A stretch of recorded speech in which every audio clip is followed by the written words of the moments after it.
when I got to the till, the barista not only had the audacity to be a woman, derogatory, but also talk to me. This is unacceptable. So in no uncertain terms, I screamed, "Excuse me, whore! I'm married! Do not flirt with me!" As I proceeded to show her my phone wallpaper and wallet photos, which were both of my live fallen shadow, and then I proceeded to growl at her until the police arrived to escort me out. You don't deserve me. You don't deserve me. You wouldn't be able to handle me. I'm too powerful for you. My GFE is too strong for you, Chet. What's up, everybody? It's the Legal Mindset. We teach you to be your own judge after many clips that are rocking in the morning. It's good to see everybody here today. And of course, we are starting out strong with everyone here in the chat. Thank you so much for joining. Thank you so much for being here. And thank you so much for joining us on the channel tonight. We're going to have a banger tonight. We are going to go through the curious case of Rushia with our girl, Rima, which is going to be great. She should be on very shortly.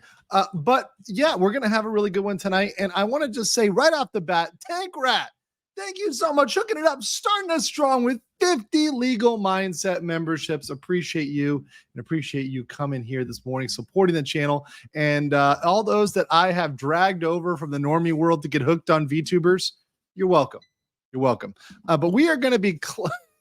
I see it in the chat. We're going to be clopping on out with Rima tonight. It's going to be great. We're going to be talking to cuckoldry. We're going to be talking about divorce law in Japan. We're talking about defamation. It's going to be a fun night.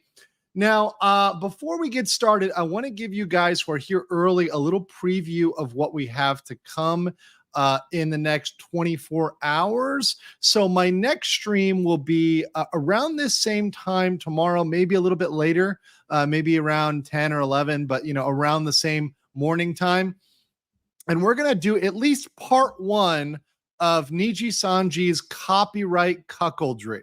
Now, those who may have been on my channel for a longer time, and those, I know people like my mod Danielle, like Tank Rat, they know that I have a very almost zealous position towards copyright striking. So this is something that I'm not a fan of. Let's just say I go pretty zealous when it comes to copyright striking, copyright attacks. And I think it's kind of the lowest form. And not only that, but in most cases, it's against the law. So this is something that I really want to cover from both the legal and practical standpoint. So we're going to do at least one part tomorrow. There may be a follow-up where I have on Nux or Kyo or some other folks, but tomorrow we're at least going to have the legal part. So at least explaining the legal side of it.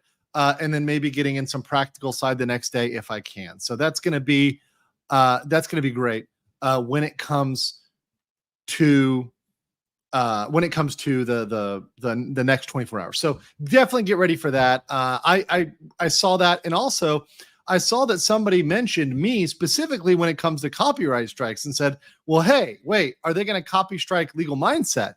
And I go, "Oh, don't bring that energy on me, because I am not about that." And I want to kind of talk about that. And number one, why it would be a horrible, horrible, horrible mistake for them to even attempt that.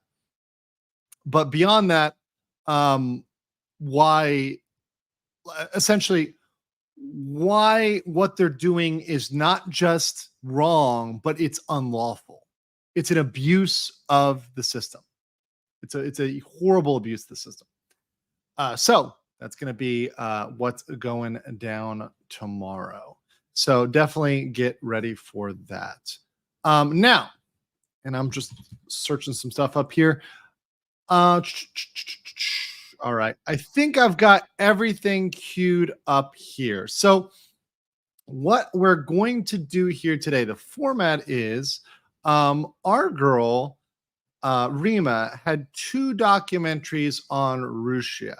So I think what I want to do is I want to get some basic background, and then I want to go into the more recent drama. So we're going to do both documentaries from Pony Girl here today, which should be pretty good.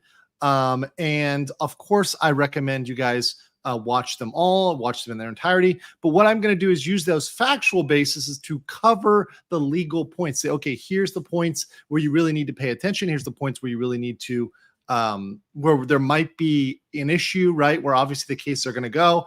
One thing I will say, of course, right off for the 39 IQ people in the chat, and by the way, smash the 39 IQ here, is that obviously, I am not a Japanese lawyer, nor am I a specialist in Japanese defamation or Japanese family law. I'm just a person who reads what's available in English, right? I happen to be a lawyer, so I tend to read it in a pretty accurate way. But of course, I'm not a Japanese lawyer. I'm just reading the publicly available information in English. And there are a lot of limitations when it comes to Japanese court. And I just got to be honest, guys. A lot of the information, and this is me talking to my friends in Japan, actually talking to my good colleague who actually helps me pull a lot of documents from the Japanese court system. A lot of the stuff isn't available in English. So I just can't go out and search stuff the same way. Also, there's not all their documents are publicly accessible for free. Some of them you might have to pay money for. Some of them are not accessible. So it's not the same one for one as when I'm analyzing something in America. And I can not only understand the law, but I can pull the documents freely. I can read those documents freely. So there are some limitations here as well, just so you know. But tonight, at least on this episode, we're not really going through as many court documents. It's not something we're going to be doing here specifically today as a general facts and the law regarding this issue. Real quick, Incoherent Turd says, I'm struggling on the VTuber LOL train, but I support my boy. Thank you so much, Incoherent Turd. Appreciate you. And thank you for sticking by the chat. HBIC says legal mindset got copyright. Nah, legal mindset will nuke Niji. Hi, LM. Hey, Abbies. I think if they were to come after me, it would be very, very, very, very, very, very stupid of them. Right. And I'll say this a little bit more when I tell you the copyright episode. But if they were to come after me, they would be publicly outed on a massive scale as abusing copyright. It would be very clear on its face that they're abusing copyright. And yes, that would be painful for me if they came out and struck all my videos, but it ultimately would be more painful for them. It's annoying. It's annoying to deal with. It's a pain in the ass. But it's something that would end up for the PR, the bad PR, would be way, way, way worse on their end. Not even close. Not even close. So just want to point that out. Also, yeah, no Rumble tonight. It was being finicky. So I see you in the chat, like crying about the Rumble, but it'll be up next time. Let's see here. Weird says, legal. You didn't do a react to the Count Dankula video. Oh, I didn't? Wait, hold on. I thought I did.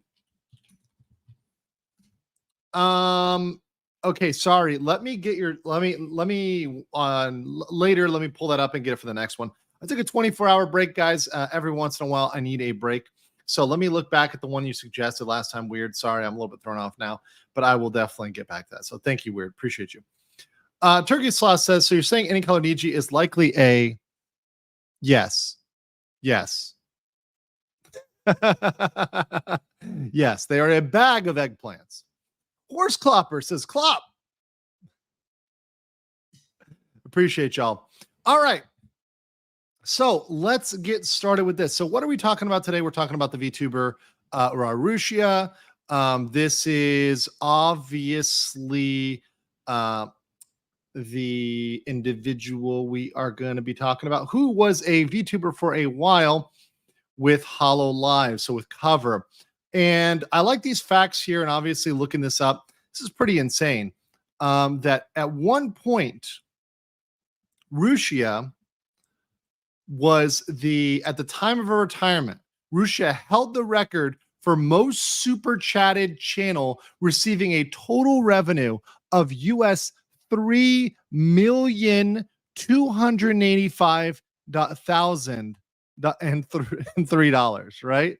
So almost 3.3 million. 3.3 million just in super chats.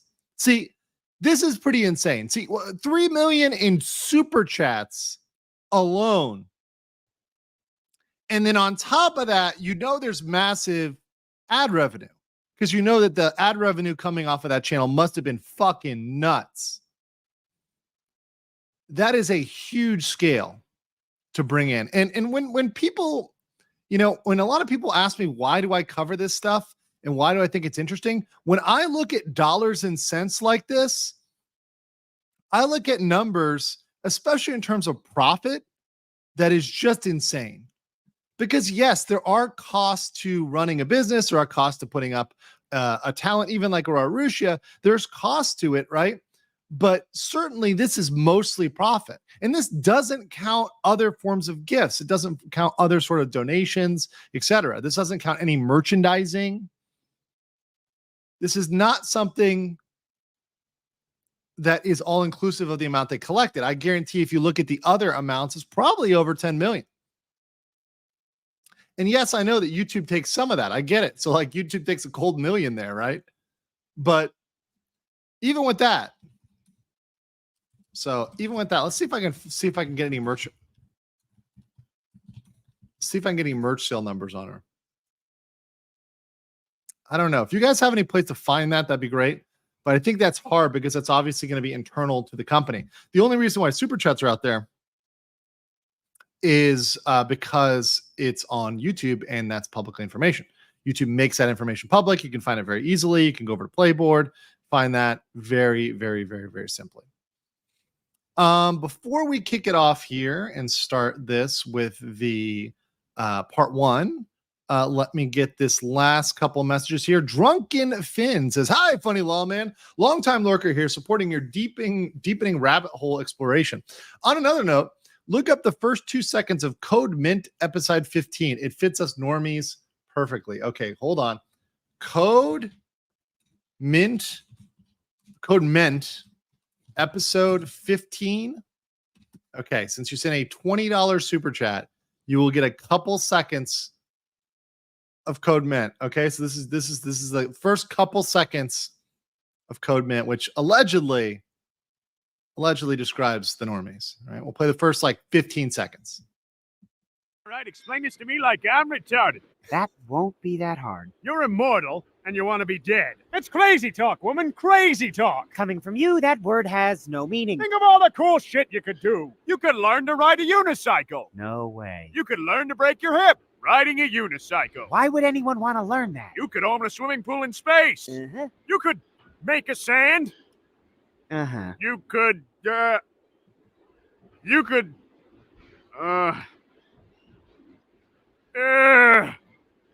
Okay, very good, very good, very good. Okay, much appreciated. Thank you for that. Definitely gonna keep that one and clip out the retarded part. That's classic. Where did you watch it? I watched it after the stream, but I it's in my history. I gotta go back, but I gotta go through the history. That's a private thing. Tommy says, "I was in the middle of watching Rima's video on this issue, but now you're also live, so here I am. Cheers from hey, cheers!"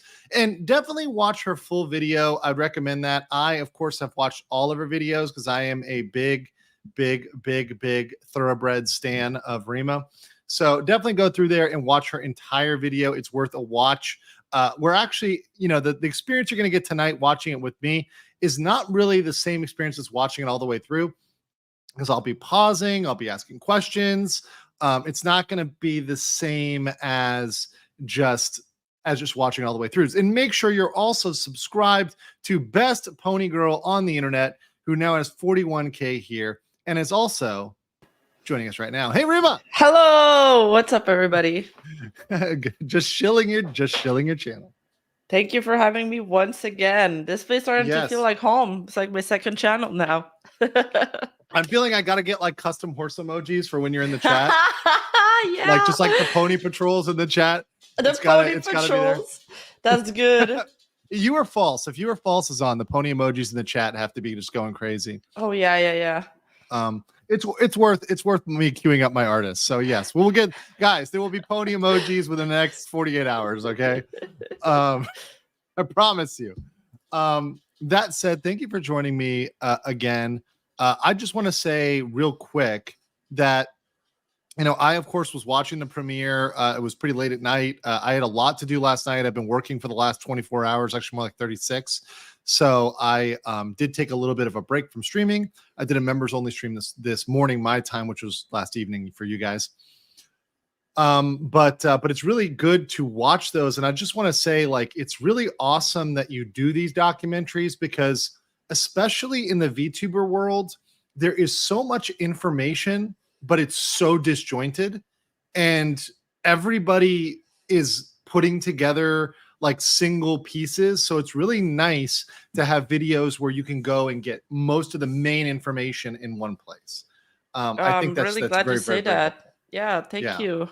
Yeah. Sometimes I'm like, shit, this is coming out so late. Everybody's already talked about it, but I'm glad some people, my channel has always been, I wanted it to be like the introduction to VTubers to people that didn't know too much about it, but I also wanted to make it appealing for people who do know about VTubers. So I always try to put something that not everybody might know, and I try to put like the information that's more mainstream too. I try to get a mix of both. Yeah. And I think for even people, when I was watching them, even when I was just going in this rabbit hole and I started to watch the first videos, it all made sense to me. Nothing was like confusing. Yeah. Nice. I mean, I had to pause sometimes and like look one or two things up, but that was just like the names of the corporations in the beginning when I had to understand Cover Corp was HoloLive, right? So like obviously like you have to look that up a couple times. So once you look it up once or twice and you realize, oh yeah, these people are these people, you kind of connect the dots and That's you're really like, good okay, feedback. Yagu is best girl, and I got, yeah, I'm sure Kieran would say that. Yeah, thank you so much. That's really good feedback. I'm happy to hear that. Speaking of good feedback, thank you, Hunch, for the 10 Legal Mindset members. Appreciate you so much, homie, and appreciate all those folks that joined for the members only stream. We had almost 200 people today on the members only stream, so really appreciate you guys coming through with that. That was really fun. Covered a bunch of topics, including Prism, the Nintendo lawsuit, Sweet Baby Yank. It was a fun one. If you guys are members or get a free gift membership, feel free to go back and catch the replay. Kieran says GFE destroyed not one but two careers. You want to say Yagu made the right decision to fire her? Also, the song I suggested previously, can you show it now? Dude, you suggested a lot of stuff, but probably not. But I appreciate you. Hakude says, you're the first channel I've ever got automatically unsubscribed to. Never seen it from channels whose videos I haven't watched in 8+ years. So this is the problem with my channel, which is why you constantly have to check it. You constantly have to resubscribe because I am kind of in the YouTube naughty camp. So they really tried to suppress me really hard. So I would make sure the bell is done, make sure you're subscribed and check it on a regular basis because I will be putting out, I usually will take 1 or 2 days off a week max, but other than that, I'm doing almost daily content. So you're going to get a video from me on this channel and possibly on my other channels at least once a day. If you're not seeing that, you should check. If it's been 48 hours and you haven't seen a video, for me, you're probably unsubscribed. One might even say she was not very negligible. And you can compare Rushia's numbers to Vox's. Lonely people are great ATMs. Yeah, and I think you've done a video on this too, Rima. It's kind of, look, I'm on the fence about the whole GFE and BFE because part of me says people are free to do what they want to do, and it's kind of on the fault of the audience to make that distance and tell themselves, look, this is to say this is not reality, this is a parasocial relationship. However, I think that if you are going out there intentionally targeting people that may be vulnerable, that does start to get on the predatory. And if you lean into it a little too far, I think there is a line you can cross. I'm not sure where it is. I don't want to draw it, but it's sort of like a case by case. I think if we examined a specific case, I can say, yeah, this is going too far in terms of, drawing them in, there is a line. Yeah. There is a line. I don't know what it is. Yeah, I've looked into that question a lot, and I think the biggest argument is, well, yeah, there's like this whole user responsibility thing. Like, let's say, I'm an alcohol store, I'm selling people alcohol, but it's the responsibility of the consumers to manage their like intake.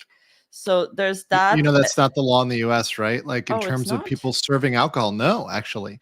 There's a lot of things called dram shop apps, dram shop acts. Essentially, if you're serving alcohol and you serve somebody or sell to somebody that is drunk and they're clearly intoxicated to the point of hospitalization or damaging of others, if you think they're a threat to others, right, you do have a certain responsibility to stop. And I know integrity legal. Wait, that changes my perspective on this. Then I think, there is a duty to say, you know what, we're going to cut you off, right? Okay. And that liability can come back on the seller. So, for example, this comes in the case where a bartender serves you knowing you're fucked up and you're about to get behind the wheel, right? And you say, oh yeah, I'm going to drive home, and they knowingly serve you, right? And then there's all of a sudden an accident, somebody's dead. Well, that can come back on the bar. Right. Oh. And look, I think that's a question of, is that personal responsibility or not? I frankly think, look, I'm very strong on the personal responsibility side, but I do think if you are knowingly catering to somebody who has a problem, at some point there's something. I mean, somebody in the chat said wedding ring merch.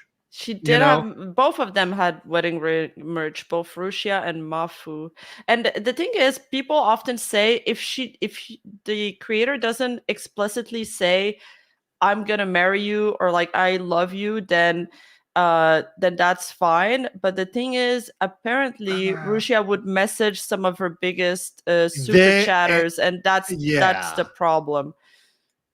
And that was it right there. That was exactly what I was thinking. It was like, I think for me, the line is, if you are private messaging somebody and making customized messages where you're like, oh, I love you, right? And that is your private message to somebody. I think that does cross the line, right? I mean, it's like, essentially the OnlyFans girls or whatever else, creating those personalized messages, creating those, that personalized thing. It does go across the line at a certain point, right? And I think, yes, there's an ability to like keep yourself separate and to break yourself away. I think that is on you, but I do think there's a point at which you're leaning into it, and especially with some of these folks when they've already kind of given a hint that they have these issues. It's like telling someone has had mental health issues, right? You're pushing them, and they've done something bad, right? Like let's talk about the Doki Bird situation. It's like when you push it once and something happens, and maybe the first time is a mistake, but is the second time a mistake? Yeah, and that's the biggest issue, like, because parasocial relationship, most people aren't delusional in their parasocial relationship. For example, I have a lot of parasocial relationship, with creators that I enjoy, but I know I'll never meet them, and I am not their friends. I know they don't know me, but then there's that 1% of people that are kind of mentally deranged and believe these illusions. So this is where the danger is. Sure. And I've experienced that. I've shown up to cons and people, I mean, even the first time I showed up to a con, people have come out and been like, oh yeah, I know you, what's up? And I'm like, but you don't though.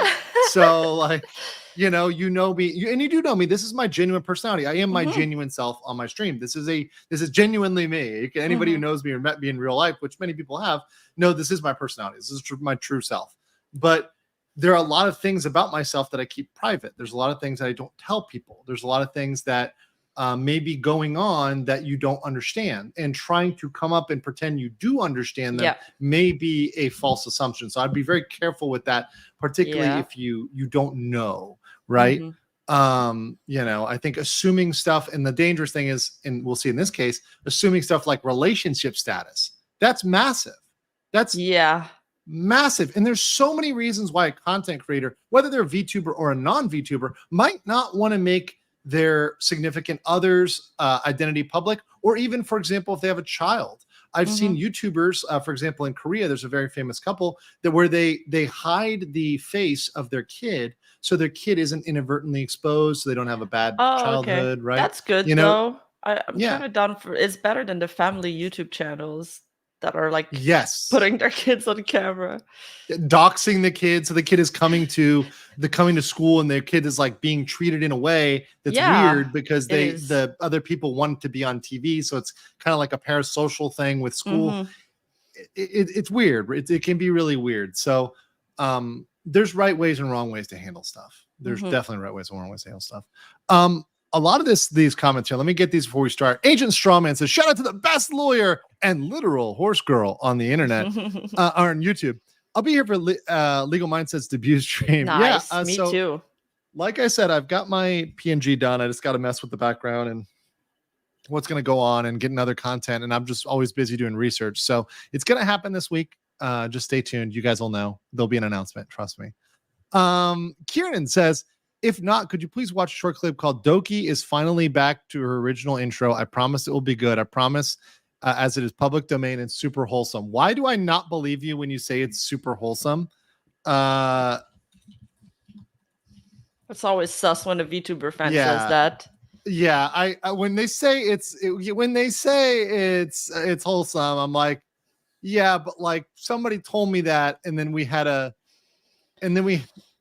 video about like horse penis last time. I mean, that was that did happen. But Kieran, I've got the video queued up here. It's 2 minutes. I'll play it towards the end. Okay.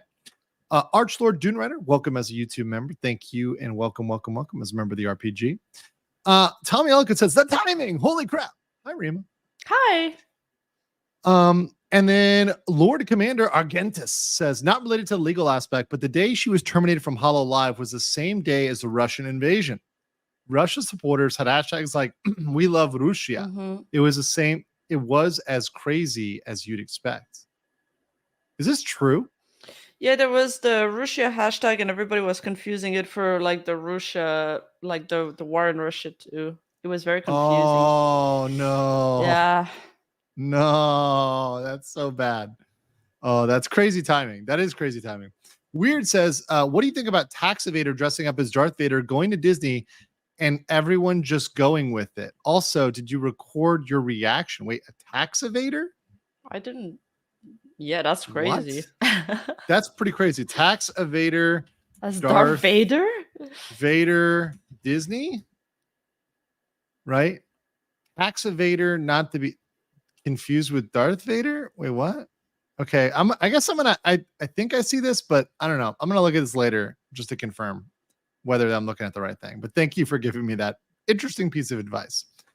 Alrighty, so Rima, I thought we're gonna start since you did excellent work, and I want to promote your excellent work. Thank you. I think what I thought was, and what I planned was to start with your first of two documentaries here. So the rise and fall of Rushia. Go through this. I think it should get us the basic facts. We probably won't have as many pauses here. Okay. Right? And then the second one is very law heavy. So I'm gonna pause a lot and explain a lot during that one. I did watch both.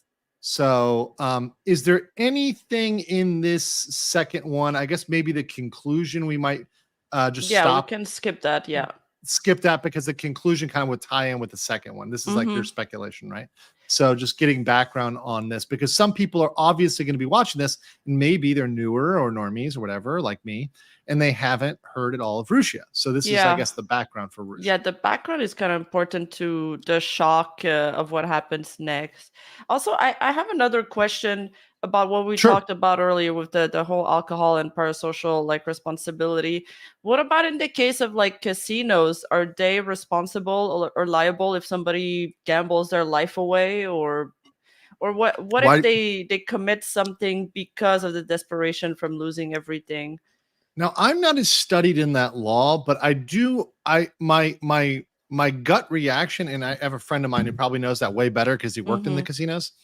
But my gut reaction is the reason why they put the warnings in the casinos about gambling addiction, and they put all that information there and they talk about that, is because they know that they might be in trouble for that. Because the thing is, there is some regulation and oversight, and at a certain point, if there's a problem and they're perceived as causing a problem, they're going to be regulated in the same way that cigarettes have depending on where you are, right? Yeah, if they you're in do America, have the pictures. Yeah.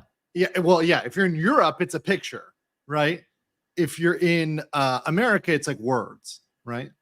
We have or rather pictures the here in US. Canada. Yeah. Right. Sorry. Canada has pictures. America has words. Right?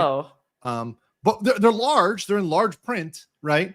But it's really verbal. It's very verbal. But most places actually have moved to pictures, right? But the funny thing is, even in the places with like the rotting lung and the all these other problems like the mouth cancer and stuff, pictures, even those places are really really high in smoking rates, despite the fact even higher than the US. Even though they have the pictures and the US only has the words, they're still high in smoking rate. So it doesn't actually stop people. It's just to cover their ass.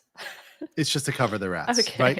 That's what I want to say. Like, so that gambling hotline thing, I mean, to me, I perceive it as a cover your ass, just like cigarettes, right? Yeah. Where it's like, yeah, we got to put it on the box, but we're still going to fucking smoke. Yeah. Right. Somebody mentioned Austria has both words and pictures. In Austria, I had an Austrian girlfriend. My first girlfriend was from Austria. Spent a lot of time in Austria. They smoke way more than the US, and they've got both. So once again, is it helping? Right? Probably not. It's probably a cultural thing where you have to make it not cool to do it, which is what I think the US, one of the few things I can say America got right, at least with I think my generation, is I grew up not thinking smoking was a cool thing. And it wasn't something I was like, yeah, I'm badass because I smoke. I'm like, wow, this is retarded. Like, and it smells like shit. So let me not do this. It's just this is the way I grew up. And now, but of course it's changed, right? With vaping, right? Vaping is kind of come in and upset the apple cart there. Now, let's say thank you to Amuro. Appreciate that. Also, Fizzy Bomb confirmed here in Canada they have worded warnings and now have some pretty graphic images in the box, along with a warning on the filter. Oh, okay. There you go. And then I'll get this one too. Hypnotic and Rapture said parasocial idol fans in Japan have a vile and unhealthy fake relationship. Selena was murdered by an unfan. Selena, is that a VTuber? Wait, are you talking about Selena, like the Latina singer that was murdered? That was a long time ago. She was murdered by a parasocial fan. But I thought that was like in the 90s or something. Yeah, a Latina singer in the 90s. But once again, it's look, parasocial relationships can be dangerous. Like, I don't want to underplay them and underplay the danger of them. It's super dangerous. It's actually frightening because you don't, as the person who is the subject of their parasocial relationship, doesn't know it's coming. They can be obsessed with you, but you don't even know they exist. So it is actually kind of frightening. To me, at least. Kieran says, first of all, two things. First of all, Rushia, at first I loved her, but now once the facts come out, I despise her. Also, I promise, if it isn't wholesome, you can ban me. Well, I'm not going to ban you, Kieran, but we will watch it later, okay? So we'll do it after we finish the main course here. Shadow Knight says, if you want some context for the Doki thing, she claimed her sell-in intro with obvious modifications. Okay, we will watch that. Don't you worry. I got that one queued up. Don't worry. So that's going to come up later. And last year, Sleeping Tara says, good day, Legal Mindset. Have you heard of the Nina Kozaki Biatch catalog? Re-entry the Niji supporters made, previously targeting one of Niji's ex-talents. Is it a new version or is it just their previous plight they had against her? It's just like, when just she send was send with it to Niji, me if send me this if you I've not heard of this, so just send it to me, email it or put it on X and I'll check it out. Thanks. I've not heard of it. But did you have some context for that? It's just Rima? it's just a list of things that they don't like her for, but it's all a bunch of silly things. That's the thing Yeah. with the internet is, they love you as soon as you say or do something they don't like, then they're going to keep bringing that up and people will make threads about it and they're going to compile it. And she got really bullied and her fans got really bullied while she was at Niji Sanji. And there's recently a clip of her that surfaced where, as her new life with V Shoujo, where she's saying that she feels safe now. She feels like her fans are safe. And she said that before, her fans always had to defend themselves and defend, their love for her, because people would always attack her and attack them for, being her fans. So now she's in a better space. So yeah. That's great. Tempest, thank you for the 10 Legal Mindset memberships. Appreciate you so much. Thank you for that, guys. Make sure you have accept gift memberships turned on so you get those memberships there and become part of the BLM, the best membership out there. So let's. Oh, and I like the Spike Man says flashback to the Bjork bomber. Yeah, and I mean, look, there was even with the Reagan's assassin thought that assassin thought that who was it?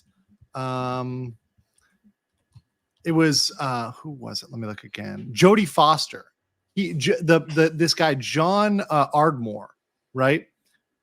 He wanted to kill Ronald Reagan because he thought that would impress Jodie Foster, who he was in love with. Oh God.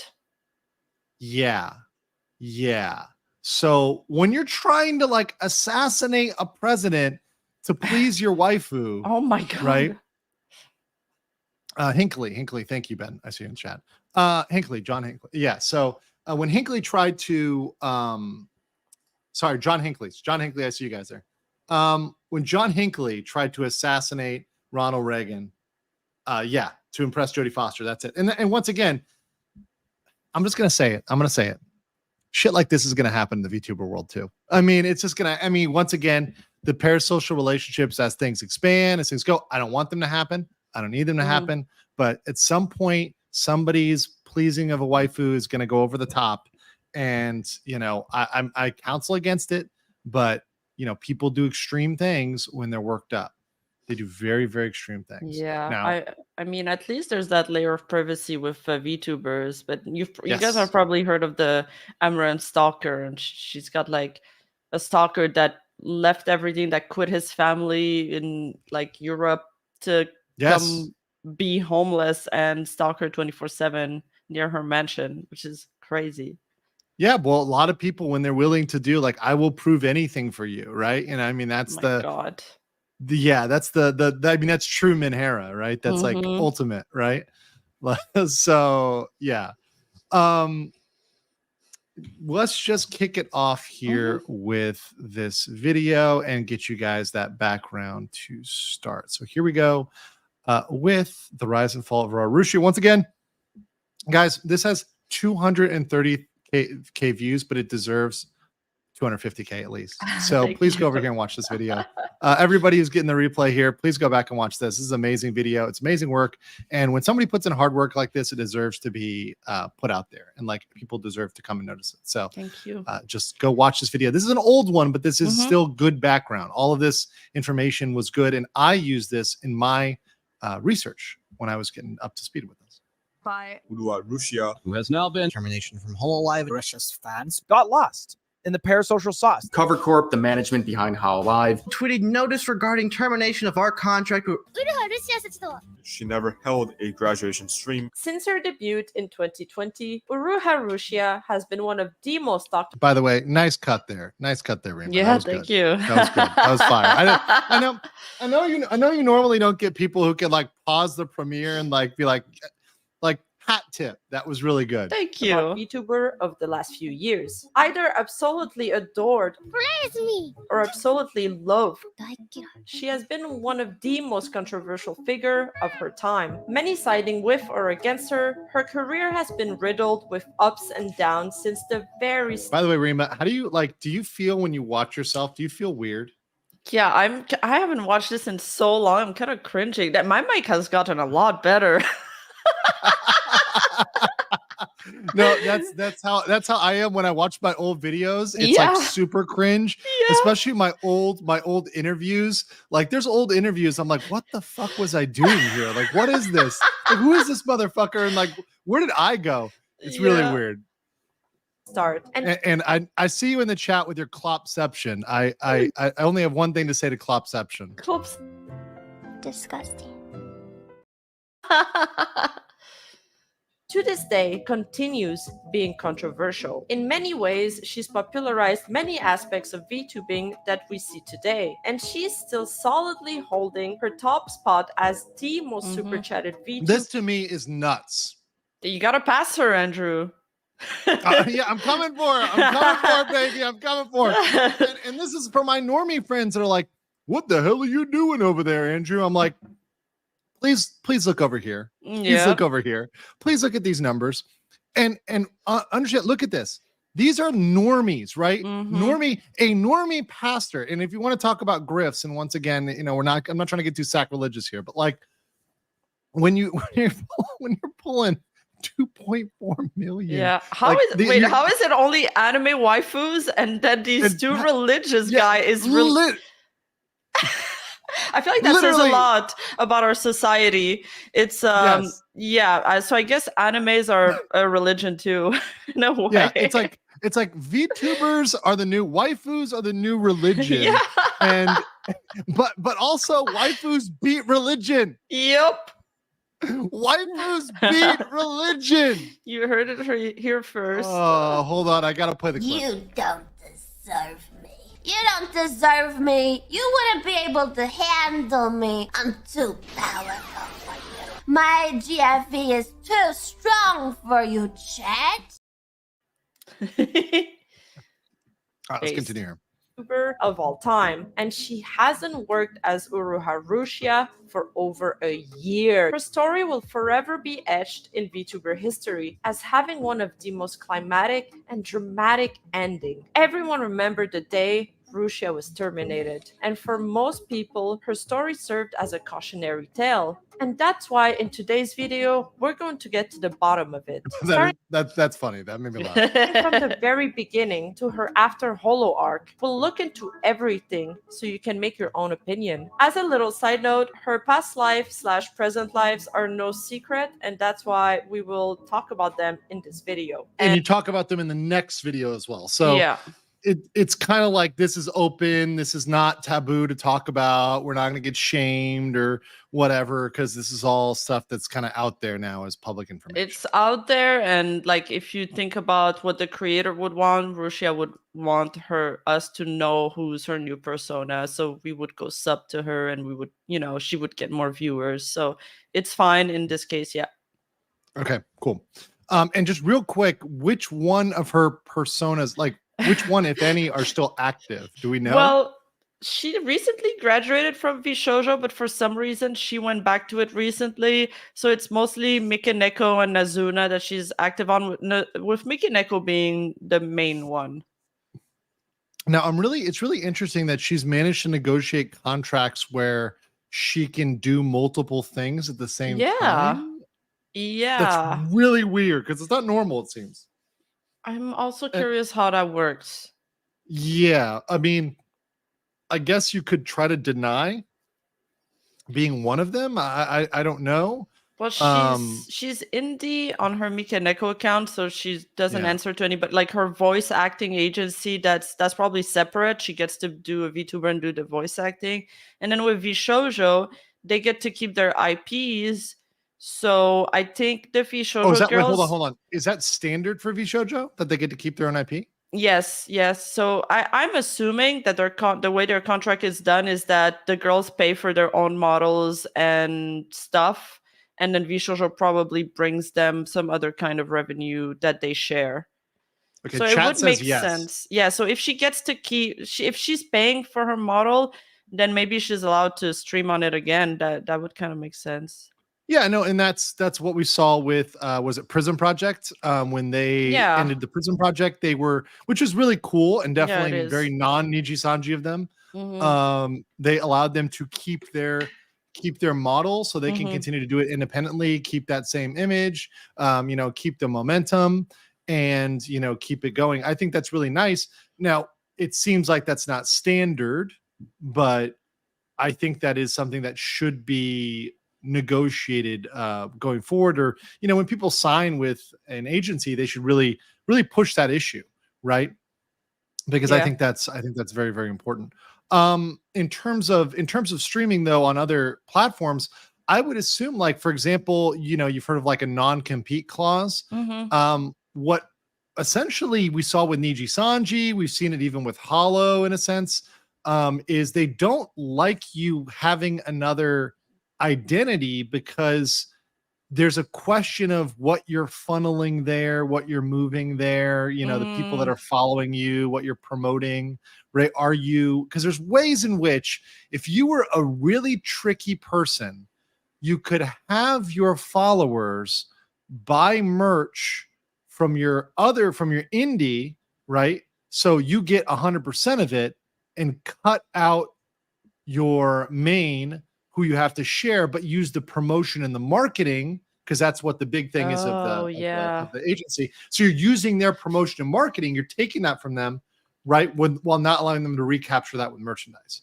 right? And look, this is me thinking of it from corporate lawyer Mhm. standpoint, right? I'm not. Well, Hololive lets them have a PL account. Like a lot of the Hololive girls are like famous influencers, cosplayers, Sure. or even very successful singers. And then at first, I also thought that they just weren't allowed to have like a VTuber account. But then in the case of Mel, who got graduated recently, she had a successful PL VTuber account that she collabed with Case on like a few months before her graduation. So I'm not sure anymore. Like I think they're allowed to have one. Maybe she just doesn't sell merch. I have no idea how that works. I'd love to see a contract again. Maybe one day. Man, one day. People keep sliding into my DMs like, I know somebody who can get you those good contracts. I'm like, Really? look, man, just show it to me. Don't tease me, baby. Don't tease me with the contract, okay? Don't tease me.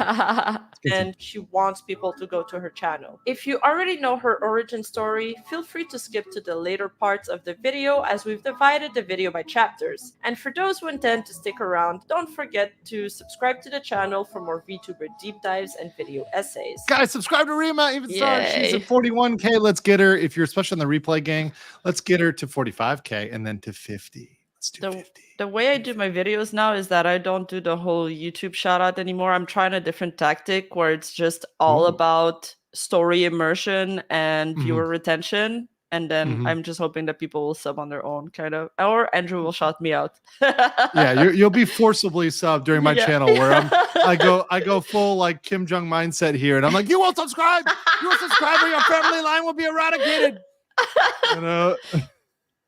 Thank you. Tavi Elkins says, unrelated question, previous topics. Why is the Selka versus Ray even a debate? I recently watched both the original Ava and Rebuild, and they're basically non-existent in the OG in screen time.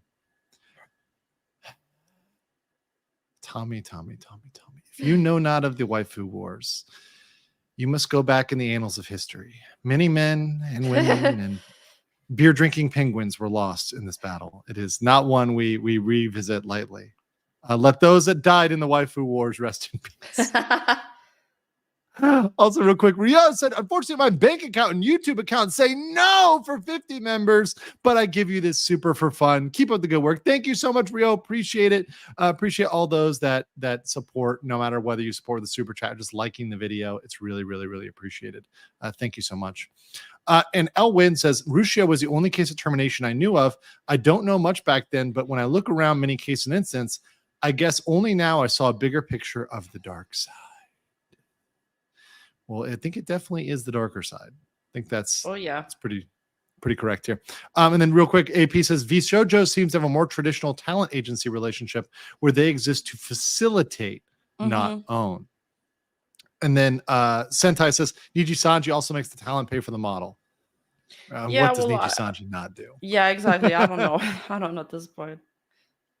Yeah. We've also recently opened up a channel membership, so consider dropping a membership to support your favorite channel. Oh, I like the $24.99 Giga Chat level. I like that, guys. Make sure you are Giga Chatted out for our base course girl. Have your name displayed at the end of my next video. Now, back to the story. Uruha Rushia got picked up by Hololive 3rd generation GP branch as a cute little necromancer girl. GP branch? What's the GP branch? Japanese branch. Oh, JP. Oh, gotcha, JP, yeah. Yeah, sorry. No, I do that all the time. It happens. It happens. Debuts on July 18th, 2019, right before a global pandemic that would greatly affect the course of her career. And while most businesses suffered during that time, the internet economy was thriving. That was a time when all of the tech stocks went crazy, parabolic. When all the viewership on stuff went crazy. When Tiger King popped off, I remember that little spike there. It was just nuts for anything on the internet. Yeah, if I had a time machine, I'd go back there and have my channel there instead, or invest in some stocks.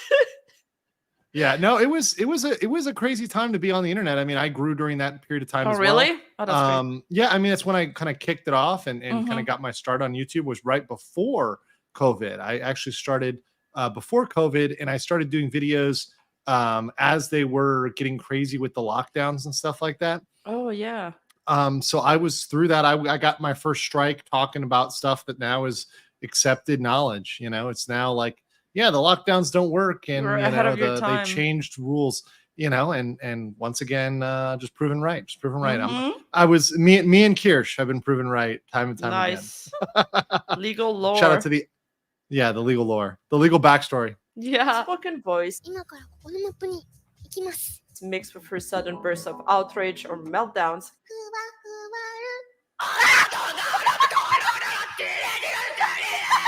captured the heart of many as being their perfect Menhera or Yandere wife. Okay, so I'm going to be clear. This is actually like when I was doing research for this, this was the first time I've actually seen the word Menhera, right? Like I think this definition came up like a little bit recently, right? So Menhera is Japanese slang referring to people that are suffering from mental illness or in need of mental health care. It is derived from the words mental health and the suffix meaning mental healther. Originally, it was born in 2chan's mental health board as a nickname for its users. Due to the negative stigma associated with mental health and illness, it is sometimes abused in a discriminating manner. However, in recent years, it has evolved into a mental health awareness subculture that tries to change the view on mental health in Japan. But now it just describes the waifus at FaZe Connect. I mean, I mean, oh God. Okay, yeah. But anyways, it's the first time. And then for those that don't know, Menhera or Yandere. So Yandere, that's been around for a while. That I knew, but for those that may be normies out there, I see some my boomer watchers here. Yandere is a term specifically. Been used in anime for a while. So those that are anime fans know it's one of the tropes. Tsundere, Yandere. Yandere. It's always been a trope in anime.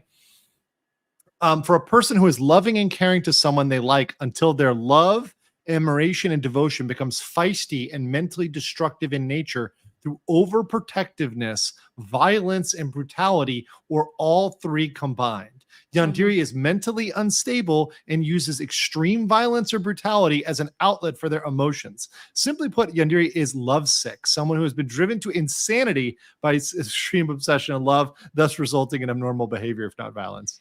Yeah, and I feel like the appeal of these tropes is that the person is completely devoted to the object of their affection, even though it's kind of in a crazy way or violent way.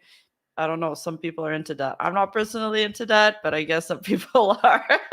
Well, I mean, some people just want that total devotion, right? Exactly. They want that crazy level of devotion. Yep. And you know, if you have the Yandere is you know, there are a lot of things, but they are devoted, right? In their own extreme, perverse way, right? Exactly. You know, which can even involve in violence against the person in the hopes of quote unquote protecting them. Right. So yeah, this is it's and we've seen that with IRL cases too. There's a girl in Japan that stabbed her boyfriend, and she became famous on the internet because she was cute and people made fan art of her, and she became kind of famous, and the guy even dropped his charges against her, which is crazy. Yeah. It's What the fuck? right. yeah. Yeah, you're like, "Wait, what?" You know, no, seriously, he did drop the charges. That's 100% true. There's also folks that will get in a relationship, parasocial relationships, and have this sort of thing happen, or even relationships like, for example, the famous ones are like in Japanese host clubs where it's explicitly a non-sexual relationship, but it will be viewed as a fidelity issue when that particular person will talk to other people, even though that's literally their job, right? Because they form this bond, right? These things do happen, right? These things do really happen, and it's kind of crazy. Rushia tags: Gotcha Koi, Minhera, Yandiri, NTR. NTR. Sigrun says Yandiris don't cheat, and they don't hate you for flaws, which you might be extra self-conscious about. But it also helps that they're almost universally hot. The first two are the primary appeals. Yeah, I also want the I have to point out that third part. I feel like they're almost universally hot in people's mind, but not necessarily in reality. Just because coincidentally you've seen one or two, or there's like the Amber Heard effect, or the girl, that the Japanese girl, right? It's not all like that, Yeah, I think I agree with that.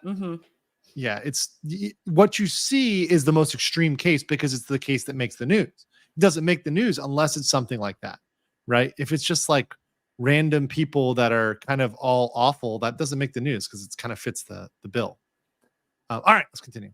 Waifu. And so by the end of the very same year, Rushia had already gained over 100k subscribers on her channel. And that was at a time where VTubers were nowhere near as mainstream as they are today. Nowadays, everybody has a VTuber model. But back then, VTubers were more niche, but were still getting a lot of hype and were especially gaining a lot of traction at the time. So much, in fact, that by the end of 2020, VTuber views had already skyrocketed to 1.5 billion views. Some things in this world are inexplicable, much more so when a series of completely unrelated and random events somehow come together in such a peculiar way that they somehow end up altering the course of someone's life. That's what Uruha Rushia experienced, a VTuber who became a star and an icon thanks to a combination of elements. The pandemic, the VTuber craze sparked by Kizuna Ai, the worldwide expansion of VTuber agencies, and her own remarkable personality all played a part in her achievement. Rushia... and that was like a perfect storm during COVID, right? It's like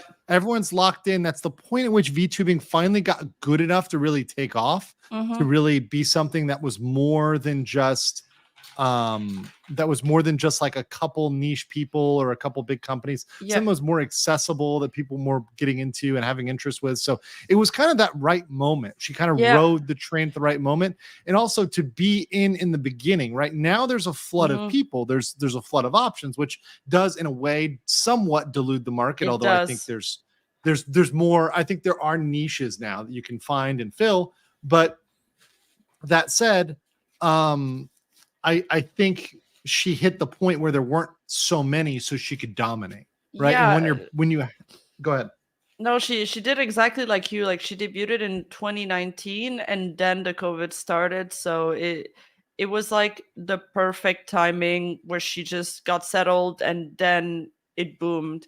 Because I have this theory that once an event happened and your channel is already mid-sized, then you profit a lot more than somebody that's like totally new, that you just get much more exposure because you already have like the initial fan base, and then it explodes. Yeah, that's why some people got mad when I covered stuff and it blew up, because they're like, well, I had a small channel. Why didn't my channel? Well, how many subs do you have? 2? Exactly. Okay, well, bro, I'm sorry, but like your 2-person channel. In the same way, I don't get mad when Asmongold does something and it blows up because he has millions of followers. Yeah, right? it scales. Yeah, it scales. And even if you cover something that is not your area of expertise, even if it's not what you normally cover, if you already have a bunch of followers, it just naturally will pop for you. right? Mm-hmm. If you're covering it at the right time with the right, thumbnail, it looks good, whatever, like, and you just hit those right notes, it can pop off for you. Yep. So yeah, that's going to help you much, much more Mm-hmm. than if you don't have that, right? So that's why small indie VTubers, you probably struggle to get over that 100K burden, the 100K barrier, versus these big guys that are like, they're driving into the hundreds, right? So I mean, Doki right now, where's Doki at right now? She hit 700. I wouldn't be surprised. Yeah, I've been told like she managed to raise 100K for her charity already. So yeah, she's at 100K, but look at this. Just the other day, she was pushing 6. Now she's almost at 650. Oh, right? wow. So that is nuts. And Yeah. that is nuts that she is pushing these numbers. And these are active subs. These aren't dead subs. These aren't bot they're subs. new. They're all Yeah. new and active subs, which is really, really good. Much different than most folks who have a lot of dead subs. Mm-hmm. Is an extremely, and I can't stress this enough, extremely talented voice actress, capable of playing up a part if she feels like her audience is responding to it. She became notorious for her unique high-pitched voice and expression that contrasted with her loud screams when she got angry or scared. 次来たらガチで願うわ。あれよしいいね。いいね。みんなほら、いっぱい、明日。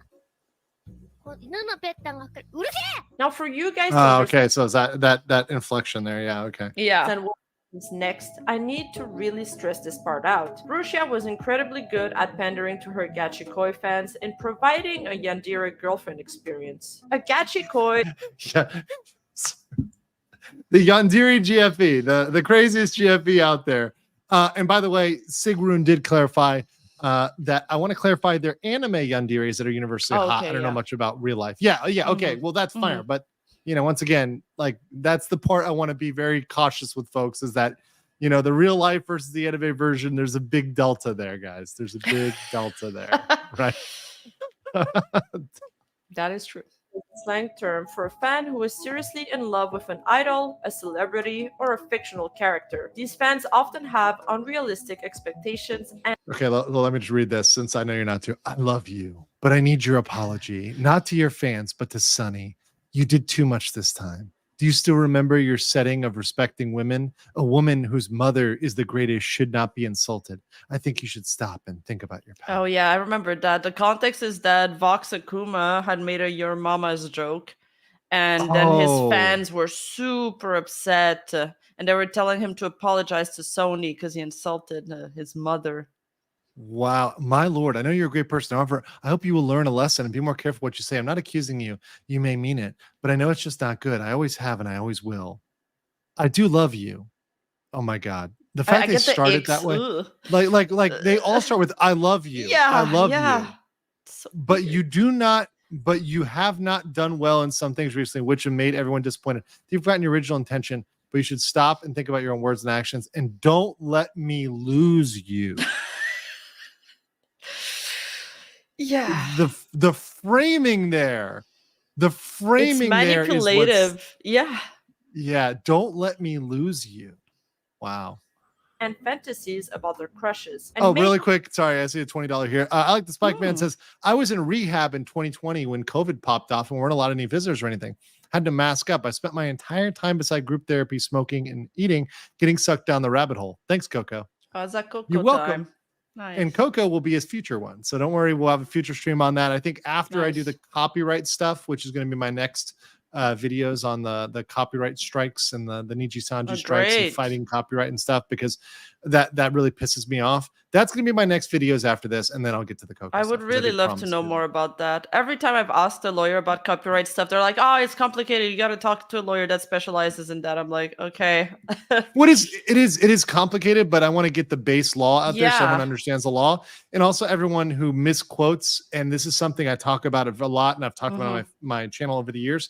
People misunderstand what fair use is and what the analysis is and how that works, and they just go, oh yeah, of course it is X. Well, no, maybe not. So you got to be careful. So I really want to go through the law on it and apply it to the VTubing sphere. So say, okay, here's the law, here's what it is. how does this apply to VTubers? Mhm. Because there's some stuff that might not be permissible that I think other people think is permissible. And there's some stuff that people are getting away with, and they confuse getting away with stuff as, oh yeah, it's legal. Yeah. Even though you're just probably getting away with it because nobody's striking you. Mm-hmm. They spend a lot of money and time to support them. This differs from fans who support their idol financially but are not in love with them. A GFE, or girlfriend experience, is what Rushia was known for. It's originally a term employed by sex workers and is considered a sex service that blurs the boundaries between a financial transaction and a romantic relationship. If the sex worker... Well, I'll be very clear about this though, and just very, very clear. In the sex work context, somebody would seek that out, right? They would actively say, I'm going to recruit somebody and I'm going to pay them for a GFE like experience. With VTubing, it's a little bit different because the VTuber is giving them that experience without them having to seek it out or directly pay for that experience. Right. That's an interesting underline. Yeah. Yeah. So there's a difference there, right? When you seek it out and you're like, okay, I'm paying you for this, knowing that this is what's happening, like knowing this is what I'm going for, versus, they're giving it to you and they're not saying, and they're not making you pay for it. And I think there's a definite mental thing there. It's like on display unrequited, and it's mixed in with other stuff. Entertaining. Yeah, there's no stuff. warning label. Yeah, exactly. Here's Mel. The service is then called a boyfriend experience. In some places, I love how you had Vox. I mean, he is the poster boy of that right now. So sorry, Vox. Or you can even rent a girlfriend or a boyfriend for a day. But as interesting as this subject is, we don't have time to get into that in this video. And to be fair, that's a little bit different. I mean, I know that's a thing, but obviously, like in that situation, you know what you're doing. You're going and you're paying for that service, and you know it's for a limited period of time. You know that this is what you're paying for. Like even if you're just renting a girlfriend for a day where they go shopping with you or they go on a date or whatever, right? That's something that is kind of both parties know what they're getting into, and they know each other, they see each other. The transaction, right? A parasocial relationship is much more dangerous because it once again, it's one way, right? And it's kind of like it's being delivered and then the affection's coming back, but the person who's delivering it doesn't even know who they're delivering it to and doesn't see its effects on that person. That is such a good point. Yeah, it blurs the line a lot more. Yeah, because if you see the effects on the person, I think that's the date. Like if you were watching, imagine if Vox, and look, I'll even give Vox, look at this. I'm going to give Vox the benefit of the doubt that if he saw the way people were reacting to it, he probably wouldn't do or say some of the things that he said, but you don't see it, so you don't stop. Yeah, you don't get it. I think at one point he does make a statement that I put in one of my other videos, right, where his fans just went too far, and he's like, he says something like, I didn't realize that it went that far, that my audience was like so bad in that regard. And he's like, he apologizes for letting it get to that point and stuff, and then he put some limits on it. Right. And I think that only comes after you see something publicly. But you're still not seeing the whole private picture, right? People say he saw, but you saw something publicly, right? But what you're not seeing is the private, because the private is, I'm sure, even worse, right? Oh, yeah. And I'm not just trying to call it Vox here. I mean, I'm sure this is the same thing on the GFE side, right? BFE, GFE side. The Talented X, thank you for becoming a member. Also, quickly, Erica Jimenez says, how much for my lawyer girlfriend experience? Would you deposition me? Deposition me.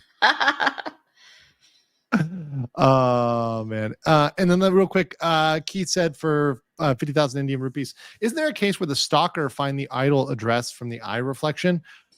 Guys, I've seen stuff like people finding where people are from the curtains. Wow. I've seen stuff like, reflections and stuff like that. So I believe all of that. Okay. I believe all of that. And also Hollow says, on the subject of BFE, GFE, it has an effect on others that happen with Vox's fan attacking Rimu Indo of Niji En. Yeah, that's what I was talking about. That's the incident. Okay. When he told him I to didn't know. stop.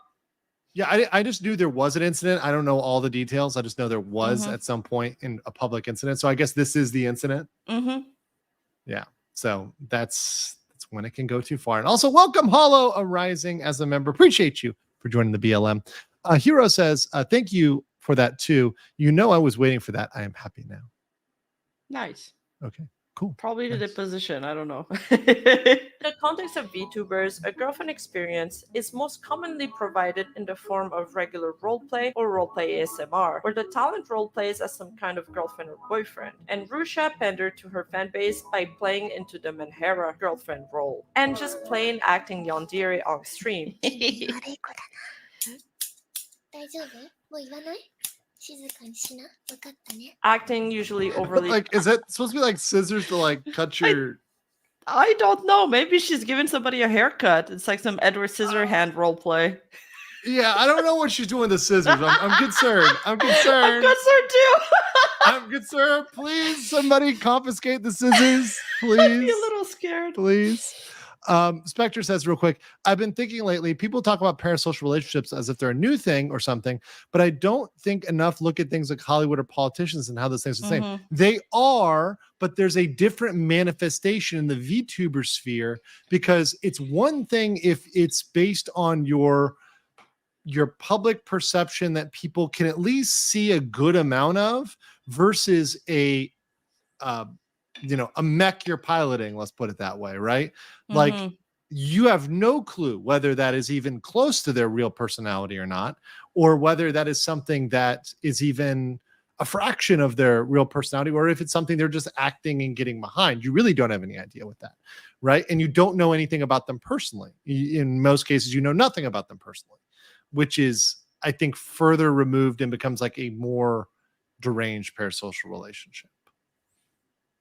attached, jealous, But and you're right, they're not new. I agree with that.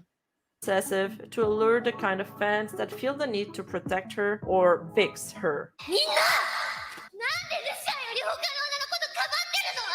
もっとルシアのこと見てよ。ルシアさん Okay, I'm doing it in the chat. Okay, guys, I gotta do the poll here, guys. You know what I gotta ask. Can you fix her? Just a quick yes or no question. Can you fix her, guys? Chat. Can you fix Rushia, guys? Yes or no question. 見えないって言ってよ。 Now, why is this kind of mentally ill and fragile persona so popular among her fans? Well, first of all, because while she did it, she was cute as hell, but also it speaks to those fans' savior complex that feel a strong urge to make her happy and protect her. We live in an era of loneliness, and it makes them feel valuable, seen, and loved when they donate to their favorite fragile waifu. リシアちゃん、家のスペシャル Thank you, thank you, thank you, thank you, thank you, thank you, thank you, thank you. More so, that type of behavior is often encouraged in VTubing spaces, I want you to scream for me. Is this all you can do for me? and donating Oh, that is- reminds me of the only. Oh gosh, that reminds me. What is it? The Twitch girl who is like, "You're just donating $5." Oh yeah, You and see that Vader video? Vi. Yeah, that Yes, clip went yes. viral. Mhm. Yes, that was so great. I was like, "Are you serious? Like, you're gonna talk to your supporters like that? That's some fucked up shit."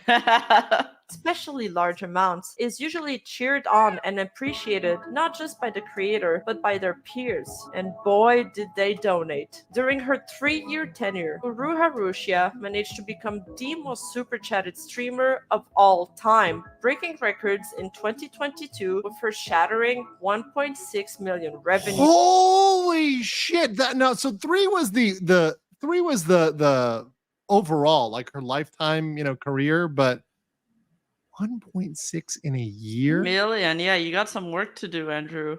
bro. Yeah, guys, hey, you're not super chatting me $1 million right now. What are you doing? What are you guys doing? What are you guys doing out there? monkey とかさ。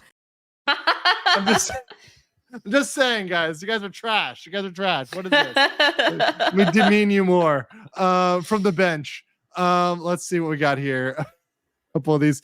Like Mephistic says, Mephistic Miasma, longtime supporter. 3.5K watching and only 130 likes. Hello. Smash a like button. Actually, I see it's 1,000, but whatever. Let's get to 3,000 likes, guys. No more, no less. I won't accept it. You all are going to get banned. I will not love you anymore as your lawyer senpai. I will dismiss you. I will disown you unless we get to 3,000 likes. That's it. That's it. Pro tip. You can't a crazy girl sane. Corey. I literally, Rima, I lost it when I was watching your premiere and I saw you say, "Don't stick your Oh yeah, don't stick your dick in crazy." Lost it. I was drinking water and I like nearly snorted because it was like I can see it from the chat, but from you, come on. Super Nova says you can't fix Rushia. Rushia will fix you. Keep those scissors away from me, though. Yeah, keep them far away from you. Blink Dog says she can ruin me for sure. Get out of here. And then, sorry. Black Siapo says fixer and snip. Hell no. Zid says the attraction of Rushia isn't fixing her, it's making her worse. Some men just want a woman who will actually kill them. I brought it up before where people have taken her screams and put them over black metal and it works. Honestly, guys, there's some kinks I don't understand. Yeah, me too.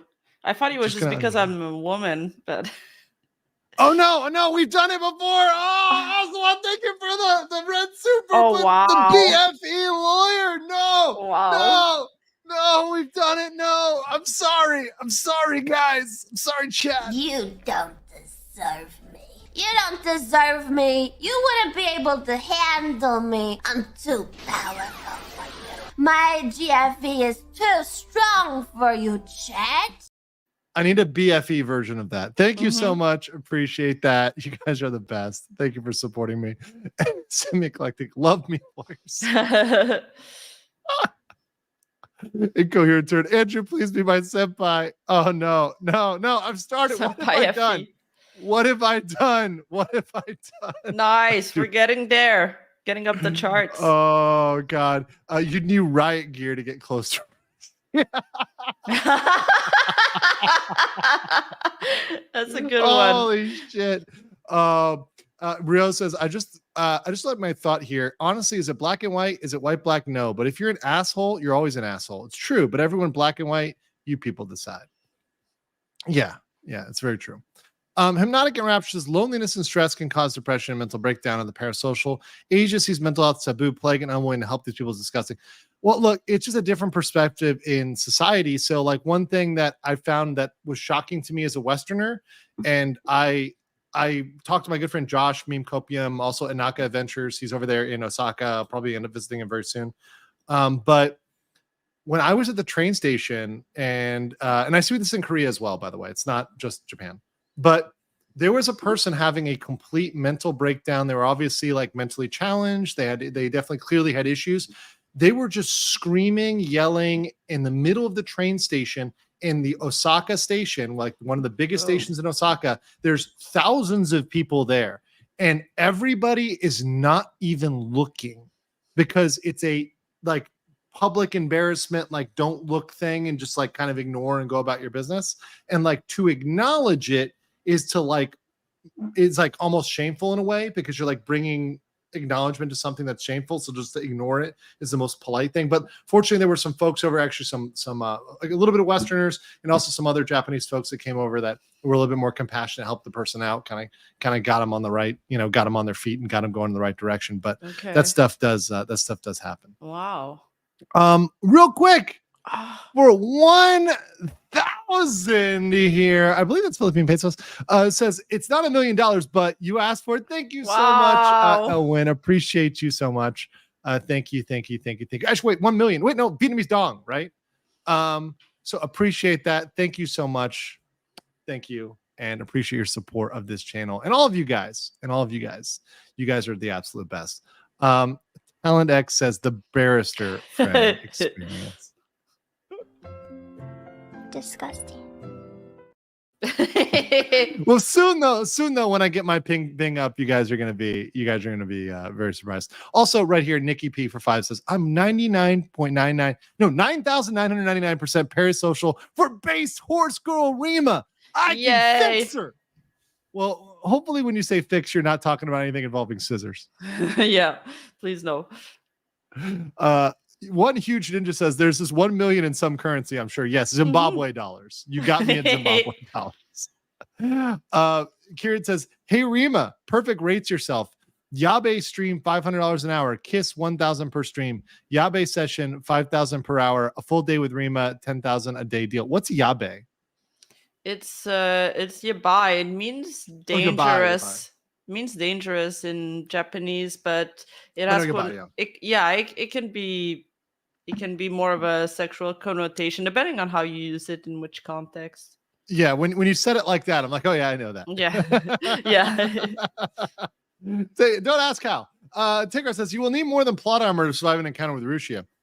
Mixing up with her will make you the supporting mob that dies at the beginning of the story. Oh my god. Okay. Last one here, and we're gonna go here. Cross-examine me, senpai. Okay. Love you guys. A record she still owns to this day. However, everything changed on February 9th, 2022, when Rushia accidentally leaked a Discord message on her stream that revealed that she was friends with Mafu Mafu, a famous Japanese singer and producer. The message said that he was heading home. "I'm finished with my streams and I'm getting ready to come home, Michan," which some people interpreted as him living with Rushia or being in a relationship with her. This sparked a huge backlash from some of her fans and aunties, who accused her of lying about being single and cheating on them. They Oh. also harassed. Well, I like this. Like, okay, be me. $500 saved up. Multiple accounts made. Rushia stream starts. Call her a thought, hoe, liar in super chat. MFW.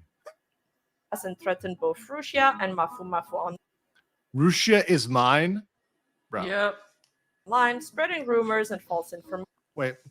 Oh wow! You can't sell merchandise with 305's face on it. What are you, crazy? It's impossible. It's entirely possible that HoloLive wanted to get rid of the Rushia all along. They just needed her to slip up once that proper justification. Information about them. Heartbroken fans flocked the internet to show their broken Uruha Rushia paraphernalia. So they just slashed all their stuff. One of them broke this iPhone case. The other ones were selling their stuff, and then there's this Rushia bus that's been completely like keyed out and slashed. Yeah. Oh, the bus. Yeah. Yeah. This is public so they, vandalism. Yeah, they like attacked a public bus, I think, or something. Like, wow, that's pretty nuts. Yeah, that's pretty nuts. Rima, are you safe from Bosch? Are you marked as safe I've been from Bosch? safe so far. Yeah. I am waiting for that Bosch collab though. Yo. Yinka Zombie says you could stick it in crazy, just don't put a ring in. No, you shouldn't do either. Nope, just stay away. Tana says, why do I hear goodbye horses legal? And Vital says, I wasn't expecting a habitual line crosser reference there. Yes, indeed. And then last year, Sumi says, Japan has a very large unrequited love or crushing attitudes. There's a lot of stories in local news about single people doing crazy things. Yeah, and there is some cultural element to that, right? In terms of like the confession, right? And like the kind of like extreme behavior to show your love, like that is something, right? So there's not nothing to that. There is some cultural element to it, but a lot of it is like also relationship inexperience, right? So I think like these people, a lot of them don't know what it's like to be healthy, right? And to express affection in a healthy way for somebody. And so, they attack buses.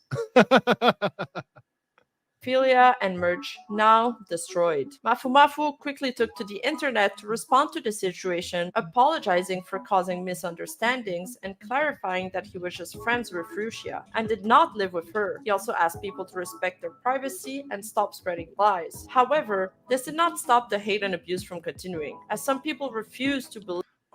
Look at this one. I remember seeing this one. Be Fanda. Yeah. Find out your Oshi has a twink boyfriend. Find out your Oshi has been craving men other than her fans for 10 years. Find out your Oshi was desperately chasing twink dick. Twink dick after the first date. By the way, we're now demonetized, so make sure you guys have smashed the like button because that definitely twink dick sent us yellow. So just this FYI, yeah, I'm gonna have to request that hard review here on the chat. one of my last videos is still being reviewed. It's like a week later. And they're still reviewing it because somebody sent me a naughty video, maybe perhaps referencing horse penis. But yeah. Got no Valentine stream. Got no, what's a Hollow fee? Holofest. It's the festival of Hololive, yeah. Become fancock. Still support Rushia. No. Oh, the screenshot is still relevant today. That's the worst part. I know. The cuckoldry is like all throughout. I promised you cuckoldry, and I will deliver. I will always deliver. I will never not promise you cuckoldry and deliver. Oh, let's go. Believe him or even accept his apology. It's important to note here that Mafu Mafu also has a hugely parasocial. Let me read this. Since I first discovered him. Oh no, wait, no. You should read this because this is a girl, okay, right? I'll read this in my best YouTuber voice. Since I first discovered him, I fell in love with his voice and personality. Every time I heard his voice, I felt like the feelings that I couldn't convey had been expressed by him. Every time I listened to his song, I always wondered what kind of expression he had when he sang such an emotional song. And now I'm happy that I can see his expression when singing, and I like him even more. Thank you, Mafu-san. Okay, that could be worse, but like clearly there's a little bit of parasocial stuff you can see in there. Fan base and is an extremely popular singer. What? 3.5 million? Yeah, that's gonna do it.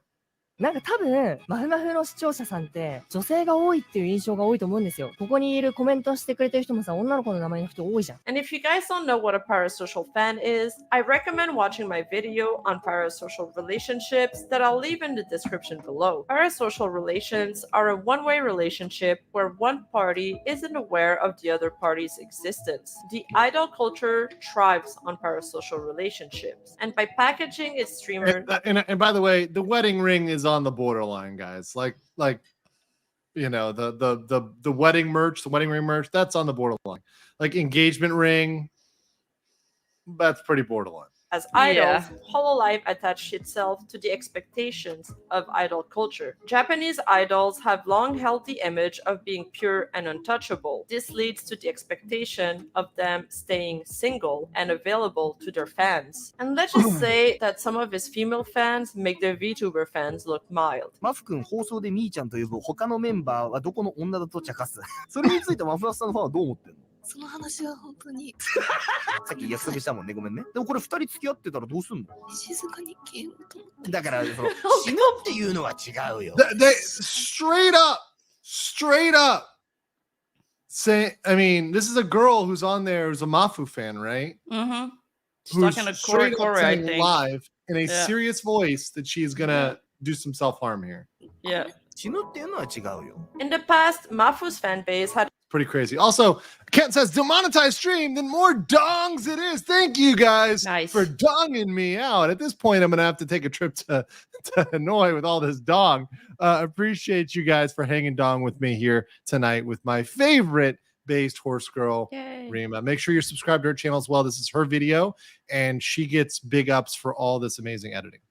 had already linked Rushia and Mafu Mafu together before she even started in Hololive, comparing items from both his and Rushia's household to try to find proof that they lived together. Mafu back then laughed it off, but now that this was all coming out again, needless to say, his fans were pretty pissed off. Rushia also tried to apologize and explain herself on Twitter, but she was clearly distraught and depressed by the whole ordeal. In a one now deleted post, she says, "I can't eat, I can't sleep, I have trouble walking, there are so many terrible falsehoods that I want to do right now," which made some people speculate that she was being silenced or even pressured by Hololive. So thanks to all the people, fans, YouTubers who couldn't shut up when they have to. Thanks to putting up pressure.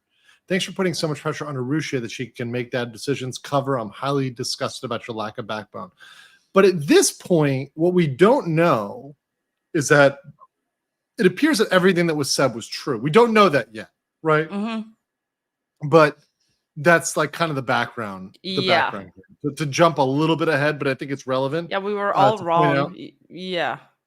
Well, now, were you one who, when this was going down, did you think it was true or not? Like, to be honest, I thought it was no. I thought these fans were crazy and they were making stuff up about her. I had no idea that it could ever be true. Like no idea. I completely sided with Rushia back then. By the way, the poll, which I asked, can you fix her? 78% said no, and 22% are lying. They said I'm yes. part of that 22%. I bet you would, you troublemaker. Hold on. But the drama didn't stop here. The problem was that fateful leak happened on the start of a long weekend in Japan. So Rushia had at the time little to no support from her management. She felt the need to speak. It was on the weekend, so I guess what you're saying is like on the weekend her manager wasn't there? Like it was a holiday, and yeah, she got like no Golden Week? support. I'm not sure anymore. Okay. I think maybe it was. I'd have to check at the dates again. I'm wondering if it was during like the holidays or something. Right, because there is that week that like it's Golden Week or whatever, where there's like a bunch of Japanese holidays, and so there's like a long time off. And if somebody's saying yes, it was Golden Week. Okay, well that would make more sense because a normal weekend, I would say I'm a lot less forgiving. But if it's Golden Week, where literally and people are spamming here, it's like. That's a long period of time to go without, and you cannot not make a comment because literally Golden Week is a full week of holidays, and oftentimes people take off more time around that because it's so long, right? So that period of time would be definitely a time that would hurt a lot, right? For her. So yeah, some people are saying it was or because wasn't. I feel whatever. managers should be available for a streamer during the weekend. Like if the streamer is working, a manager should be available to become yeah, and you got to understand there's some industries you work in, and I know this was new at the time, right? But there's some industries where you need to be able to answer things regardless of whether it's a holiday or not. 100%. I mean, I'm streaming whether it's a holiday. In fact, sometimes I stream because it's a holiday and because I know that everybody else isn't working. So I am, right? So it's like, wait, what are people doing on their holidays when they have nothing to do and they're just in their downtime? Oh, they're probably going to YouTube. So probably it's a good time to stream because, well, people just want to do something when they're like bored at their family gathering and, you know, Uncle Hank and Aunt Pim are having having a really heated conversation. You know, I think was the super chat earlier. It was like asking some political question. You know, like the brave SG over here. Can you ask Rima if she's impressed with Joe Biden or if I need to go over to Europe and bag one of the leaders in Minecraft, officer, Minecraft? You know, if you're having that type of conversation, you know, around Thanksgiving and everyone's, you know, you got the people throwing turkey at each other at Thanksgiving, you know, that sort of situation.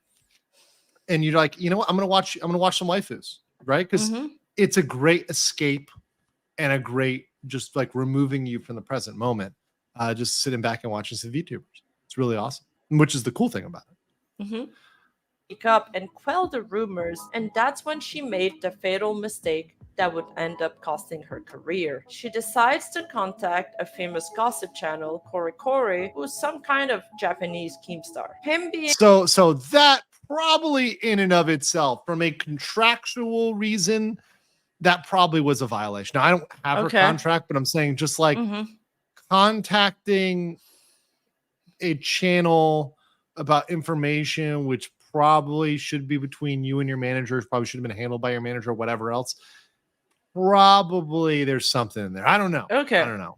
But yeah, I mean, there probably might have been you got to get permission before you do something like that. I imagine something like that in that contract. So that reason right there, I can see that being an issue, right? If you're going to go to like TMZ Japan, and you know that's an issue, right? That's probably an issue from a contractual standpoint.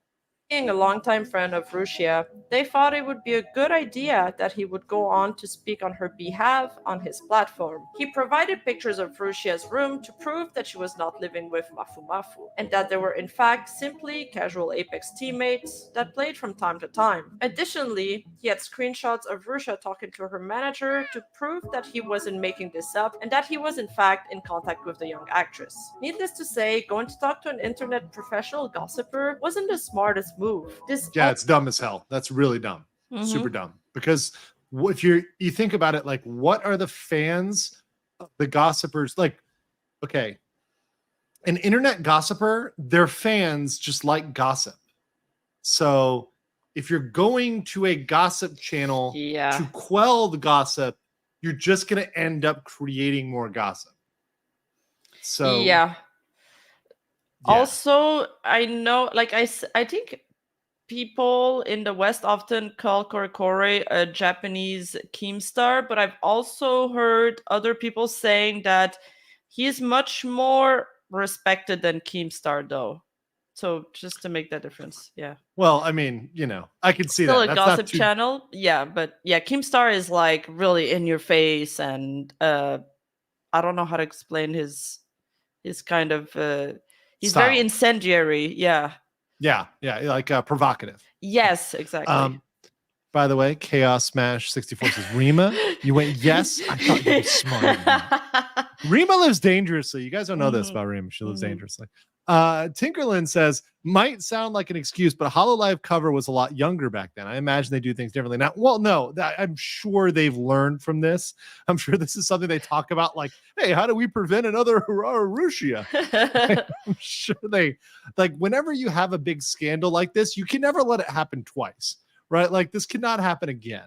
Yeah. So I'm sure the managers are now told, no, you have to be on them, because if you are not, they will do some crazy shit. You gotta be paying I mean, attention. something similar did happen recently in 2023 with Suisse, where there was also a mail incident, and what they did is just they kept quiet for the whole week. Like, she didn't speak about it for a whole week.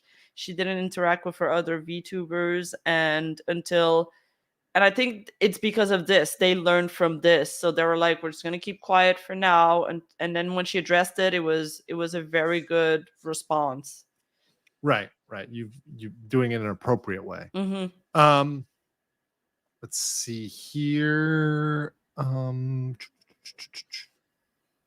Rushia remained quiet, it would have all passed. Yeah. Okay. Yeah. Gotcha. Also, Supernova says, remember, chat, always assume that someone that isn't you is railing your Oshi. Oh no, that's awful.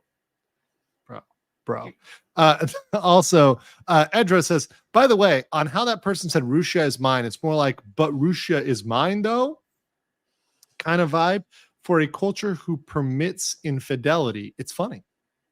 Okay. And then last year, Boo for Mexican 50 says, Rushia was abusing the parasocial relationship. That's why the backlash was so big. She was sending GFDMs and had engagement donos. It was wild. Yeah, and I'm going to tell you guys this one thing, and we're going to see this as it goes on. Oftentimes, the people that are pushing that often are the ones that also have the deepest issues. Mm-hmm. So when it's somebody that is really yandere, like that's worried about you, or rather just you can be a guy or a girl, right? So when there is, for example, let's pretend you have a boyfriend, right? And he's constantly accusing you of cheating. Oftentimes it's because they are the one that is cheating or committing infidelity, and they feel the need to project that onto you because they're indeed doing that themselves. Oh yeah. Right. So that is very, very, very common psychological thing. Rodriguez says, when the shit hits the fan, just shut up. Good choice. Yes. Very, very good choice. Good legal advice. Company goal. Don't make the same mistake twice. Meanwhile, Niji Sanji. You say that, but we have Niji Sanji. Everybody's thinking you have a Niji Sanji. Niji Sanji, though. Oh, God. And then Insanity said, regarding cover in the talent's non-Holo accounts, the only confirmed stipulation is no cross-promoting between what is done in and outside of Holo Pro. Okay, well, if that's for Holo, right? If that's the Holo contract, okay. Still would like to see it. I mean, do we have confirmation of that? I don't think we have confirmation of that. I think people just assume that. Yeah, I mean, I guess you could, maybe people said that. I don't know. Did they? Again, it doesn't explain the Mel PL account. So that's my thing. That's why I don't believe it. I'm going to treat that as speculative. Like, okay, that's a speculation. It could or could not be true. If it's true, it might explain some things, but I don't know we don't know whether it's true unless you're showing me a contract. I cannot tell you for sure that it's true or not. of speculations. And worst of all, during the stream, Korikori slipped and ended up linking her Rushia character to her past life character, Mikeneko. This led Rushia So to at that time, that wasn't public info. I mean, some of her fans probably knew her as Mikeneko, but you don't publicly say it. Like, it was more hush hush. Okay. It wasn't as open as it is now. Got it. Like now it's just like the like, okay, we all know. Yeah. For better, for worse.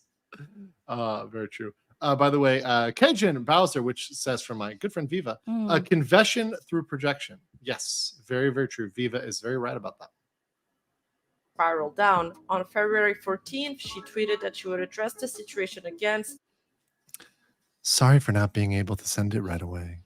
I'm very sorry for worrying and bothering everyone. Also, please let me send it properly as soon as my body and my mind can calm down. Sorry. Once she's calmed down in her body and mind. And then on February 19th, a distressed Rushia would go on her alt account, Mikeneko, to stream a tearful goodbye.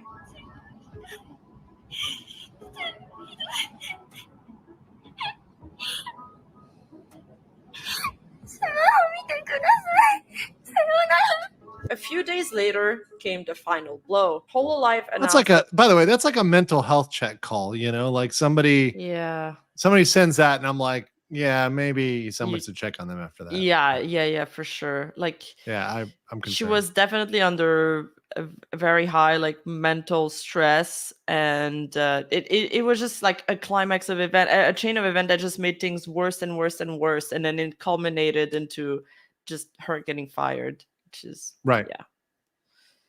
that they had terminated their contract with Rushia, effective immediately. They said that Rushia had violated her contract by leaking confidential information and spreading false rumors to third parties, causing damage to the company's reputation and trust. They also said that it had become difficult to manage and support Rushia, and that they would take measures to prevent similar incidents from happening again. Rushia's sudden departure shocked and saddened many of her fans and fellow streamers, who expressed their gratitude and support for her on her social media.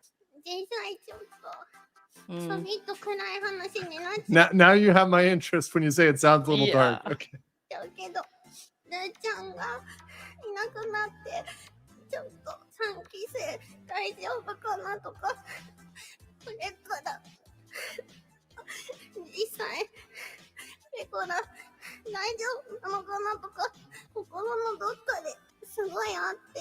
I even remember Hololive gathering their remaining VTubers together to reassure people. However, some fans also criticized Rushia for her actions and questioned her honesty and integrity. Even more so after a leaked message showed Rushia proclaiming, "I will ruin them all." This leak made her lose the support of some of the Hololive fandom, who viewed her as a careless blabber and a vengeful traitor who threatened the rest of the Hole members. Rushia would later go on to debunk this whole claim and say that she never was referring to her former gen mates and has only love for her ex-colleagues. But by then... Is that still true? Does that hold up? I even forgot about that. Yeah, that was one of the reasons people were also upset at her, because she seemed like she was vindictive about her former like talents, colleagues, and her former talent. Right, her gen mates, Yeah, that's that. I mean, like, that's very interesting. It's like, does that hold up now? Are they still cool or not? I mean, it sounds like something she would say because she's just a very emotional person, but I don't know if she would actually go as far as to hurt them or say or leak stuff about. I don't know. We don't know what she leaked. That's the thing. And then TV says for 10. I'm conflicted on this case, but I tend to remember that the person behind behind the person / anime girl guy I see on stream is a real person with a private life that isn't my business. You are a very healthy person for remembering that. Let's just say that is the proper thing. And I do tend to think that about almost especially as a streamer. I think that about other people, right? Especially other streamers. Like I'm not a person who digs into their business. Like, people can tell me what they want to tell me or what they don't want to tell me. Like, I'm like overly cautious about that because I don't want to come off as somebody who's like digging for or mining for information. because there's a lot of stuff that like you're just not comfortable telling people at all, right? So I definitely do get that. But at a certain point, when it begins to harm the public or harm fans, right? Or also it deals with like material misrepresentations, I think that's where it gets a little bit more difficult to deal with. Oh, and last year, Grayson Kale says, hey, love the streams. Just want to say your interest in VTubing is similar to mine. Funny how we laugh at the pink lady saying the N-word leads me to following the rise and fall of multinational companies. Oh my God. It's great. It's absolutely great. It's crazy, Grayson. Like once you go down this rabbit hole, there's like so much here. And it's this international like giant corporation versus upcoming streamers with like this new technology plus waifus plus memes. Like how can you not get into this? Like I just don't understand how this story is not compelling for everybody. General public opinion, especially on the overseas side, had shifted. People felt that she didn't play by the rules and that she had gotten... Feel bad for her gym mates, neutral about Rushia. Her breaking NDA was 100% her fault and giving too much info to Japanese Keemstar. Oh, they literally call him that. And expect him to say nothing might have been the worst decision I've ever seen any Hollow member make. Well, what she deserved. That would be a stigma that would plague her for the rest of her career. Rushia did not have a chance to say goodbye to her fans or colleagues as her YouTube channels and memberships were closed down shortly after. it just sucks. 1.42 million. I know. You lose that. That's like, well, they let go of their biggest super chat earners, so it was probably for a really valid reason. Yeah, you're not gonna let that go. Like if this shows you anything, it's like that you are not immune from, even if you're at the top, you are not immune from being cut. Right? There's a point at which they are going to cut you, even if you are the number one Pokemon champion, because she was at that point by far and away. We saw on those charts. So kind of nuts. After the announcement, her birthday merchandise, which was planned to be released in January 2022, was also immediately canceled and refunded. By the way, in retrospect and looking at everything, definitely the right call. I'm not saying that's the wrong call. I'm just saying like it shows you that like it doesn't totally insulate you, and if you are running a corporation at least the right way, you should be willing to do that, right? So even if they are your top person, if they're doing something that's damaging your brand or the company or whatever else, I mean, you have to consider like, is this worth keeping the person? Rushia's termination from Hololive was a tragic and controversial event that marked the end of an era for one of the most successful and beloved VTuber in history. It was over for the character Rushia Uruha, but not the actress behind her. On April 24th, Rushia rejoined with her old persona, Mikaneko, and debuted once again. And on July 16th of the same year, she debuts under the character Nazuna with a VTubing agency called VShoujo. Both of the debuts were a success and managed to get Mikaneko, Rushia, Nazuna, heck, this is getting way too confusing, the voice actress, most of her old following. Both debuts, in fact, gathered over 30,000 fans. Today, Mikaneko... Like, does that, wait, 30,000 live viewers? I don't remember now. No, definitely more than views. I think it might have been subscribers. I'm not sure. Okay. 30,000, like, if that's live views, that's like, that's pretty great. But if it's subscribers, it's also great. I mean, as well. I mean, Pecora gets like 30,000 live viewers for a regular live stream, so it could be in the realm of possibility. People are saying 45K something live viewers or something like that. Yeah, no. I believe it. Then. Yeah. Yeah, I believe it. I believe it. Also, I believe that Tank Rat is an absolute freaking Chad and an absolute fucking monkey. Nice. See, monkey emojis in the chat for Tank Rat. Drop those for my boy. Appreciate you, Tank Rat. Make sure you have gift memberships turned on. Say thank you to Tank Rat so that you guys can attend the next members only stream, which we'll do. We do at least once a month. We just did our one for at least early March. I might do a late March one as well. Maybe, in 2-3 weeks, I'll do another members only stream. So make sure you accept those. Say thank you to Tank Rat and all the other based Chads who drop those memberships, those gift memberships. So thank you to all of them. And then last, Anthony Brown says there's a couple of hollow memes and there's another VTuber, even FleshTuber channels. So it is true that later EN talents have less restrictive contracts. And that can be part of the industry adapting over time, which, Mhm. by the way, is why I hope my channels will push. And I hope that the attention to a lot of this stuff will allow them to modify contracts in the future to change what is the industry standard. And I know that's a little bit, maybe that's a little bit grandiose of me to think they'll do it because of me. Maybe it's not because of me, but maybe the attention that in the aggregate, which includes my coverage and other channels' coverage of things like keeping your model, right? Things like dealing with getting permissions from management, stuff like that, that can change and become better, and that the industry can reform on, that they will genuinely consider that as part of their negotiation with their talent. Yeah, I I do hope this is- tweeted about something like PLs shouldn't be taboo anymore, and there's still a lot of pushback. Really? People think that's taboo? Yeah, people don't want to have if the VTubers PL connect to the main character, even though most of the PLs nowadays are also secure, and they're also they're also separate from private information. So I don't know. It's gonna take a while for mindsets to change, but I do think it is changing, and we're seeing a shift towards like progression and modernity. Speaking of modernity, Brave SG says, I thought Rushia was mostly innocent, but made a stupid mistake to get fired up until she continued to GFE content as Nizuna and Mike. She did not learn.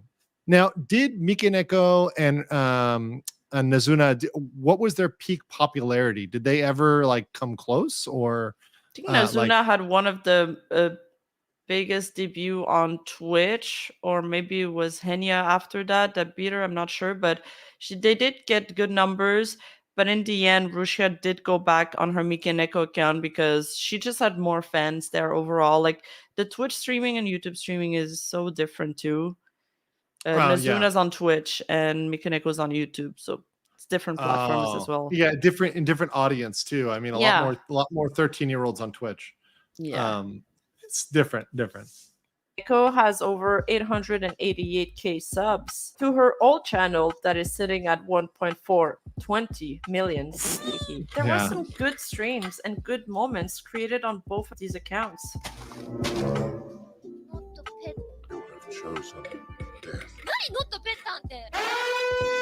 Beton means flat.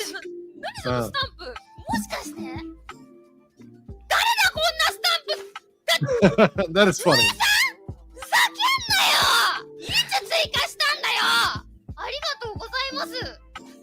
Sometimes Mikeneko would slip up and call herself Nizuna.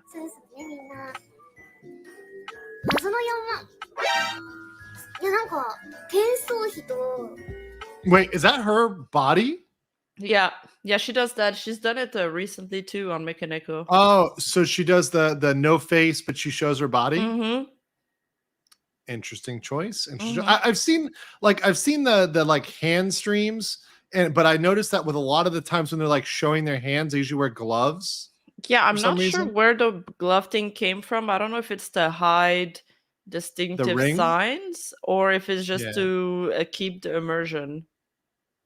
Yeah, I imagine it might be because people are like OCD enough to like look at little imperfections in your hand and like dox you, right? I love how that's what I was wondering too. It's a man. No, I mean, I wouldn't make that presumption here from that picture, but okay. Yeah. Wait, HoloLive has a glove. Wait, someone say HoloLive has a glove. Is it policy? Yeah. Oh, it's a standard. Yeah. Oh, for immersion. Okay.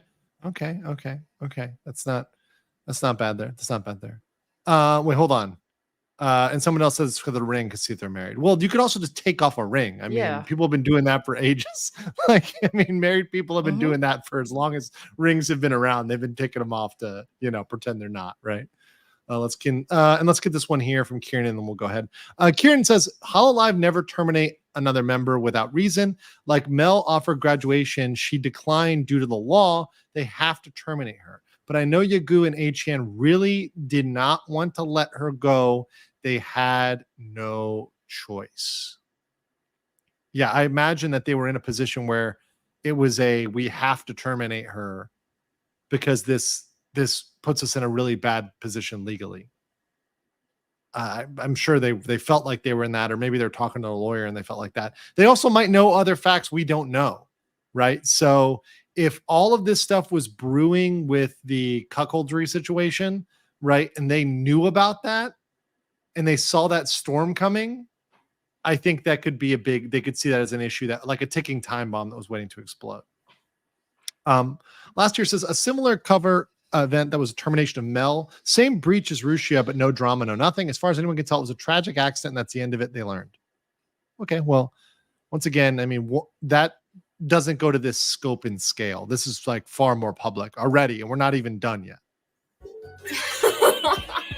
But it seems she gradually started caring less and less about her Nazuna character and seemed to prefer her Mikeneko channel. Whether it be for financial reasons, because that channel is performing a lot better than the Nazuna one, so it could be grossing more revenue, but it could also be for the fact that she simply prefers her Mikeneko persona. After a while, it felt like Rushia was able to finally move on from the whole incident and put the past behind her once and for all. Or was she? Because on January 2023, she debuted her second model. And it's basically pink-haired Rushia. It's like, you just like, okay, make me a model. What do you want to look like? My old one, but with pink hair. Yeah, she went to the Second same model. artist too. I mean, it's technically all right. Yeah, Technically, all right. technically it's not any violation there, but you know, pink Rushia Was illustrated and conceptualized by the artist Yasuyuki, the same artist that had designed Rushia. It seemed wherever she went, that change there was, hold on, let me just do this. It seemed wherever she went, close. controversy would follow, as she had developed by then a sizable group of antis. Some of them going as far as posing as Mikeneko in order to scam accounts in Genshin Impact. This event sparked some discussion in her fan base about her having to take... Hold on. The last point you raised, I do want to blame her a little bit. You said she is a fragile person. In her past experience, I'm really sorry to hear that. I'm surprised past trauma can be a hard thing to overcome. However, if Mikeneko-san is not ready for moderating her community and coping with the toxic internet, then probably she should take a break from the internet. As long as she's a leader of a community, there's a responsibility for her and her only. I hope we at least agree with that. I hope she gets well soon and strong very well. I feel like this is like wishing her ill a little bit, but like at the same time, like it's very, I don't know. I mean, I feel like at one point your community gets so big that you can't micromanage all of the bad actors, but you need to have firm stance on things and guide them a little bit. Yeah, and you do have to you do have to set some boundaries. Like, hey, if you do this, like you're out, right? Like, yeah, you're out, you're banned. If you talk about anything, it's like, you know, for me, it's like illegal, impermissible against TOS. Like, right, I'm sorry, you may be like a forever supporter, but like obviously you're gonna get banned just because you know that's what's got to happen, right? Because obviously you've got to create a certain environment where people are safe, and also where the platform isn't going to remove you. So, like, obviously there are some lines you don't cross, and there's also personal lines you don't cross. So. Yeah, there is some responsibility to moderate, like to set those mods right in the community. Speaking of moderating, a big thank you to my main mod, Danielle, and I will be modding another one or two folks as well. Also, make sure you guys are moderately smashing that like button. We are at 1,600 likes, so we have 1,400 more till we fix Rushia. With 1,400 more, we will officially fix Rushia. It's going to happen. It's going to happen. Also, Yinka Zombie said, this is why Keisan is peak content full body. I will say, when I was doing my Keisan research, I was like, oh, well, you know, what is this going on? And I was like, wow, talk about people who actually look like their model. Oh, yeah. Right? Oh, yeah. Like, and good. Like, look very, very good. Although I know that all my Shondo people in the chat, they're going to be thinking, yes, ancient women. Any woman that is physically above the age of 13 is ancient. I hadn't seen that clip. That's funny. It's a good one. It's a good one. But that said, Keisan, yeah, I'm a fan.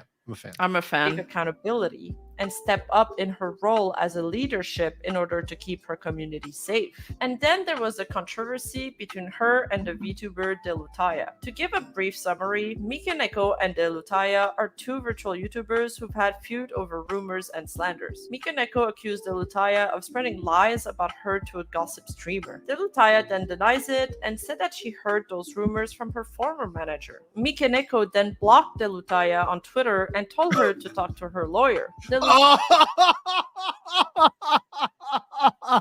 You know it's bad when you're blocked and sent to the lawyer. I'm gonna tell you right now, when you've got to talk to a lawyer, which by the way, okay, as a lawyer, that is actually like the worst job and the best job because you can charge so much money for it, but it is the worst thing to deal with ever because you're literally being somebody's telephone at that point. Are lawyers cheaper in Japan? Because I feel like Rushia is hiring lawyers left and right. I don't get it.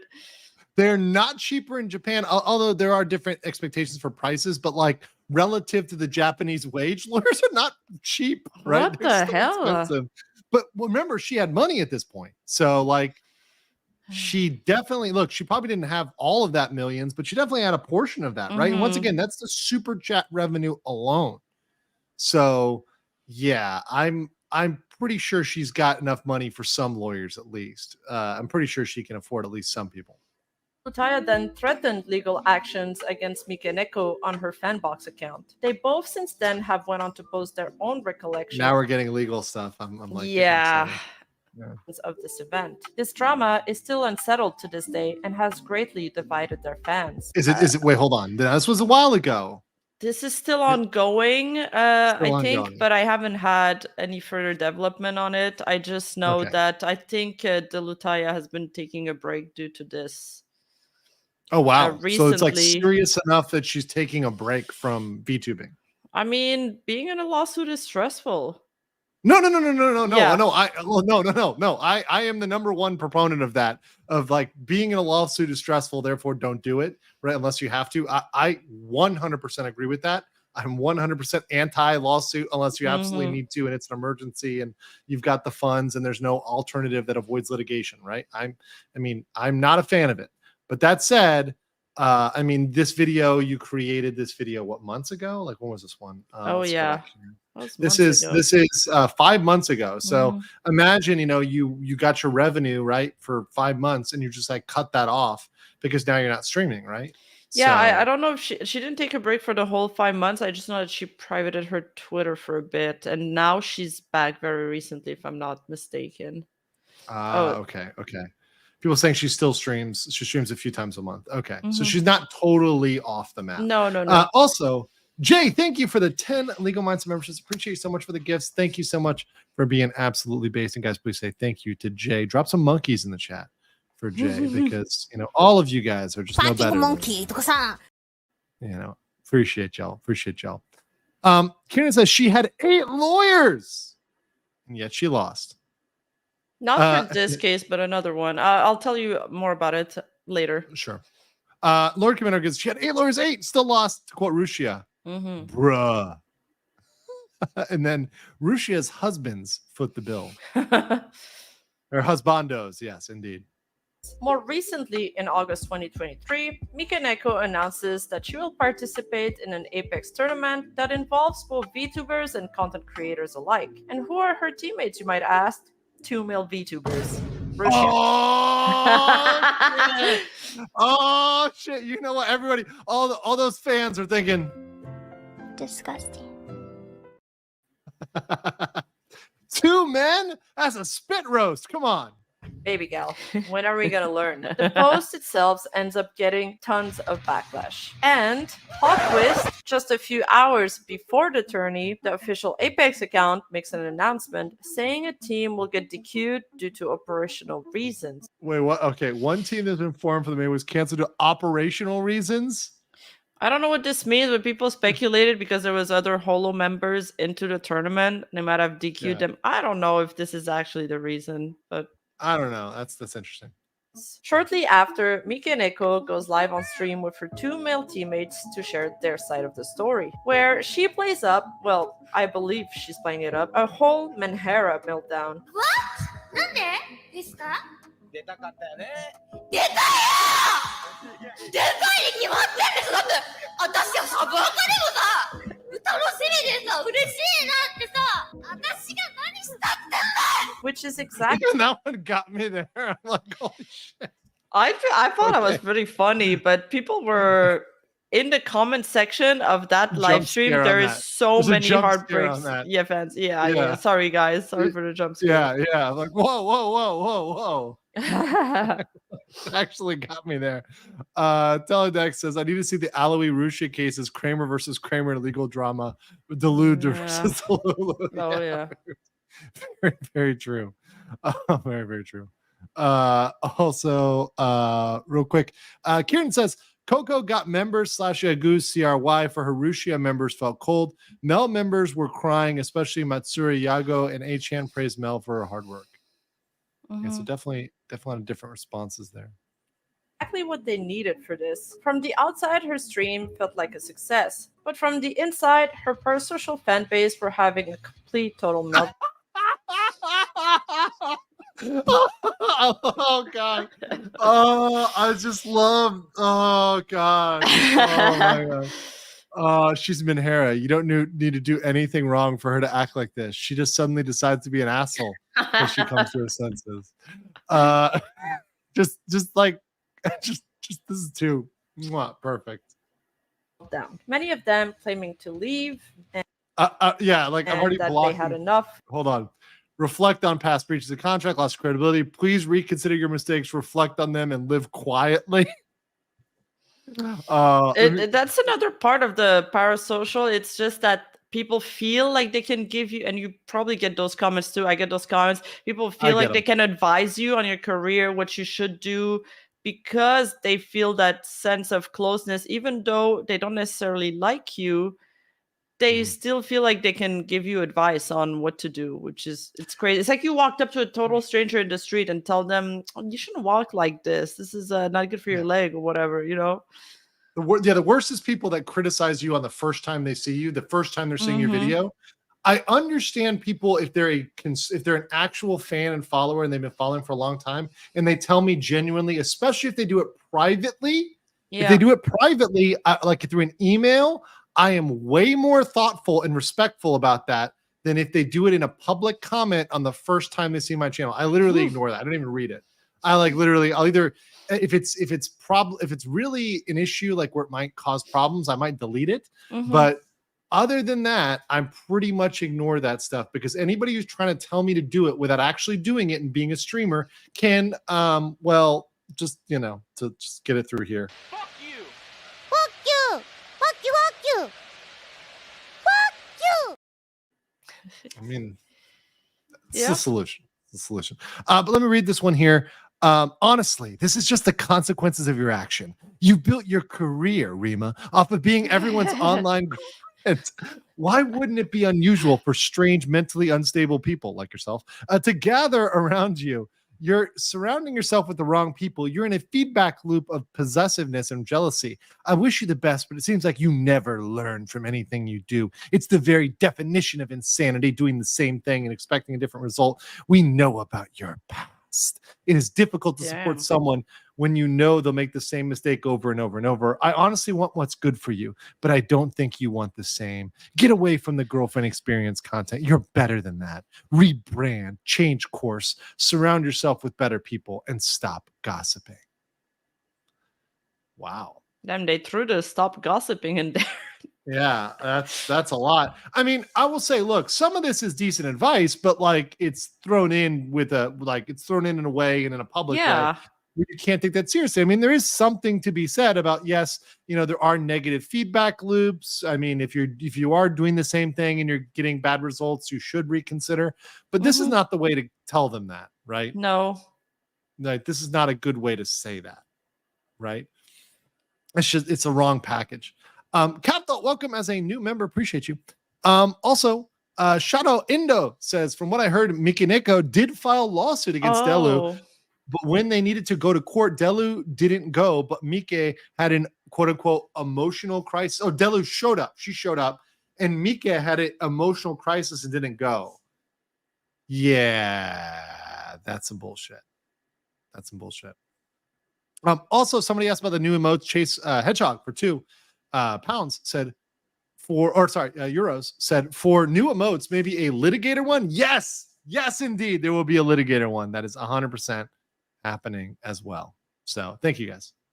With Rushia's lies and fake promises. Dude literally said 2 men at once. I'm crying. A lot of her fans feel disappointed in her, along with the trust issues that they have been piling up. Rushia had been making promises to them that she wouldn't be playing with male VTubers, and this was the proof in their eyes that she had once again lied. And at the time of filming this video, which is August 23, it seems that Mikineko's management has just posted on her account announcing a hiatus so she can recover and get well soon. From what I gathered online, the general sentiment from her Gachikoi and Unicorn fans is that they dislike Apex because if she does not install Apex, there will be no real happiness. It's time to enter dictionary mode. Okay, let me read this last one. I fucking hate Apex. I fucking hate what she does to her.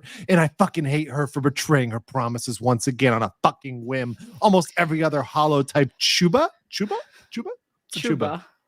I don't know. Has no problem at all to never do this. This woman has to do something like this every fucking couple of months. Just like for a few days, she was talking about how she would stop streaming if she found out her top 2 donos were cheating on her. Incredible. Fucking Apex brain rot. Until she did not do one of these, she would not stop. To all the people coming through to read and laugh, I don't care anymore. Don't let your Oshi get into fucking Apex. It ruins any Chuba who plays more than once in a long time. See, some comments on 4chan are definitely like ironic and shit posting, but this one's not ironic. This one feels real. No, that is 100% real. Like dropping the fucking in there like 9 or 10 times. That's only like authentic hate. It could do this. Only real hate. That's deep. That's reaching deep into their testicles for that one. Someone said Chuba equal VTuber. Okay, got it. Probably saying it wrong. No, you're saying it right, I think. Am I Chuba? Okay. I was thinking like Chupa, almost like the Spanish word, but Chuba. Okay, cool. it's a game that brings her mood down. That is not. Well, people are saying Apex equals lots of men. Oh, so it's because she's around men. Yeah, they're mad because she's playing with men. Mm-hmm. Oh, Apex is an NTR. Okay, I get it. So they're imagining the. Okay, got it. I wanted to talk with Rushia Gachikoi, and he claimed that he was a Gachikoi too, and he said that the fans were mad at her because also in Apex it's like a dating game, like you played with guys and you meet people through there too. At least that's how it's considered in Japan. That's how they view it. Okay, got it. Spectre Von Baron says, you don't know Shuba? Let me ask you, Mr. Lawyer Man, could someone be taken to court for gaslighting someone so hard they believe they are a duck? Wait, what? Could someone be taken to court for gaslighting someone so hard they believe they are a duck? I mean, at that point, fan base like gaslit her so much that the meme is that she's a duck. Oh, okay. I feel like we're slowly doing the Dorima with the horse thing. Yeah, exactly. That's exactly what's happening too. Let's stop before she files a suit against us for mental. Cry Cabot says Gator nuggets are yummy. Yes, they actually Gator is tasty. I will definitely always be down for eating it. Gator. Let's continue. For her career, and also that it's a game that's highly considered a dating game for the Eastern audience. In the end, they feel frustrated that she's not listening to their advice to put the goddamn game down. Indeed, Apex is a competitive game. Those kind of games can be tilting, tiring, and extremely serious. Everything that is not particularly welcomed in the VTubing world. On top of that, it has a player base of like 95% male. 95% males! To the despair of all the Gachikois. Yeah. Will constantly be surrounded by tons and tons of dudes. Now, Rushia has two choices. Either accept who she is and not make false promises that she cannot keep to her fans, or keep the loyal, wholesome fans and get rid of the gotchis and then do whatever the hell she wants. Or she can keep engaging with them but then live a limited, idol-like lifestyle. The thing is, when people come to expect something from you, they're not going to be surprised when you act that way. They're only going to be surprised if you've been presenting an alternative image to what their perception of yourself might be. I'm going to take an example. Yeah, of that's a really good point, Rima, because that's when people really get mad at you, and that's when people get the most mad at you. And by the way, this doesn't apply for just streamers like VTubers. Sorry, this applies for streamers in general. And I kind of see this in the spheres I've rotated through, right? And I've dealt with different folks, and I think when I see drama explode, it's mostly when somebody has portrayed an image, and that image is a certain thing, and then it's revealed that they are anything but that thing. Yeah. And there's something exposed that it's not that. It's different if you own it, or if you say, look, I may have fucked up in the past, I may have done bad things, I mean, no, never mind. I was gonna I've done, people say like, look, done stupid shit, own it, just own it. Be like, yep, that was me, I fucked up and I changed, right? Yeah, I think this is a trap a lot of new streamers and a lot of content creators fall into when they first start. They want to please, or they want to cater to everybody, so they show this really like neutral side of them when in fact they're not neutral. And that's also why I started showing more and more of my personality and started live streaming, because I was like, I show such a little side of myself through my videos that I feel like people are attaching a personality to me that is not me. That's like they're filling in the blanks in their head. And I was like, I gotta correct this before it gets too far and people get the wrong idea of me. Even though their image is really good, it might be maybe too good, and I won't be able to live up to those expectations. So I'm like, whoa, chill. Yeah, and I think there is a duty on you to eventually correct that, right? Like if you never say anything about it and you let this go on and you milk it, right? Then at a certain point you have to say, okay, no, I've got to come out here and say, okay, if somebody is making me into their trad dad, at some point I got to come out and I'm making me into this like conservative Christian guy. Yeah. And all of a sudden you're into pegging, right? Jack Murphy, right? Something like that. Or if you're out there being this chaste, wholesome waifu, and then all of a sudden you're on OnlyFans, right? Like, yeah, those are contradictory things, and you should just come out there and say it. If you're on OnlyFans, just be like, yeah, I was on OnlyFans, and like that's what I did, right? Just say that. And I think that's better. I think when I see the rebellions, it's really because somebody said they were one way and now they're another. Exactly. Right? And oftentimes the change is jarring, right? It's a change between somebody that is like, for example, wholesome, and then they're all of a sudden revealed to be, no, they're pretty fucking degenerate. Yeah. Right? And that's the big swing, right? And usually, it tends to be the wholesome to degenerate, right? If you start degenerate and you become redeemed, people are more willing to accept you than if you start wholesome and then you go degenerate. Yep. Right. I agree with that. So it's better you admit to your degen side, right? You admit to your your cultural preferences early on. So at least people say, okay, well, look, I like him. I may not be into his, horse collection, but everything else is cool. Right. Everything else is cool. You might end up turning some people away from you because they're like, I'm not into that. But at least the people that you have on your side, they know who you are. They're real supporters, and they're not people that are in there for something you aren't, right? Whether it's a girlfriend experience, whether it's a Christian conservative, whether it's a wholesome waifu, trad wife, whatever, right? Real quick, Captain Tanker Joe says legal mindset and Fox Girl definitely live. I can't believe it. New fan of both of you. New big fan of both of you. Not just little fan, big fan.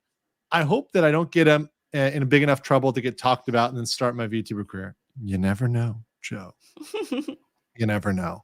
Listen, that's what happened to me. I got yanked into this after like 2 weeks. That's what happens. Cry said Rushia may be out, but she's still part of the reason Hollow Live reached worldwide. Props to Sesto for the classic Go Home clip, which went viral. And this is the thing about VTubers. These streams can generate amazing clips that will go that will just go absolutely viral and make them a star overnight, right? Make them an internet sensation overnight. That's the power of VTubers. And that's a power that a lot of even TV stars and movies don't have because they're not creating enough content to become clippable and memeable. One last one here saying going from Proverbs 27:17 to 17177013 equals bad. I'd have to look up that other one, but okay. I'm gonna believe you on that one, bro.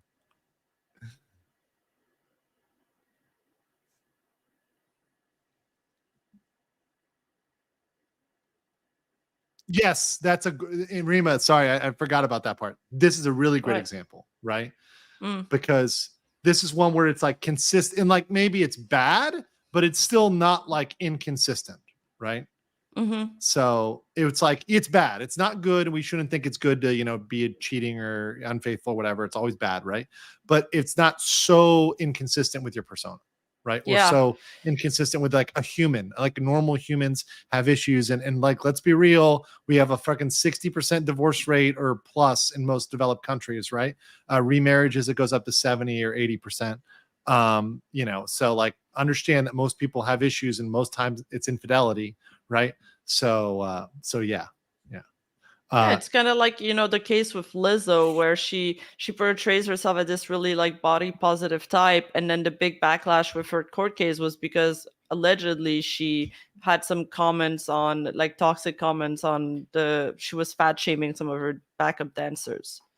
Now they're like, you're innocent until proven guilty, of course, but because of the separation between the accusation against her and the way she was portraying herself, that's what caused the big public backlash. Okay, I'm just getting that this was a Metamorphosis reference, which I think anybody who knows anime and manga, now I realize no, it's a Metamorphosis Lizzo is a reference. Singer. That no, but like the manga. Oh, yeah. Anybody who's ever read that, like that is very dark doujin view. Yeah, that is one of the darkest doujins ever. I read that shit. That like puts you in a depression for probably at least a week after you read it. So yeah, I haven't seen it's that one. bad. No, don't even read it, Rima. I don't want you to go down that dark. I know because I've read it. Now I know. Now I'm like, okay, yeah. It's mid. Get the fuck out of here, Doctor. I'm gonna time you out for that, Dr. Dat. This is the conclusion. I don't know if we should watch the rest or if we should go to the next video. Oh, sorry. Is this the conclusion? Okay, sorry. This is the conclusion. So let's go to the next, because I don't want to delay the meat of the analysis and also the juiciest part. But before we start this portion here, guys, our Sort and Hearst girl is at 41K subs. Now, when we first started this journey with Rima, she was only at a mere 30, and even during the stream, she's gone up 100 subs. So she's gone from 41 to 41,100. So guys, you. Make sure you subscribe. She's a great friend of the channel. She's a super great guest. She's always willing to come on with like little notice. So I really do appreciate that. I'm very thankful for that. So please go over there and subscribe, because she deserves your subscription and she works really, really hard. So, there's that. Okay. Let me get these super chats. We're going to catch up on these super chats and start the second one. It was the Count Dankula Frank Amadeo video. You said you watched yours to do. No, I watched it off. Okay. I'll be right back while you catch these. Yeah, no problem. I watched that one off air. What I said was, look, if it's something that's if it's 3 minutes or under and it's $20 or up, I'll get it on the stream. Otherwise, I'll look at it. I'll see if it's good. I'll laugh if it's great. But I think I watched that one after. But let me check it out again. And let me see if it's short, then maybe. But I think this one I've seen. I have it pulled up here. So let me. It's 48 minutes. That can't be right. Let me look at that one up again. I think there may be something else there. But thank you for that, Weird. I appreciate that. Sinadina Kaslana says, when will you do a Parrot Chan reaction stream, which was followed up by Eins913 saying, Legal Mindset, you must watch Parrot. Ask Rima. It's great. Okay, I will do a Parrot for Chan reaction stream. So I will do all of that. That will be a definite future one. So I will do that for you guys. Even if it gets me in trouble, I will do it for you guys because everyone's asking. Dark Lelouch G says, going to be interesting if you cover the Hogwarts fallout, particularly Pickamee and Silvervale. Doing a great job, Andrew. Can't wait to see more. Yeah, and I'm loving covering these things from a professional angle. Hopefully you guys like this and enjoy this, of a professional reviewing these things, somebody who looks at this from a more corporate standpoint than just looking at it from the perspective of a VTuber. Obviously, I don't know everything. I don't claim to be the ultimate lawyer, but I do tend to have a very good eye from a business standpoint, both as a business owner and a person who's running my own business, and as somebody who was in corporate counsel and was on the other side of the table. So I think my perspective has been pretty interesting on this. It's different than most people. Fallen Hero 4567 says, yesterday Doki Bird did a charity auction and a piece of paper with their signature was going for $4,450. Not surprised at all. Spectre Von Baron says, to put it in cold marketing terms, when you stream, you are the product. No one wants to be tricked into buying something they didn't want. Yes. It's very true, which is why I am always for honesty over bullshit, because yes, you will lose people up front, but you lose the most people by being dishonest, right? And representing yourself as something you are not, right? That's why I'm saying I'm not a doctor. I'm not a financial expert. I'm not this. I'm a very specific set of skills, very specific type of person, right? Don't expect anything beyond that. But what I do like to do is educate and entertain. So I just try to say, hey, look, expect to be educated and entertained. That's what you come here for, you know? Let's see. Rodrigo says, Andrew, you read it. Wow. Bowing down in respect. Yeah, I read most things. Lover of Green says, when will Legal Mindset ever get his new VTuber avatar? I demand an avatar with a handsome anime lawyer. I love Phoenix Wright. If it's a Gundam can be a VTuber, then so can Legal Mindset. Should I have the ping, but I don't want to spoil it. It's done. Lover of Green. It's done. It's coming soon this week. I promise, guys, this week. It's interesting. You combat the 39 IQ commentary. That is literally why I got into this, to raise the IQ level of the conversation. And that's why I bring in people who have high IQ and not 39 IQ. Smash those 39 IQ emojis in the chat, guys. Smash those 39 IQ emojis in the chat. That's what we're trying to combat here. You know, if we can raise the collective IQ of the VTuber community, I think we're doing good. The Talented X says, Andrew, thank you for joining us this world. Your perspective has helped keep us on the same page in a collaboration, support the streamers and VTubers we care about. Yeah, and I want to collaborate more with folks that are in the know, that are knowledgeable. So if you guys recommend people or hit people up, say, hey, have you thought about collaborating with Legal Mindset, talking Legal Mindset? I know there's a lot of people that mention me now in their videos, you know, as that lawyer, or there's a lawyer at least. So it's really, really You're the lawyer. The lawyer, right? The lawyer, right? And I see even small channels mentioning me, and I like to help those people out, because I remember when I was a small channel, I was not always with 3,800 people watching, 4,000 people watching. I was a channel with literally 10 people watching, right? I remember that, and I pay it forward to people that are doing good work. And I do look at these channels, and if you are doing good work, look at Countess Lita, right? We saw her stuff. I looked at her stuff. She wasn't being that negative. She was mostly positive about everything that we had to say here. So, you know, gave it, noticed her. She got a bunch of extra subs. I'm going to try to get her on the channel at some point when I have time or a topic that kind of calls for it. And yeah, you know, other day with Lydia, I had Lydia on. Yeah. She's super cool, smaller channel, right? No, it's cool. You've been helping out a lot of people. I mean, almost everybody collabed so far had a smaller channel than you, so it's been really great. You've definitely been like just positive gains into the community so far. Yeah, and even people that are close, like False and I are like fairly close in subs. I think we're both in the hundreds. It's a comparable. It's like peer to peer, right? So it's either peer to peer or lower. I typically don't do too many collabs with people that are way out of my range, mainly because they don't like doing ones with people that are smaller. But I don't care, because I know that a rising tide rides all ships. And if you are able to bring up people around you and support people that are doing good work, they will eventually come to help you. I think that's true. It's a big community. Mm-hmm. Yeah. And by the way, people mentioned Seiyu. I Seiyu's content's great, but after that last video I did, if you haven't checked that out, we're kind of done covering that from a legal standpoint because it's clear that she's got everything she needs and she's good. Yeah. Right. So if she wants to reach out to me, she can. But I mean, I would prefer to talk to her about stuff that's not legal and just talk to her about like being a VTuber, that sort of thing. Mike Fang says, "Hello, legal. I'm a VTuber fan, also a wrestling fan. Curious if you'll be doing topics like the WWE situation with Vince McMahon. I have covered that in the past. I covered that complaint. Let's put it this way: if it goes to trial, I will cover it. But I think that thing's going to settle. So that's my guess on the Vince McMahon thing. And whenever there's like wild sexual stuff, I'm always giving the question mark of like, okay, is this really real? Curio for 15 Malaysian ringgit says, if you like VTuber, check out VTuber Legend localized by J Novel. We'll have an anime in July. The LN gives me the feeling of early day VTuber stuff. Cool. Shadow Knight 1990 says, Rima back. Let her know you're checking Parrot out. Yeah, they keep spamming me to check out Parrot 4chan. Isn't it a little too shit posting for Andrew? Maybe. I think you'll like some of that info. See, this is what, look, see what I mean? You guys try to put me on like shit posting stuff here. Like Rima's putting me on legit stuff. You guys trying to put me on shit posts. I'm going to check this out off screen. I mean, they're really good entertainment stuff. I just don't know if it's on brand for you.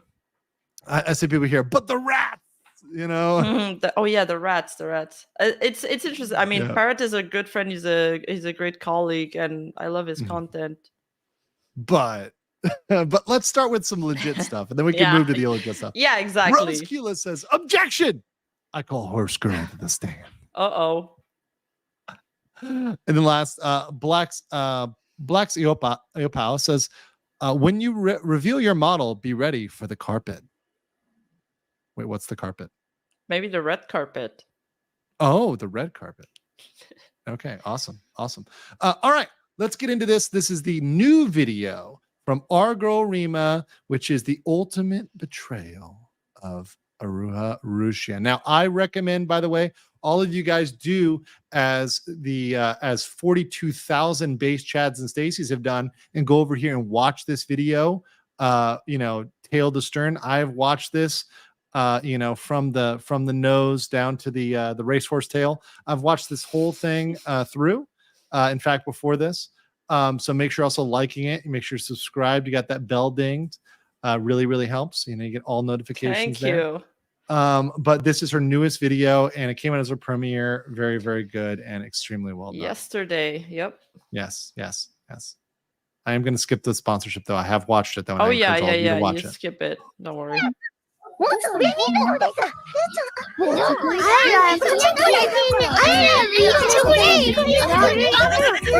Uruha Rushia is a name that will forever hold sway in the VTuber community. Your volume is a little bit higher on this one. I feel like I yeah. almost have to fix your microphone.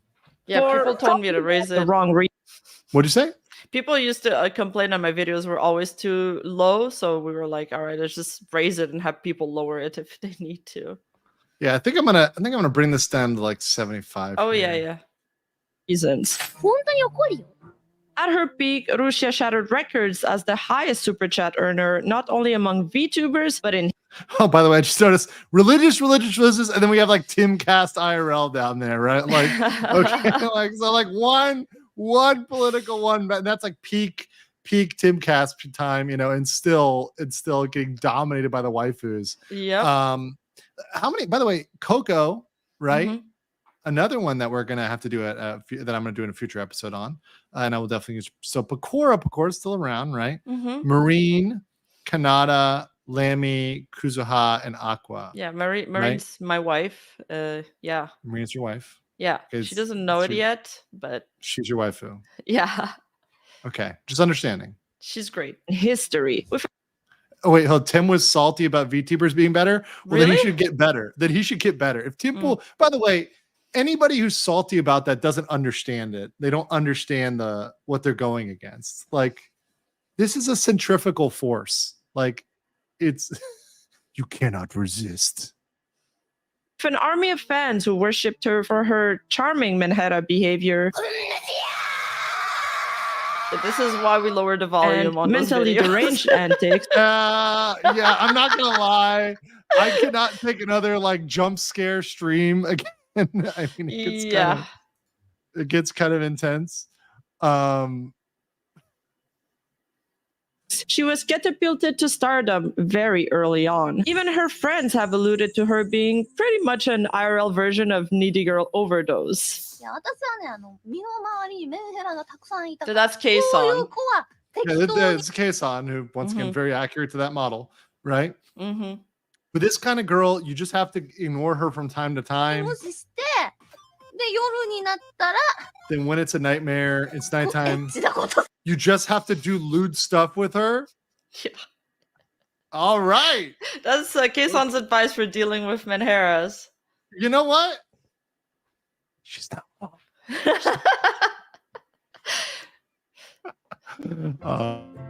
Disgusting.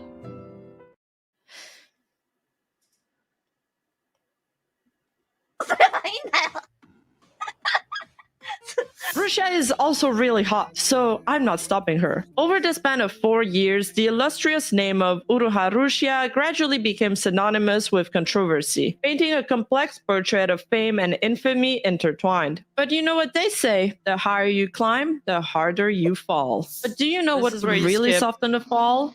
More. Oh yeah. So let me skip Yeah. forward over here. For Good the call though. Good chapters. call there. Yeah. By the way, go support her and support her. Use her gift code mushroom, right? Yeah. Or mushroom. Right? Mushroom. Use your gift code to get it.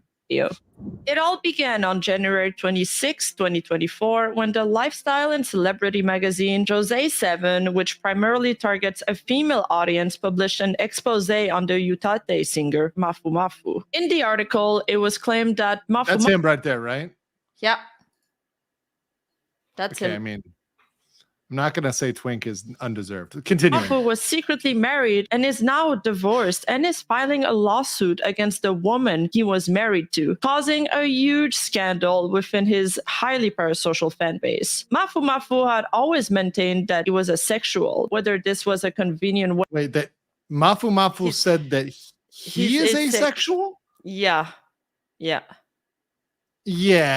And basically, I mean- Rushia was his first love, but I'm getting ahead of the video. Well, now that I am willing to believe. So I am willing to believe because, especially with Japanese statistics, if you look at relationship statistics, there are a surprising amount, like which would seem shocking amount of folks that have only had one relationship or zero, right? The number of virgins at age like 30 is like extremely high, right? Wow. So yeah, no, there's real statistics where people have actually done it's actually is high. So I would be willing to believe that was the first that this is the first relationship. However, I'm not. I mean, if you got married, clearly you're not asexual, right? Like, Yeah, that's Yeah, true. there's- Maybe he just didn't discover himself yet, or I don't know. People change, I guess. But I have read a lot of studies on Japan and how it. Everybody in the chat is like, Andrew calling people out. I'm like, listen, guys, it's not a problem. I'm not shaming anybody, okay? I'm not shaming anybody. I'm just saying that it's fine. It's just compared to Americans and Westerners, which are comparatively degenerate, the numbers are really significant. It's something like, for women, it's something like almost a third, right? Which is really high. Oh, really? That in yeah. Japan or in the States? Japan. Oh, okay, yeah, but they have a lot of social problems. Like they're studying too much, and they're spending a lot of time at work, and then most of them just live alone. Like I've read studies on that too. So, and a lot of them, there's this term for people that don't leave their house. So if you don't leave your house, how are you going to meet somebody? Yeah. And look, I'm not trying to, some people say, bro, it's not fine. It's fine. I don't want to start a debate about it. I'm not trying to debate about it, right? We can have a debate about whether it's fine or not fine. Like we can do that another time, right? Like it's just, I'm acknowledging that it's a thing, right? So like acknowledging it's a thing, right? We can talk about the problem at another point, right? Yeah. And then people say in the like, hikikomori, right? Hikikomori, Hikikomori, yeah. Neat as well, not in education. not in employment, education, or training. So either NEET or Ikikomori, either one, right? Very much a thing, right? Which I think in the US, like the equivalent of that, we deemed it in a more negative way with the incel or the even to a certain extent the MGTOW moniker, right? But that's got a more of a negative association than even NEET or Ikikomori. Necessarily doesn't have that same stink on it that incel does. Like it's not used as more an insult so much as just like, oh, this is what they are, right? Just FYI. Yep. Let's see here. Sorry, being dominated in CCV, the term is getting mogged. Oh yes, I know that. And then the Talent X says, if my comments had tags, they're either wholesome and mind break. I have only 2 speeds. All right, I'm not judging you, but you know. Disgusting. She is. Race Carlock says, if you get the Times, check out when Jim Sterling was sued for $10 million by digital homicide. It's quite the adventure. I will check that out after the stream. Thank you. Let's continue. Rumors so his fan base could more easily imagine themselves with him, or if he simply hadn't met anyone who sparked his interest so far remains unclear. However, this revelation played a significant role in the shock and sense of betrayal his audience felt. Wait, sorry, I want to read that. Here. This revelation played a significant role in the shock and sense of betrayal. I see. I was surprised to find out that he ended up not only being a lover, but also married to Lucia Mikeneko. But more than that, Lucia was even more of a scumbag than I imagined. And I was scared of her. I thought she had a bad personality before, but as expected, this is serious. Women are scary and severe Minhera. His audience felt. Mafu is a Nutaite women are scary that's accurate. I think accurate, yeah. Accurate, guys. Very accurate. Which means he is a kind of Japanese singer that only covers songs. This is a distinctive genre in the Japanese entertainment industry. And Utaites can achieve popularities comparable to mainstream singers, particularly within the online and niche music communities, which is also where VTubers hang out. And that's how these two scenes... By the way, I feel like Japan has a ton of niche communities. And you can actually, within these niche communities, be successful, which is kind of interesting about Japan. Like there's all these subcultures that you can get into that is very interesting. There's like a lot of rabbit holes you can kind of otaku down and like go down. Like VTubing is just like one aspect of it. Right? Yeah, this is fascinating. I didn't know before researching the whole Rushia case in my first video that there was singers that like they don't have any original songs. They just do cover songs and they get as famous as like normal singers sometimes. It's crazy. Yeah, and like that would be something that you think is crazy because like in the US or Canada that would never don't have that. Yeah, that would never happen. We're like, look, I've been to good cover bands. You know what good cover bands do? They do weddings, right? Like, a good cover band does weddings, right? That's your grift. You do weddings, you can charge a little more than that, but you're never going to be headlining. But like this is a point in which these people can actually take over you know, and make a bunch of money. Intricately intertwined within each other. A notable aspect of Utaite culture is that they appeal primarily to women, relying heavily on the formation of parasocial... What are you trying to say, Rima? It sounds kind of sexist that you're saying like, are women easy to prey on? They have this term that's called fujo baiting, and I guess, wait, what? You know... Fujo baiting? Yeah. How do you fujo bait? Do you leave out cat food? Like, what's fujo baiting? It's I guess it's baiting the girl fan bases. So yeah, anybody that appeals to a woman audience. But like, is it like, okay, but obviously any man who's attractive is gonna appeal, right? I see people spamming Vox in the chat, but yeah, like you could say Harry Styles is fujo baiting, or Harry Styles? I don't know. I guess, yeah, that's true. Yeah. But like, okay. Vox Masterclass? Okay. People say I know what a yeah. Fujoshi is, but like it's just like a guy being a guy, like is fujo baiting, or is it kind of like, okay, you have to play a little bit into the boyfriend experience, you have to play again to like the that like soft role that they want you to be in? I think the soft role is more it, even though it hasn't been explicitly stated. That's my theory on it. Like you have to play into that more sensitive kind of guy stereotype, like K-pop idol groups and stuff like that. It's a little bit more feminine. Okay, I'm seeing in the chat because, okay, guys, by the way, I know what Fujoshi is. Yes, Gator taught me. I remembered. I'm not, your boy does not forget his homework, okay? I literally have a like photographic memory. I remember everything. I definitely remember the Fujoshi memes. I got you guys. But what people are saying, Fujo baiting, I'm reading this one from Gabby, who says Fujo baiting would be men who hint at them being with other men.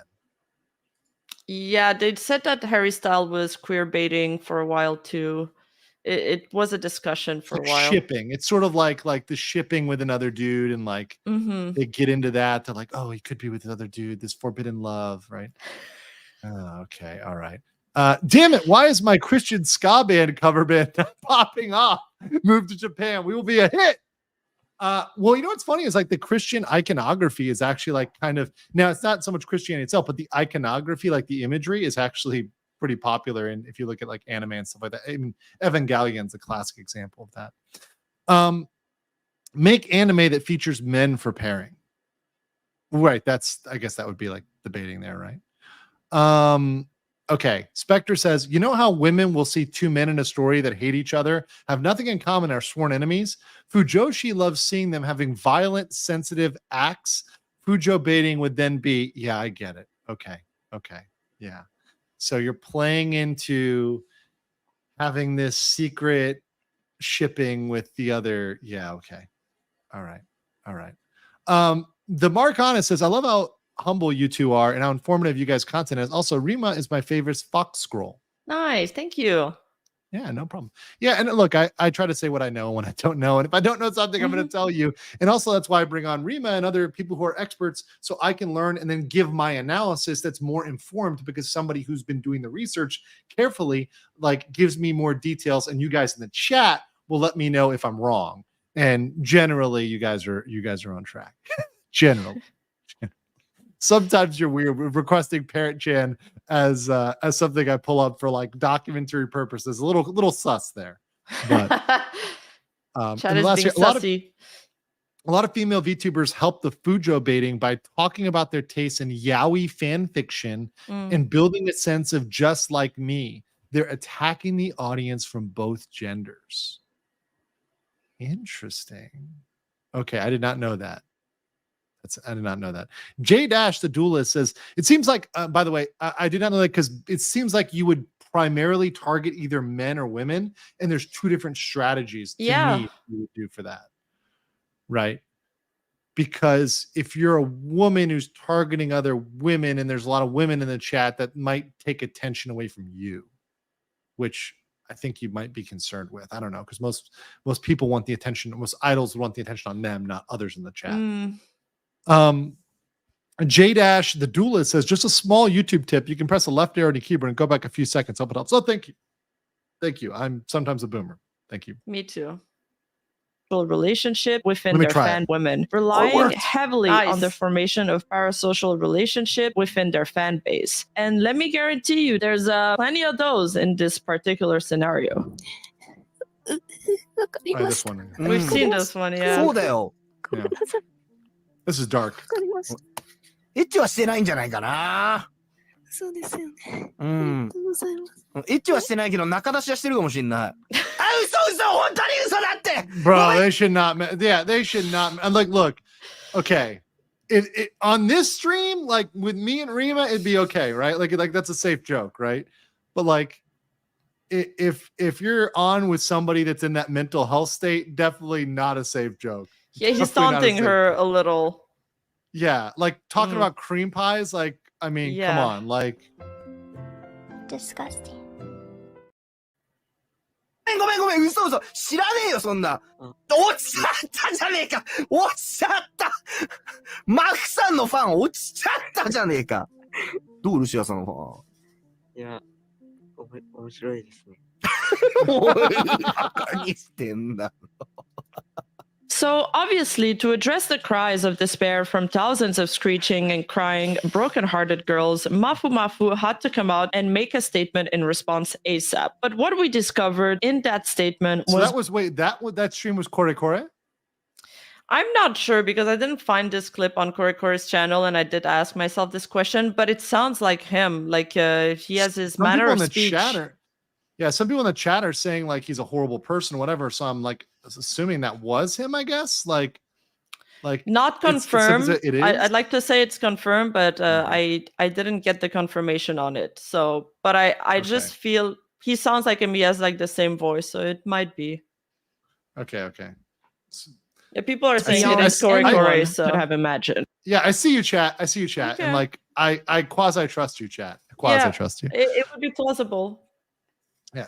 Keith Lynn says, you Tate more like they started as a cover singer and they get popular with maybe a major label contracts. Mafu has tons of Ori and also composed for anime VTuber. Yeah, so like them getting like more and more than you would in the US, right? There's more potential economically for them. There's more of an upside. Let's see here. Yaoi baiting for boys and Yuri baiting for the girls works for the same reason.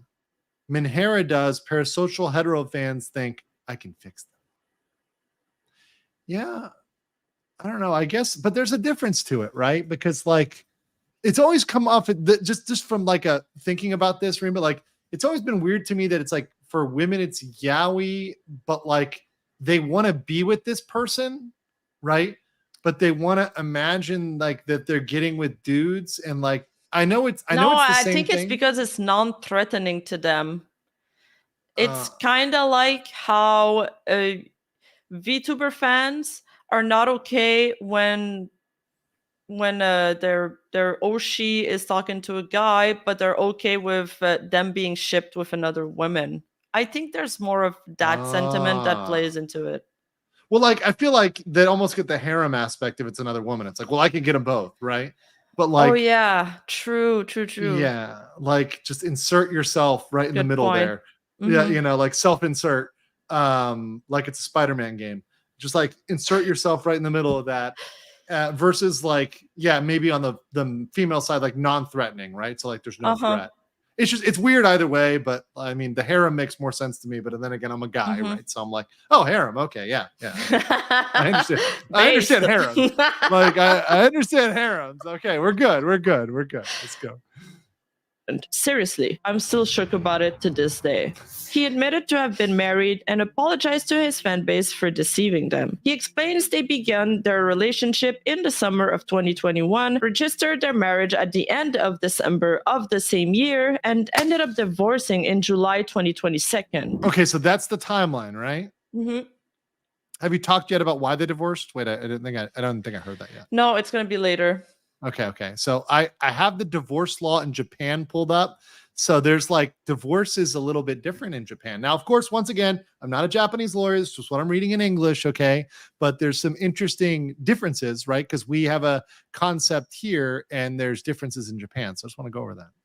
By telling the truth, I might cause trouble to many people. People might never listen to my music again. I'll be hated by everyone, be told we never want to see you again, and I might never be able to perform as Mafu Mafu again. Even so, I don't want to lie anymore. He goes on to talk about how he met this person named Asan, and that so Asan is now revealed as Rushia, yeah. Like as Rushia, right? So Asan, we can just read Asan as Rushia, and that's accurate, right? Yeah. Okay. So just to read here, I can't fall in love.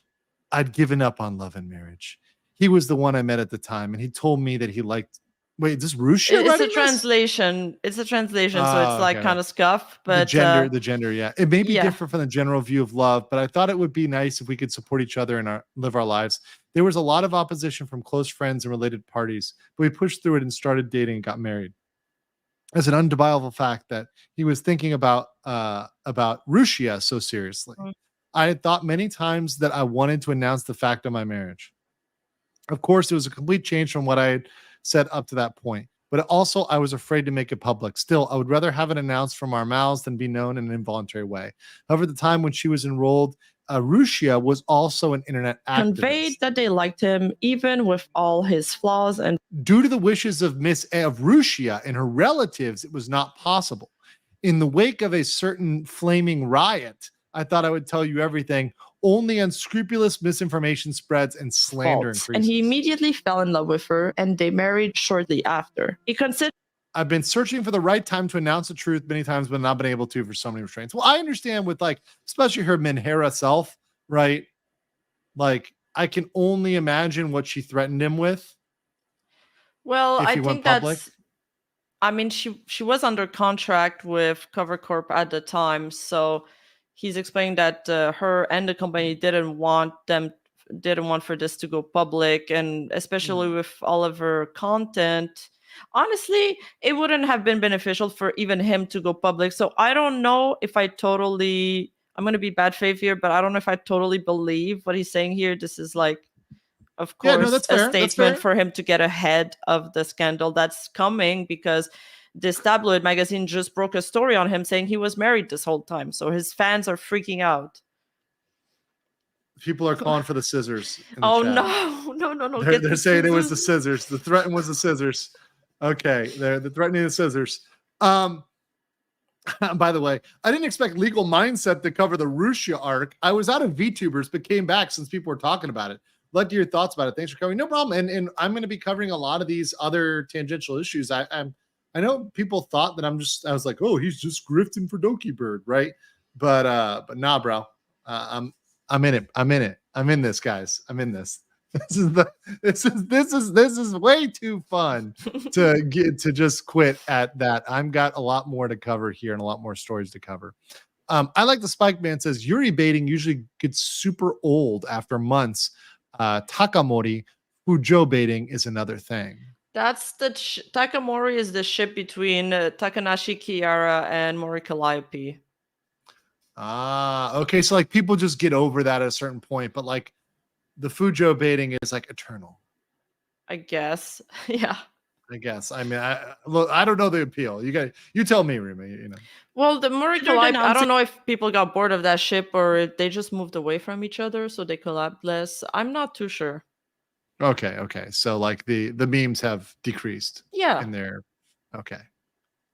His marriage many times, but since HN was an internet personality back then and her associates wished for them not to announce this publicly, he never did. What followed during his marriage with HN was a cycle of verbal abuse and controlling behavior. He claims HN would belittle and insult him very often. He had to monitor his activities with her 24/7 and needed to reply to her messages instantly, or else she would freak out. However, due to his inexperience in relationships, he thought maybe this was normal. He purchased a new home for them to try to mend their relationship, which felt like it was quickly falling apart. But because of the strained state their relationship had reached at that point, he never even moved into that house as she didn't want to see him. Instead, he rented an apartment to live in. He alleges that a few days later, after he started talking about divorce.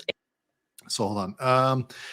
Rushia began to repeat comments on SNS that hinted at her dissatisfaction. All the content was very different from the facts and resulted in criticism of me from a third party through my lawyer. So, okay, already gotten lawyers involved. Yeah, right? They use lawyers to communicate with each other at that point. That's a flaming red flag, right? Using lawyers to communicate. Does that happen a lot? Is it like frequent? It happens it happens in a high conflict family law context. So yes, it happens with people that are divorcing. It is very common that they can only speak through their lawyers. Okay. Right. That is when high conflict people. This is why they get sucked down and these family lawyers make so much money, is because they're the only ones who can communicate, right? They're just too volatile. And oftentimes this happens in relationships like this, particularly if they're extreme parties, like with extreme personalities, or with celebrities as well, high net worth individuals. Definitely does happen. In order to, and by the way, they have to have money, right? Because if you're paying a lawyer, you need money, right? Yeah, especially true. high conflict, right? if you have no money, you do what most people did like during COVID, which was like you stay with your boyfriend, right? So like during COVID, like relationship like breakups and divorces stopped. But then when the restrictions were lifted, there was a sudden huge spike. I Right. can believe that. And Yeah. it's like, oh, why are there's this huge spike when everybody can finally get away and go back to work? I Like, what wonder happened why. here?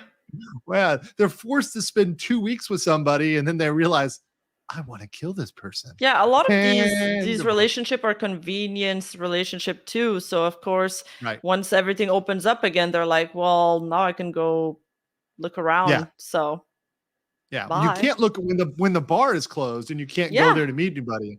Yeah, you're Yeah. gonna stick with what you got. But Exactly. like when it's open again, you're like, all right, well, peace, because this is a pandemic.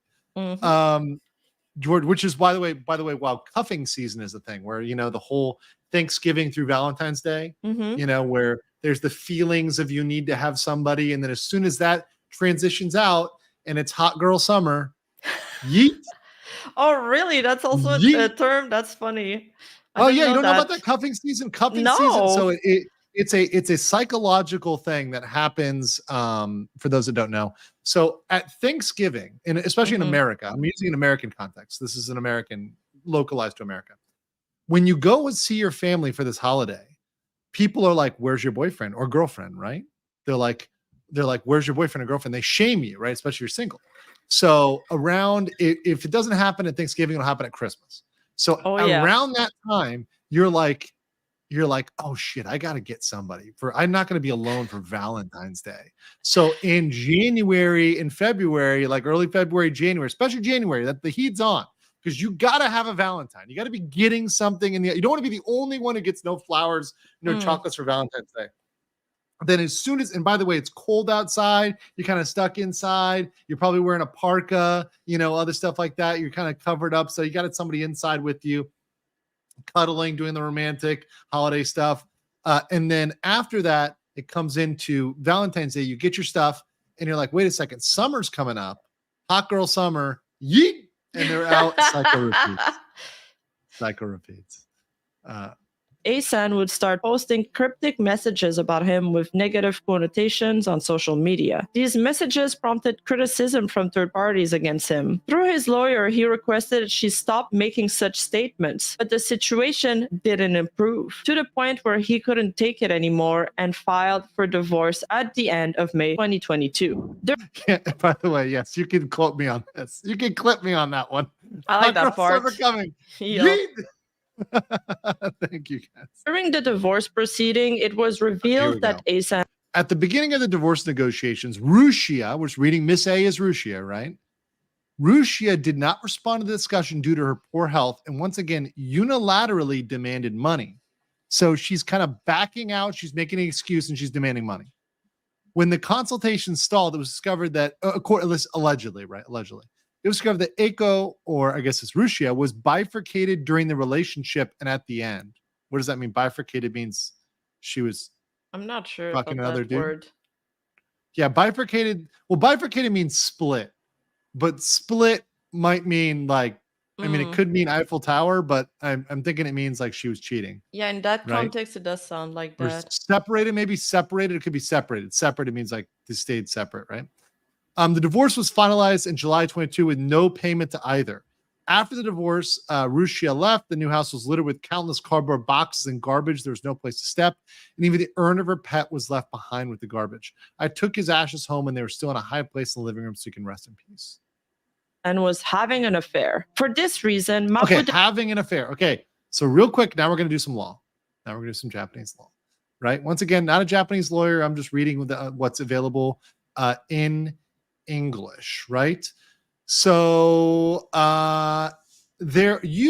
typically, you have to get your spouse's permission in Japan. Now, back in the day, there used to be the same requirement in America. That's called fault divorce, right? You need to have a reason to get divorced. Oh. We moved under Ronald Reagan to no fault divorce, which means you do not need a reason. You can just get divorced, right? But Japan is not there yet. And however, there are reasons you can get divorced. There are 5 legal grounds where you can get divorced without the consent of your spouse. So as a general rule, you cannot get divorced. So the presumption is you can't, right? You can get divorced by agreeing. So you can agree by that. Okay. Right. If you cannot agree, you must go to the next step to get divorced through conciliation administered by the family court. During this, a conciliation committee hears the arguments, allegations, and the conciliation committee proposes alternatives to resolve the disagreement. Conciliation also invokes discussions and requires parties to agree to get divorced. So even if you go through this second process, even if you go through this conciliation, you have to ultimately agree at the end. Okay. Right? If you cannot agree to get divorced through conciliation, the next option is to get divorced through the court determination, or shinpan rikon, or in a trial, saibon rikon. If a court issues a judgment at the conclusion of the trial whereby it accepts a party's application of divorce, then if the other spouse is not agreeing, you will be able to get divorced. Therefore, the law requires the parties at least attempt to agree to get divorced, and only if they fail to agree will the court get involved and issue a decision. Actually, by the way, I don't think as a practice this is that wrong, right? I do think, and this is my personal opinion, this is me injecting my little legal mindset personal opinion, but I do think that people should take divorce as a serious thing, right? I do think people should take marriage seriously, right? If you can't agree to if you're not ready to try to go for lifetime commitment, then maybe you shouldn't agree to that. Maybe you should not do that. But anyways, here's the statutory grounds. So this is in the statutes, the Japanese statutes, the civil code, right? Article 770. There's 5 reasons. Number 1, if the spouse commits an act of unchastity. Oh. Number 2, if you abandoned by a spouse in bad faith. Number 3, if the spouse has been dead or alive, if it's not clear whether the spouse is dead or alive for no less than 3 years. Okay. Oh, here we go. The spouse is suffering from severe mental illness and there's no prospect for recovering. So I guess I know what some of you in the chat are going to think. Does Minhera count as number 4? Right? I mean, we need a case to see that here, but it's good. It could. Right. And 5, if there's any other grave cause being serious, making it difficult to continue the marriage. That one's vague. Right? This is the catch-all. What we call in the law, we call it catch-all. Okay. It's intentionally vague because it probably gives the judge room for other shit. Oh, right? I see. But you don't want to have to rely on a catch-all in the law because you end up getting screwed. A lot of times this is up to the judge's discretion, and you never want to leave it to the judge's discretion. Okay, now, I know people are saying this is number 1, 4, and 5. Yeah, kinda, yeah. I mean, people say she's 4 out of the 5. Yeah. No, yeah. Well, it isn't a crime, right? This is not a crime. This is actually a civil act, right? Okay. But let's look at the first one, act of unchastity. So what this means is under Article 771, 1I, an act of unchastity, futai koi, means to have a sexual relationship with a person of the opposite sex other than a spouse, which usually refers to adultery or cheating, but does not include grape or something that's against the free will of the other person. So obviously, if your wife or husband was raped, that doesn't actually trigger that. It's not an act of unchastity. So an emotional affair wouldn't count in there? So let's go here. Okay. Further, the act must be a person of the opposite sex. It will not be if it's a person of the same sex. So, Fujo's rejoice, right? Yaoi and even Yuri, I guess. That's crazy. Okay. Fujo's rejoice. So, now here you go. If your evidence cannot show a sexual relationship, you may not be able to prove that there was an act of unchastity. So let me say this again. Oh. You have to prove with evidence that you were smashing, right? That is hard. Yeah, that's going to play a part in our case. Now look at this. This is interesting. All of the following evidence is insufficient. So meaning all of these things they're listing here are not enough proof to prove a sexual relationship. Let's look at this real quick. Friendly communications by email or social networking site. So meaning non-sexual stuff. Okay, that's fine. Your spouse and someone of the opposite sex holding hands while walking.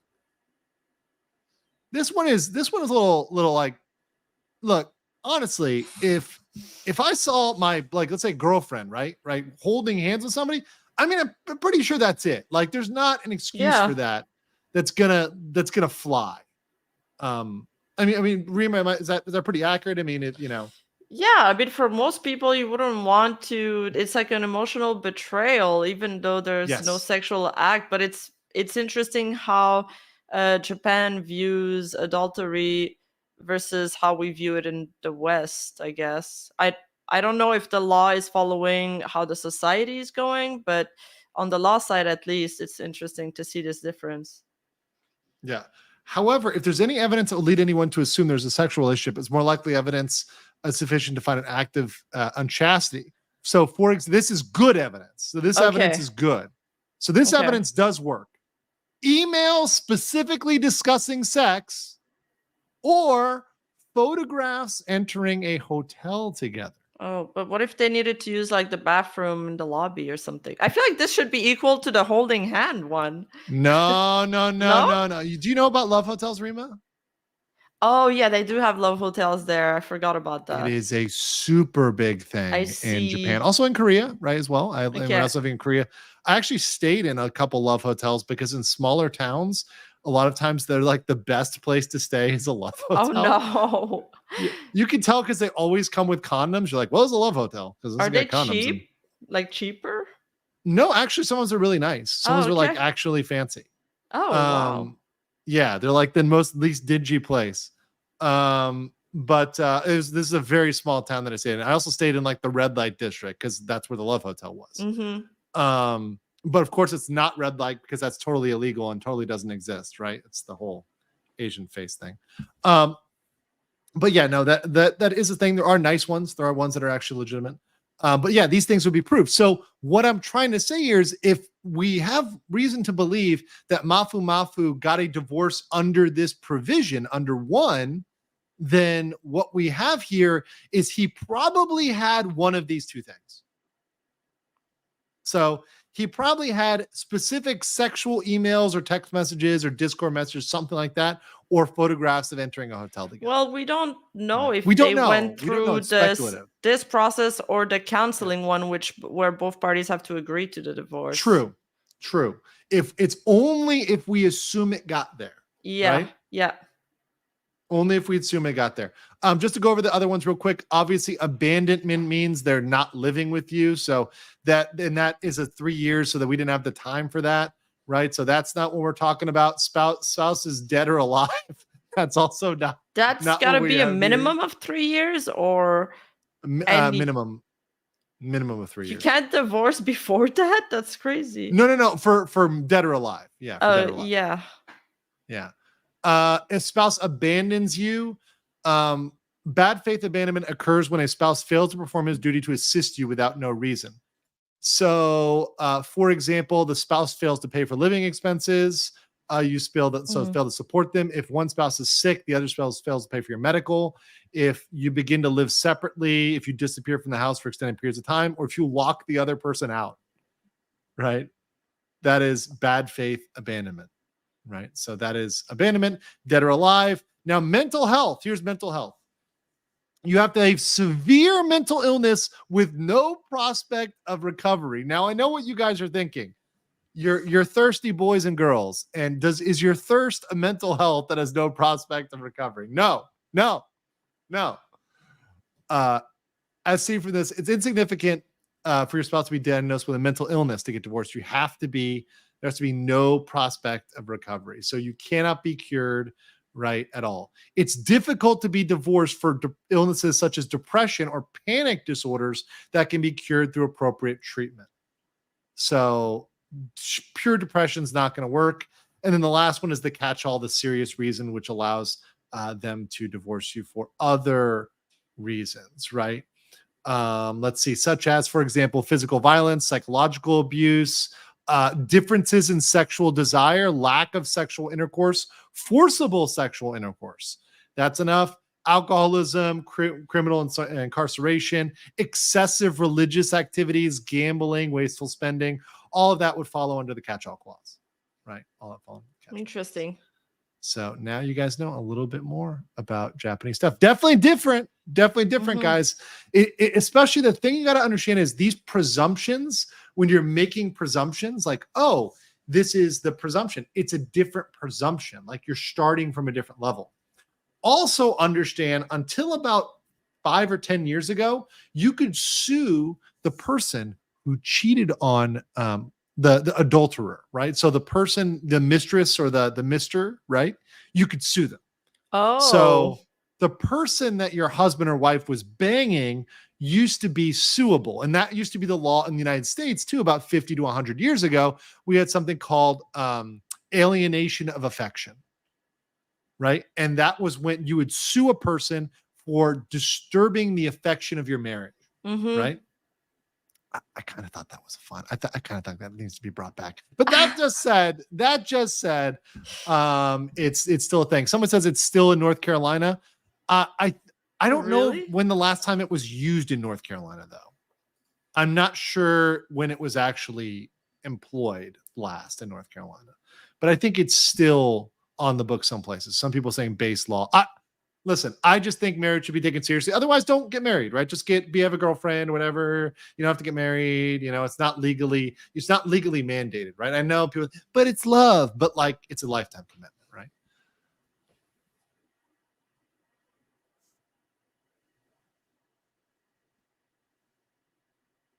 That actually, so you said they settled? They seem to have settled with no monetary compensations to each party, to either party. They may have gone through that dispute resolution. Okay. They may have done that. They may have done that. That may have made the most sense. And it may have been like during that dispute resolution, he had the proof, he had the photos or whatever else. And he's like, look, do you want me to use this or not? Well, she claims something else later on, but you'll see. Okay. Bogue says for 20. Disgusting. Keep hand holding in the bedroom. Will do. You call yourself a conservative Christian. You condoled hand holding. Now you show your true colors. Unsubbed. I hope you learn from this. Is this the Spectre? Are you this? Wait, no, that's somebody else who said their two categories are wholesome and mind break. Manovsky Reactor says hand holding. Rima, you should know better than to let him My talk bad, about guys. such an explicit topic.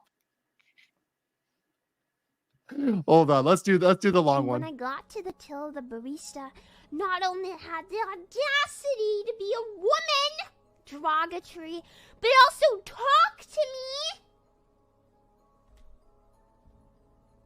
This is unacceptable. So in no uncertain terms, I screamed, "Excuse me, whore! I'm married! Do not flirt with me!" As I proceeded to show her my phone wallpaper and wallet photos, which were both of my life fallen shadow, and then I proceeded to growl at her until the police arrived to escort me out. Peak mendacious Minhera, baby. Send me a collect that says, welcome to the VTuber version of Johnny Depp, I guess. It's one more symptom as to why men are not dating and marrying. Legally, it's just too dangerous. Honestly, this is like a mini Japanese Johnny Depp without the poop on the bed. I wonder who had the highest net worth at that point, because would that affect who gets the settlement money? It's whoever's the richest, or is it always women or men in Japan? I don't know how they do alimony there. That's actually a good question. I haven't looked it up, but I would imagine there would be a look at the financial situation. So I imagine that he may have had more than Mafu at that point. And, it could be like Kim. I mean, sometimes you can get lucky on that, right? So, for example, a good example is like Kanye and Kim, right? When Kanye West and Kim Kardashian got married, Kanye was worth more than Kim. When they got divorced, Kim was worth more than Kanye. Okay. So who got the alimony in that Well, case? in that case, they had a prenup though, so they knew that the Kardashians were smart. They knew they were on the rise, right? So they made him sign a prenup because they knew that eventually they'd be worth more. Their IP. Oh wow. Okay. Yeah. Masterminds. Thomas Gabriel White says, I sent you an email about information collecting my own research kit and stuff most people don't know. Thomas, I will look at that offline because I don't want to dox thing. But if this is one where, look, if we need to have an extra one to throw on, whatever, I will definitely look into that as well. So thank you so much. And Lord Commander Argenta says, Your Honor, shut the fuck up. You weren't even there. Let's just call Grandpa Buff. And in order to take care of this nonsense, then boom, no drama. Everyone's back to enjoying their lives. Okay. And then Juan says for 5, says, has there ever been a case where mentally health completely avoids a legal lawsuit or they only reduce the penalty? Love your stuff, by the way. I don't know about Japan. Once again, I'm not a Japanese lawyer. I don't know every single Japanese case. That would be ridiculous. But I'm sure that there are instances when mental health can help you dodge getting a lawsuit, just like in criminal context. You can get out of your criminal charges through mental health, which is why a lot of public defenders try to certify people as having mental health issues, because in lieu of jail, they put you in a mental health facility, which they view as quote unquote more humane. The problem with that is most states, you can be kept for mental health purposes forever, technically, right? Whereas in jail, there's a time limit. You're eventually released. So there's an issue there in terms of what is more like just to put somebody in a mental health institution in which they have no time limit, which they can theoretically be kept there for the longest period of time until they've quote unquote recovered, or put them into jail, right? It's very interesting. Okay, let's continue. Oh, it's sorry. Let me just do the sorry, right here. There we go. Habit yet, only to find it littered with cardboard boxes and trash to the point where there was no Very nice edit, Rima. I appreciate this. Thank you. Left to stand. The urn of Asan's deceased pet also lied in the trash. He claims to have discovered Asan's betrayal after a conversation with a man we will refer to as B-san here. Okay, so B-san is a man. Mm-hmm. And okay, let me just read this here. I found out about Rushia's betrayal when I talked to a certain man, here referring to as Mr. B, or should I refer to it as Mr. C? Oh, there's going to be a Mr. C later on, but I get. All right, it's Mr. the cup B. triangle. Oh yeah, we're getting the cup triangle, boys. Mr. B gave me screenshots of Discord and Line. And I connected the call to ask him to explain. The images included an invitation to go on a date in exchange of wanting a gift on Valentine's Day, the 25th and the 26th of December, which, by the way, for those that don't understand, this is actually really huge in Japanese culture. Christmas is not a family holiday there. It is a couples holiday. Same in Korea. You go on a couples thing. Like I remember when I was there the first year, I had a bunch of girls asking me to do stuff on Christmas Day. And I'm like, why? And it's essentially like being asked out on Valentine's Day, right? It's like a big couples day. And like, it's like they want to be the one who's asked out on Christmas Day. Makes a lot more sense. Yeah. So she made a Christmas promise to me, invited me to play at the end of the year, and sent a message to Mafu Mafu in May when she was in divorce proceedings that she wanted to be back together. I invited Mr. B to share a room. I vividly remember falling asleep in shock. B apologized over and over again. He didn't seem to know the situation and so I thought he was a victim and reconciled. Now I and Mr. B are getting along. That wasn't all. Even during the divorce proceedings, I was harassed in various ways by Rushia and a third party on SNS and anonymous bulletin boards. The screenshots showed invitations for dates and exchanging gifts on Valentine's Days. More shockingly, he discovered that on Christmas Day, the day they registered for their marriage, she had flaked on him to go meet that man. B-Sen reached out to Mafu Mafu out of guilt and has apologized profusely since then. Mafu Mafu claims he is now on good terms with B-San. In another harrowing accusation, he claims that HN harassed him online through anonymous forum boards. She even purchased a paid membership to go as far as trying to tarnish his name by spreading false rumors that he was domestically violent and that he was a cheater. Hold on. So Rima, she paid for a membership to his chat to troll him? Not his chat, a membership to some anonymous forum boards. Like Japanese forum boards, and she spread some rumors against him, allegedly, but not allegedly because she confirms it later in the video. Not allegedly because it's confirmed. Not allegedly because it's confirmed. Dontanza says you'd also be surprised how much it costs in Japan just for getting rid of trash like bulk. No. I know, once again, it's very similar in Korea. If you have to get rid of any bulk trash, you have to go out and buy a sticker, like a stamp, and slap it on the thing. And I remember I had to throw away a mattress. And my friend who's Korean, he told me to put the frame and the mattress itself together with tape and then put a sticker on it. Well, when I did that, they refused to take it. They wanted me to buy a second one. Right. And it was already like very expensive. So you had to put 2 stickers on it and then they'd take it. Okay. Right. So it is expensive. I can moving confirm. Must suck there. It's moving itself sucks. If you have to get rid of anything, it sucks more. Ooh. Because you have to call them and reserve a bulk trash pickup. Oh, right? God. Yeah. Anthony Red said, by the way, the trash was only 3 Amazon boxes and a trash bag near the door. What depends on how big the box is. Okay. What size is the box? Also, Obadella says, off topic, Nintendo has sued the developers of the Yuzu emulator, and Yuzu devs have lawyered up. You think you might look at this in the future? I looked at it in the past on my members only stream. You go check that out. It's if you're a member, Obadella, I reviewed that case. I talked a lot about it for about half an hour, so you can go check out that stream when I went over that, and we'll probably talk about it again in the future as that case goes on, because essentially Nintendo is trying to get rid of all emulators. So yes, very important case. Discovered she was behind those posts after he filed a disclosure request against the anonymous forums through his lawyer. He then also claimed she tried to defame him through many hurtful comments, but one of the most horrifying one was that he killed Asen's cat by slamming the door on it. Currently, Wait, what? She spread some rumors about him saying that he had killed her cat by slamming the door on it. So the rumor is that he crushed her pussy. That's awful. Cat girl waifus in the chat. We have a cat girl emoji. Put the cat girls in the chat for the kitty. There's a lot of center. One of the most egregious was they killed the cat by hitting the door.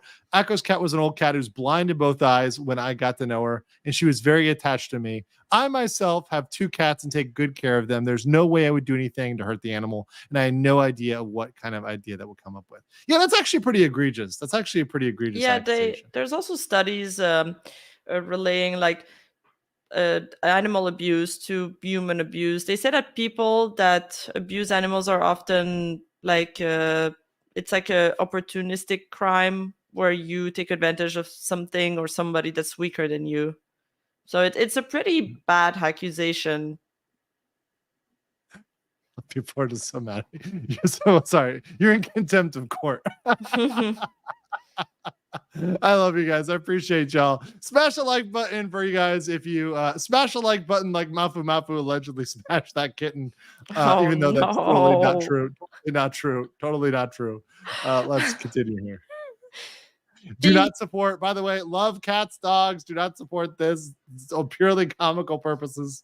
He is suing Asan for defamation, and he ends his statement by saying, "At the end, this might be really childish of me, but I really hope that with this statement published, I hope that it diminishes the hateful content about me." Now, as soon as this news came out, people were quick to put two and two together and discovered that Asan was the VTuber Uruha Rushia caught in a controversy with Mafu Mafu just 2 years. Rushia's controversy has VTuber fans' anger over relationship rumors. That article was when she was around the time where she got graduated. The last video. 2022 is 2022. Yeah, okay. Ago. The first scandal shook the VTuber industry as a whole. When Uruha Rushia received a Discord message from Mafu Mafu saying, "Coming home, Michan," while she was streaming, this caused an uproar among both the celebrities' fan base, as both of them heavily relied. Yeah, that's a pretty Michan is an intimate name for her non-hollow persona. Interesting. So I like this article here. During GTA 1, Sakura Miko and Rushia, a Discord pop appeared midstream. I've just finished streaming. Gonna go ahead now. Michan. Rushia is a VTuber that focused on GFE. Like that's how they're reporting this at the time, right? Where the general direction of her content primarily panders to lonely men as their girlfriend. A recent example will be her birthday merchandise, which is modeled after a wedding. It even comes in an engagement ring. And Hololive JP has many such talent. Michan is an intimate name. Wow. Yep.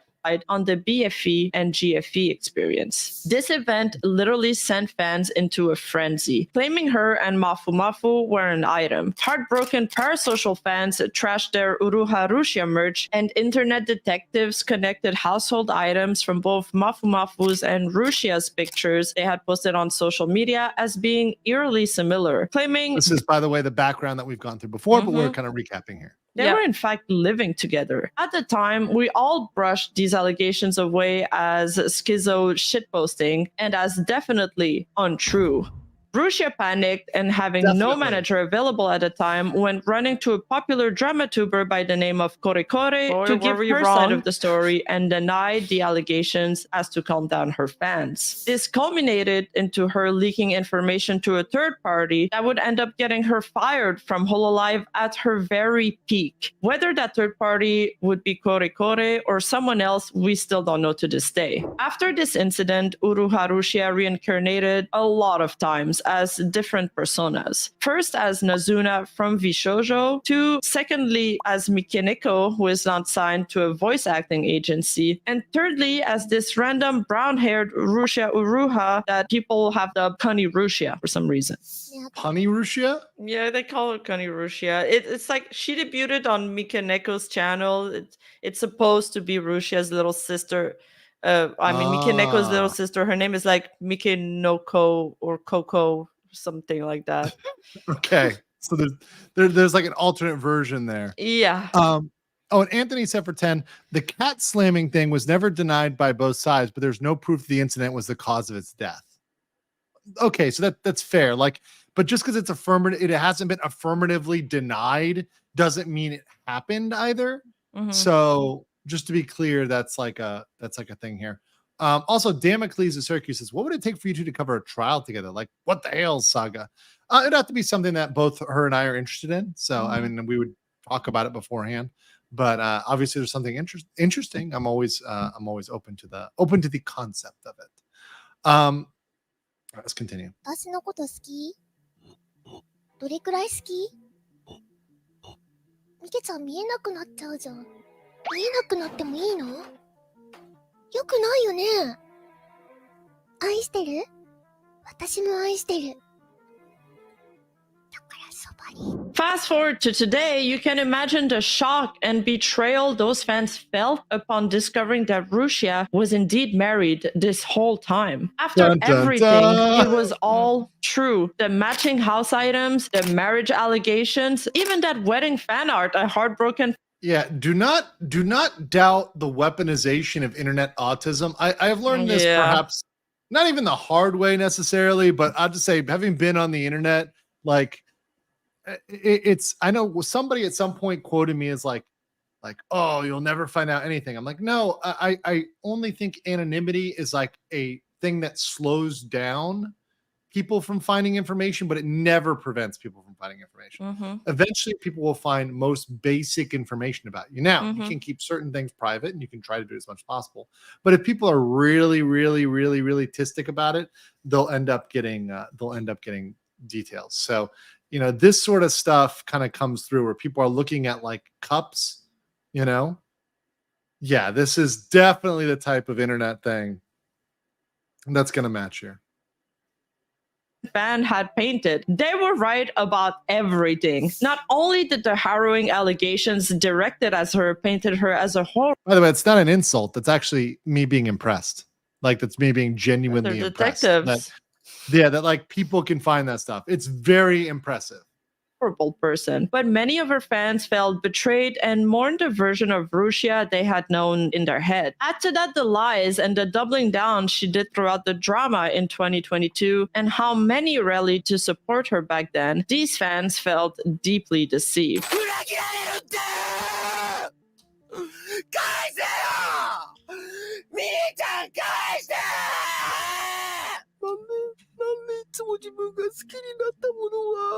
Mafu had released this as Rushia Uruha had just debuted in a voice acting agency and had landed a lead role in the anime Isekai no You. This had been a long time dreams of her, and the sudden... I don't think I've seen that anime. Have you seen this anime? No, I think it's an anime centered on food. I looked it up a little bit.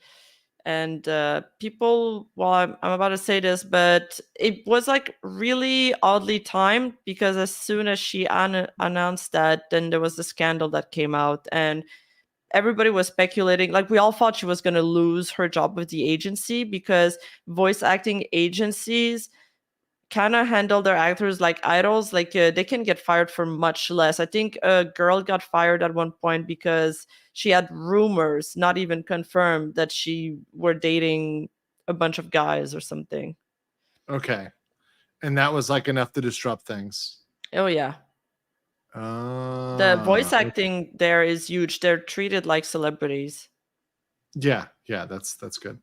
I mean, that's no, sorry, not good, but I understand that, right? Because it's such a big thing. It's so important that I can see why, because these animes are watched by so many people. It's like Hollywood level, right? So a person who is in a random Japanese like flesh movie, right, 3D, you know, live action movie, probably doesn't get as much eyeballs as somebody who's in, I don't know, Demon Slayer. Yeah, true. Right? You know, Demon Slayer is going to get you way more eyeballs, like in terms of your voice, than being in a smaller movie. Also, I think somebody says Lydia's in the chat. Hey, Lydia. Oh, hey, Lydia. Good to see you again. That guy screaming is actually Takeshi. He was trolling hard. He's the one who's behind the sex I've seen that meme. Oh, I have not. Can you send it in the private chat? Yeah, sure. Okay. Insanity Requiem says, can't forget that initially Cover made the statement that Rushia's private life is her own. Cover said they have no control of the private life. Yes, until it violates contract, Insanity Requiem. Until your private life starts interfering with your contractual duties or the brand itself, I think there is a point in which, yes, you don't control it, but there can be a grounds for termination based on your activities. Like you kind of hang yourself. Okay, I'm going to pull this up. Okay, I have not seen this meme. So this is related to this? No, it's just the guys yelling was said to be Rushia happening in Rushia's fandom Discord, and then the super chat is saying that it was this voice actor that's doing a meme, and it's like a troll. Oh, so let me play this. It does sound like that.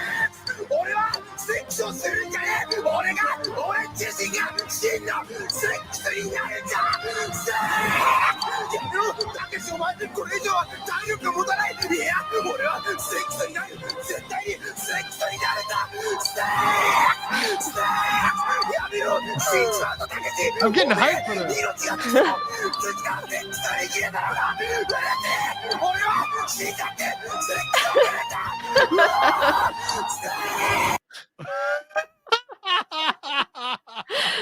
It's pretty good.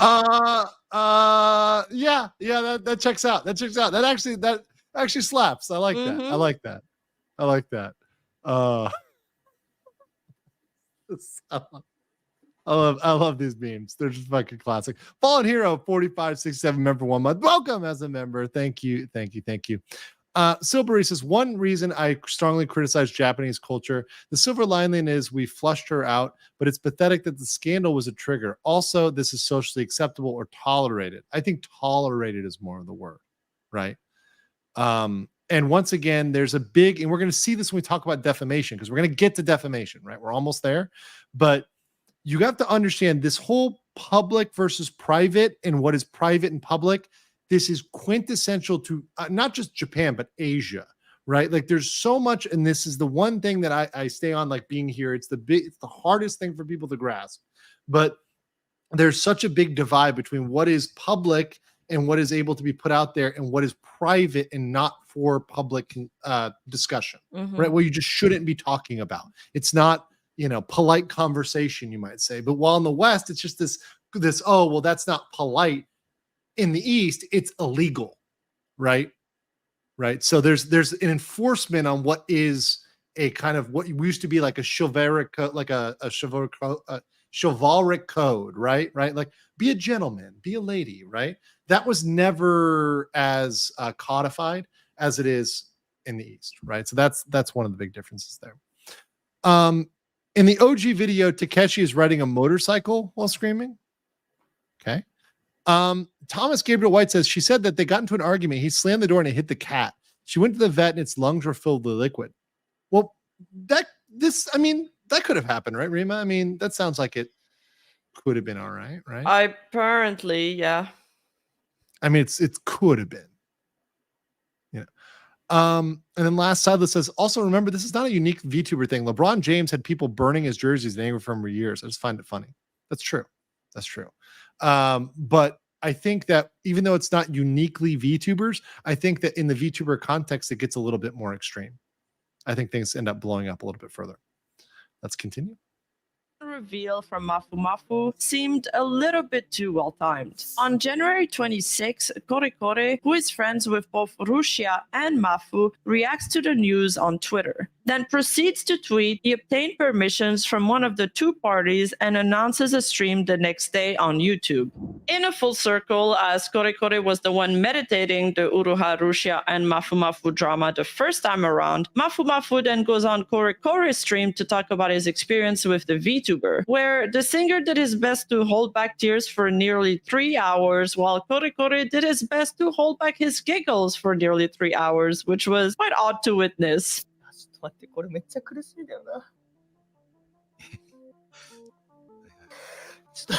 People in the chat does not like Kore Kore. I see you guys in the chat. You do not like this guy. In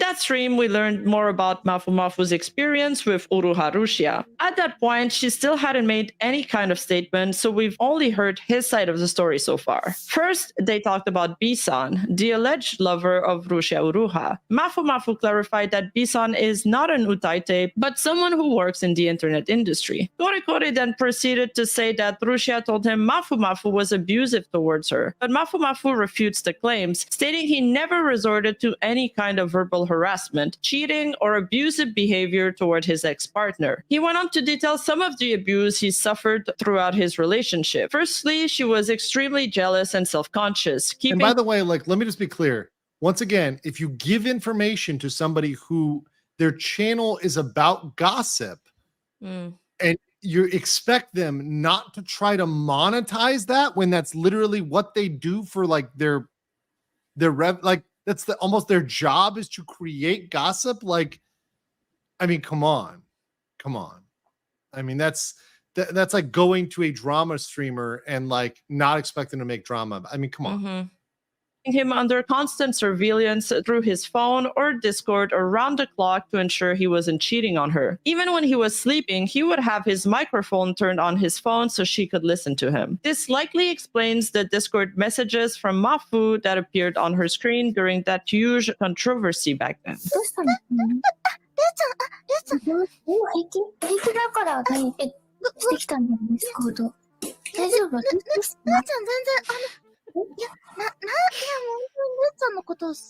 He was probably informing her he was coming home because he had to. Secondly, he Yeah, revealed nothing says I love you like 24-hour house surveillance. Yeah, and like all that, like you've got to leave the microphone on, and Yeah, that's like creepy. that is not just like, guys, come on. I know you're like Yandere meme, but like IRL, that is fucking nuts. That is crazy. unhealthy.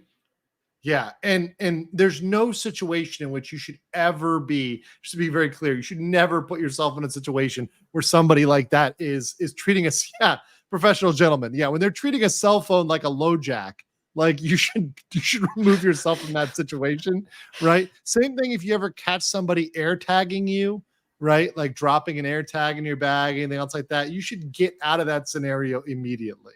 That is definitely not good, and they're not going to change. You can't fix them, guys. I know 22% of you are trying to fix them, including Rima. You cannot fix that. You cannot fix that. Here, Charlie Spur said, could dropping something like this right after her voice acting gig was announced be something like tortious interference? In American law, yes.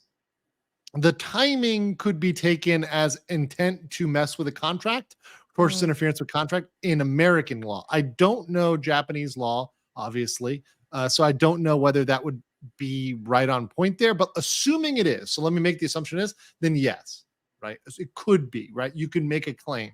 You'd have to go to court and you have to prove that, right? Oh, shoot. I wanted to hit play, not stop sharing.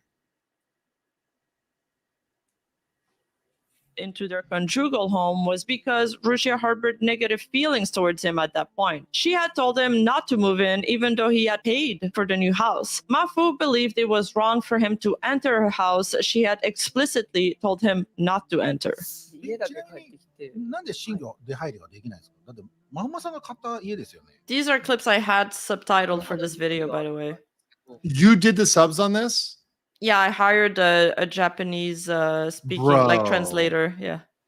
Okay, guys, let's do our girl here a favor. Please like this video and watch this. This needs to get at least 500k views, or you guys are complete failures. Please do that. Also, like my comment here. Go here and like my best pony girl comment. # best pony girl. Like that comment, and let's get this the #1 comment. Let's beat the pin comment. Come on, we got to beat the pin comment there. But yeah, guys, definitely support this, because this is the type of good work that we need. We need people that are doing stuff like that, because a lot of this stuff is inaccessible, right? We only get it when it's translated. So yeah, that's awesome. Thank you so much for that and for putting this together. It's an amazing resource. 鍵を渡されてなかったってことですか？鍵も持ってましたけど、来ないでくれって言われてるのに勝手に押し And yes, I liked my own comment. And what? And what? And what? Thirdly, Korikori asked him if Rushia had indeed cheated on him. Korikori added that Rushia had denied those claims to him personally. Mafu mentioned he has evidence he cannot show yet, but one piece of evidence he was approved to show. Screenshots of a conversation between A-san and B-san. In the conversation, A-san expresses a desire to get closer to B-san and then invites him to share a room with her. Korikori questions then the validity of the screenshots Mafu had shown, suggesting she might have been joking. At this point, Mafu started choking up, talking about his marriage, and explained that for their honeymoon, he had booked a place for 3 days, brought Christmas presents and cakes, and waited for her. She arrived the next day at 5 a.m., got angry because he was tired, and left immediately without touching the presents. Later on, he had found out she had left to meet B-san, which broke his heart. Rough. 待って、これめっちゃ苦しいんだよな。ちょっと、話しますわ、もう。籍を入れた日がクリスマスだったんですよ。籍を入れた日だから2泊3日で、そのクリスマスを過ごそうって話をして、泊まる場所を取ったんですね。俺、プレゼント買って、クリスマスのプレゼント待ってたんですよ。その、泊まる場所に。ケーキとかも買って、まず来たのが、なんかその日付が変わってからで、で、なんか4時間5時間ぐらいで帰っちゃって、なんかよくわかんない理由で怒られて帰っちゃって、なんか僕が眠かったんですよ。朝の5時ぐらいになって。眠くて、寝ようって言って、したら、なんか帰って、それから2泊3日なのに来なくて、席入れた当日、翌日。はい。で、わお。プレゼントもそこ置きっぱで、BO さんに、その年末遊びませんかみたいな連絡をしてたのが後になって分かって、めっちゃしんどくて、本当に。Engagement rings also hold a significant symbolic value for Mafu Mafu. He explains that he gave Rushia the ring to express his desire to be with her. After he did, Rushia had accused him of cheating on her just days later. She expressly told him, "I can't believe you with something as insignificant as this," which deeply hurt Mafu. Once their relationship fell apart, he demanded the ring back, adding that if she returned it, he wouldn't require any other settlement. So real quick, American law here. Now, I don't know Japanese law on this, but this is very important for you guys out there in America, right? Good old USA and probably somewhere in Canada, right? The engagement ring is very interesting. There is a split on whether or not it is returnable in the case of no wedding, right? Oh. And if there is any other reason that can be given for giving it, so for example, someone could say, "Oh, well, it was a gift because he gave it to me on our anniversary or on Christmas or on Valentine's Day." It's not black and white, right? It's a gray area. But if there's another reason why you can give it other than the wedding, right? Like, oh, it was for a birthday or an anniversary, a gift, whatever, and it was a pure gift, right? You're not going to get that ring back, or it's going to be harder to get that ring back. Versus if it was clearly given explicitly for the purpose of the wedding and that's now canceled, right?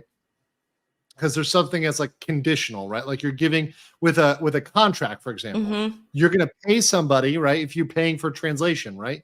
You're gonna say you translate it, and if you translate, I pay you money, right? So there's a if then that, right? If you translate, you get money, right? If wedding, then ring. Right, that kind of is the deal. Now I know that takes the love out of it. I know it takes the Disney magic and all that shit out of it. But like that's technically the way that works. But it's still difficult to do, and it's still very much like a legal gray zone that you have to like litigate over sometimes. Because sometimes the rings can be. I mean, if it's 3 months salary, that's kind of the North American standard. 3 months salary. That's a lot of money. A lot of money. So moral of the story: don't give it as a gift or a special occasion.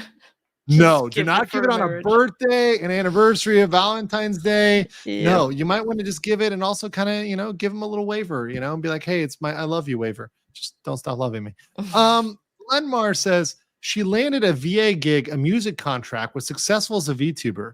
I have a feeling that Mafu released that statement to destroy her, as everyone knew she was hospitalized that week and couldn't fight back immediately. If that was the case in the US, we'd call that, perhaps tortious interference with contract, perhaps intentional infliction of emotional distress. There's a lot of potential stuff that might be possible. Depends on the factual situation there. But interesting. Semi-Eclectic says, no denying it. Rima is a real workhorse. Chaos Smash says, I can fix her. Cracks knuckles. BizHack says, oh man, hearing him like that really stings in my heart. Poor guy. Yeah. Alsort says, I'm late to the stream, but the blowback was amplified because Rushia's shtick was the girlfriend experience, not because of VTuber. Yes, I think we've put that together. I think like at this point in the story, we've gotten the fact the bad part was that she did GFE and then she came out with this, not that she just was a VTuber who happened to be married, right? Because another VTuber might be married and might get away with it. Right. And especially if they came out off rip and just said they're married, then, well, everyone knows that expectation. Now, the thought is that you wouldn't make as much money. Right. So if you came off rip and said, yeah, IRL, I'm married, then you probably wouldn't make as much money. I think that's probably fair to say. Yeah. But I mean, once again, it's the price of your honesty versus the grift. Right.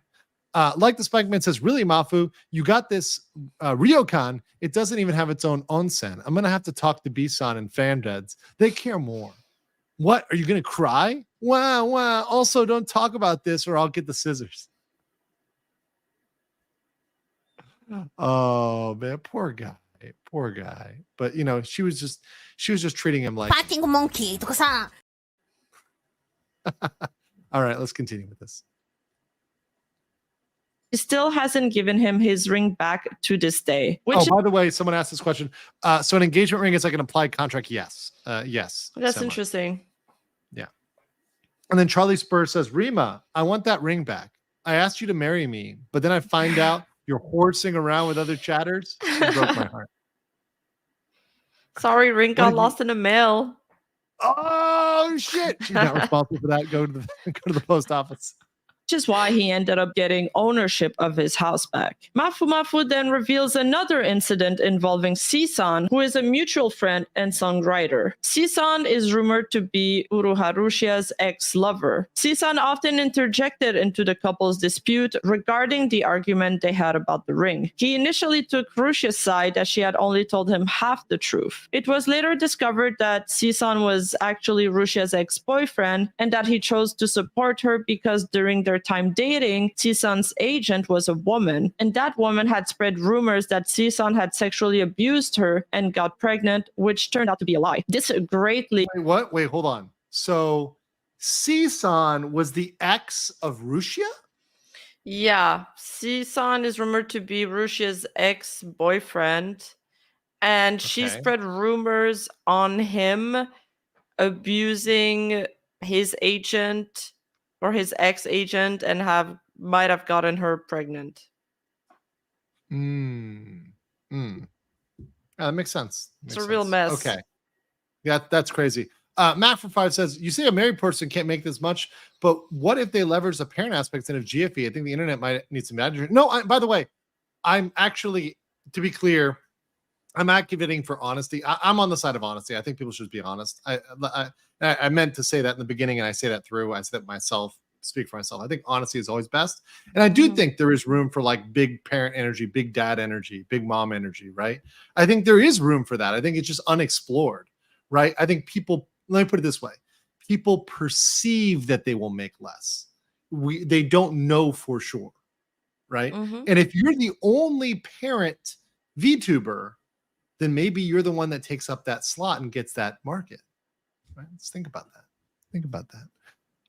Blake says the Nyaners and Aethel are two very successful VTubers in a long-term relationship. Yeah. So I mean, I'd say that it's much more successful when the two content creators are both streamers and they already have a large fan base.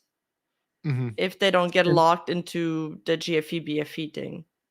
Yeah. If they've started with the GFE, BFE, they're kind of stuck there almost. Yeah. Because when you cultivate an audience, it's hard to pivot off of that. Yeah, exactly. Like, I can say that myself. Like when I cover a certain type of topic, it's like, well, I've covered this topic now. So like me pivoting is like really awkward, right? So, and it distracts your fan base, distracts the people watching you. So like you should really try to stick on limited amount of topics, or limited amount of angles that you're going on. Iram Atman says legal mindset. I bet Max Mura is involved in this somehow. I bet he is 100% involved in this triangle, this cup triangle. Let's continue. Mentally affected Sisan, causing him much distress and leading him to cry a lot. Sisan shared this with Mafu and apologized for taking Rushia's side. He also claims he would be willing to testify to his side if need be. Mafu then showed Kore further evidence of the verbal abuse. And so Mafu at this point is still leaking stuff to Kore. So yeah, he's talking to Kore this whole time. And so far, we've only really heard his side. Like we've heard a lot of what Mafu had to say. Okay, so it's and like nothing it's like from kind of Rushia. one. It's kind of one, like there's silence on one side, a lot from Mafu. To be fair, it's very a one-sided attack right now, and it's really like he's definitely trying to character assassinate her there. Okay. horrid accusations of him killing her cat. He concluded by stating that this whole ordeal had been extremely painful for him. He apologized one last time for creating such a big mess. On the 27th, Rushia tweeted and went live on her Twitcast for members only for 1 minute to talk about the situation. She then proceeded to delete the tweet and her Twitcast. The stream was allegedly regarding her hospitalization. The live stream being deleted so quickly and being paywalled didn't help calm down the situation and only made matters worse for Rushia as fans revolted further. On January 28th, the very next day, So this is like the rat here, like the different timelines. What kind of? This is like the like a fan translation. Ah, okay, got it. Mafu went live on Twitcast to apologize once again for bringing up the situation. He had considered informing everyone after the case was settled, but this still didn't erase the fact that he had lied to his listeners. He acknowledged that people might end up hating him or disliking him because of this situation. He says, "I'm so relieved that I don't have to lie and that I was able to tell everyone. I'll reflect on this and look forward and focus on my activities. I'm really sorry to everyone who supported me. I'm so sorry. I won't forget this feeling for the rest of my life. I'll reflect on it deeply." So Rushia, if you just pause there. So Mafu has done 3 statements so far. The blog post, then he went on Korikori's stream, and then he's releasing a Twitcast, and this was like a translation of the Twitcast that happened in Japanese. And that was the last one, was a Twitcast. Yes. And what was the date of the last one? Like, how recently was that? I can pull that up, but it's gonna take me a sec. Where's my curious, like, do you know? Yeah, do you know generally? Like, yeah, if you have a timeline. So the Korikori stream happened on January 27, and then the Mafu Twitcast happened on January 28th, and then of last year. Of this year. This year. Oh yeah, this is very recent, and then the Mafu Twitcast happened at like 7 a.m. and then Mikaneko responded like a few minutes after that.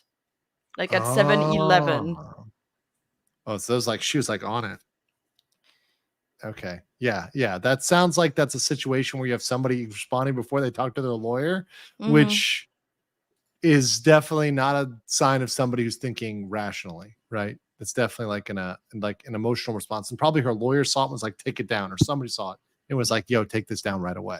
She had done like a small, she went live on Twitcast the day prior for 1 minute, but then she deleted, it was like paywalled, and she also tweeted about it and deleted it immediately. So also maybe her legal counsel might have told her like, this isn't a good idea. Like, this is not a good look. This is not a good look for you right now. Maybe you should consider not having this up. Maybe, just maybe. Yeah. For great VTuber and parent, see Sansin. Do you know this person, Sansin? No. Okay. Anthony Red says there are rumors that Mafu is the one that leaked the initial information to the tabloid article, which sparked the entire thing. Had you heard about that?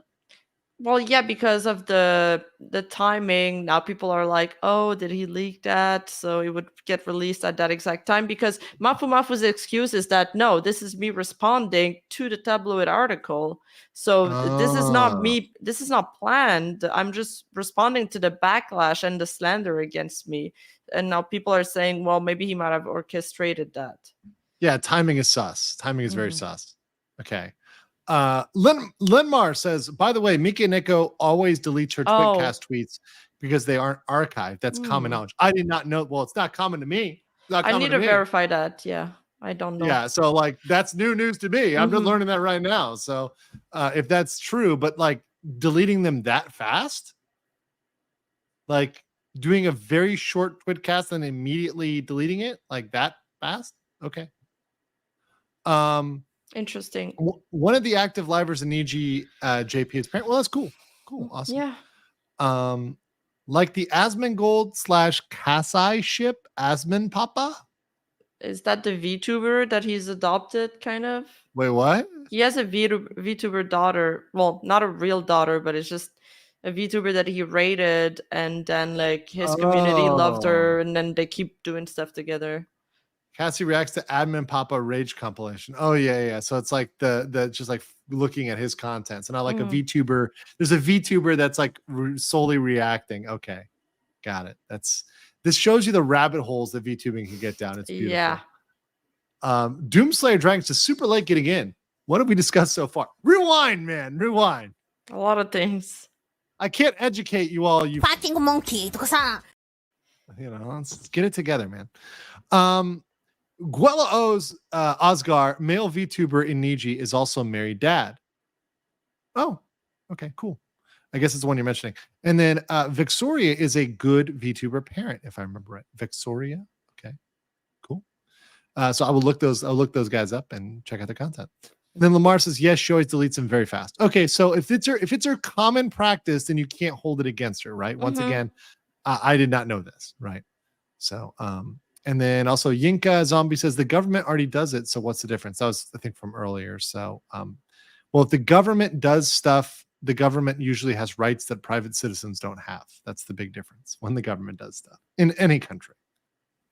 Let's continue. Mikineko finally broke her silence. Mikineko first wrote a response on her fan box where she claims Mafu Mafu answer was terribly one-sided, but still admits to a few things. Namely, that she was wed to Mafu in 2021 and divorced in 2022, as he claimed. She apologizes for lying to everyone that supported her, but explains that because she was working as a streamer at the time, she had to lie due to the restrictions. She denies the cheating allegations with Isan, and she explains that the messages shown as evidence were just jokes and nothing serious. She confesses that she suspected and questioned Mafu Mafu about his affairs during the wedding, but never to the point of harassment. Unfortunately, she cannot go into details until court proceedings starts, but she also has her own reasons to believe that it was actually Mafu Mafu who cheated on her.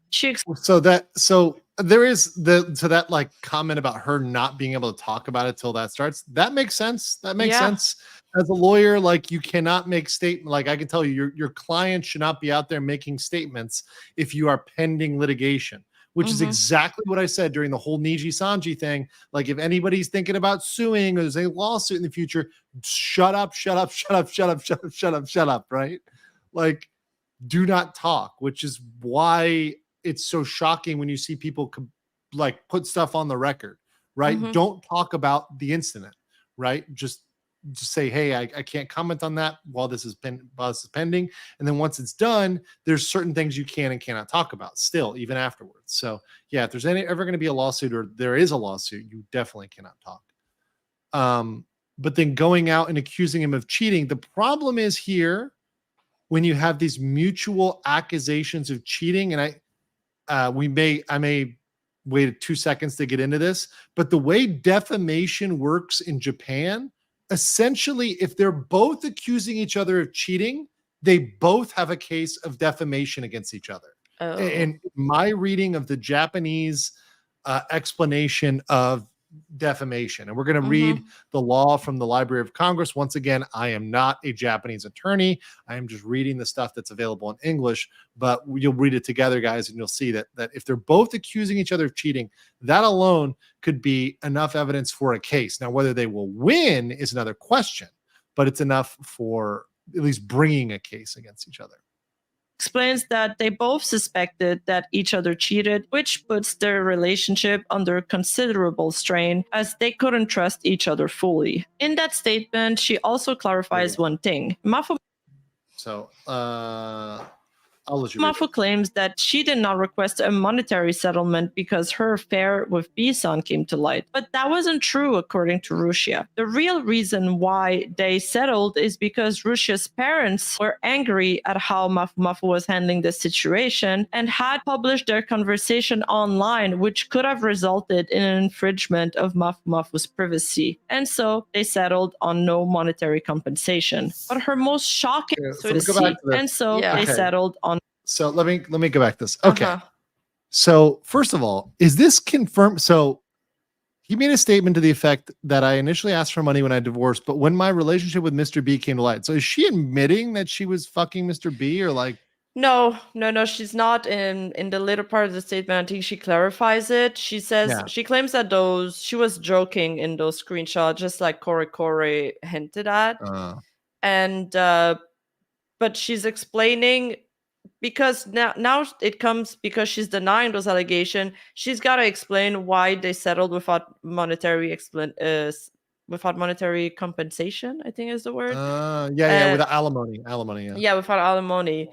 And then he claims that it's because of her cheating on him, but she claims it's because she told her parents about the situation. They got really upset with Mafu Mafu, and they wrote stuff about him, I think, online. And because of that, there was like a breach of privacy. So they had to settle for no alimony. Very interesting. So, like, just the threat of defamation was enough for them to come to an agreement, which sounds like what we just talked about with divorce. We talked about that kind of conciliation process, right? The negotiation where they kind of sit down and talk and come to an agreement. So it sounds like there was an agreement, right? That it didn't go to court for them to have to decide, oh yeah, there's proof of cheating. So it actually sounds like, going back to our previous analysis, it didn't get to the third step. It probably was handled in the first or second step. But I feel like that should be easy to prove in a court of law if there's the history of their legal proceedings somewhere. So it may or may not be, right? Because I've looked into looking up. I think it's may or may not. Also, you need to know their names, right? Which I'm not sure they're doxed out there fully or not. But anyways, I don't want to involve in doxing anybody. So I'm like a little bit cautious about that. But they're from my contact in Japan that has access to court records, right? It can be done, but it's not necessarily always easy. Yeah, but I mean, if this moves to legal proceeding, whoever is lying about this alimony settlement thing is fucked, basically, because they made claims publicly about it. And I feel like for the lawyers and the judge, it's going to be easy for them to prove if this is true or not. Correct. If you're lying about something you did in court, that is clearly going to be proved true or not true. Okay. So that's a big deal. So let me go over to the defamation. So let me explain defamation to you guys real quick. This is gonna blow your fucking mind. You guys are gonna be like, what? No. And I'm like, yes, this is the law.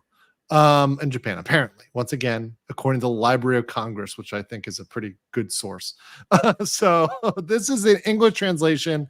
It's with the Library of Congress, in English. So this is Japanese law on defamation. So defamation, either by word or writing. Let me get us in the bottom here. I'll make this bigger for a second and pull this up. There you go. Is designed to bring injury to another's good fame.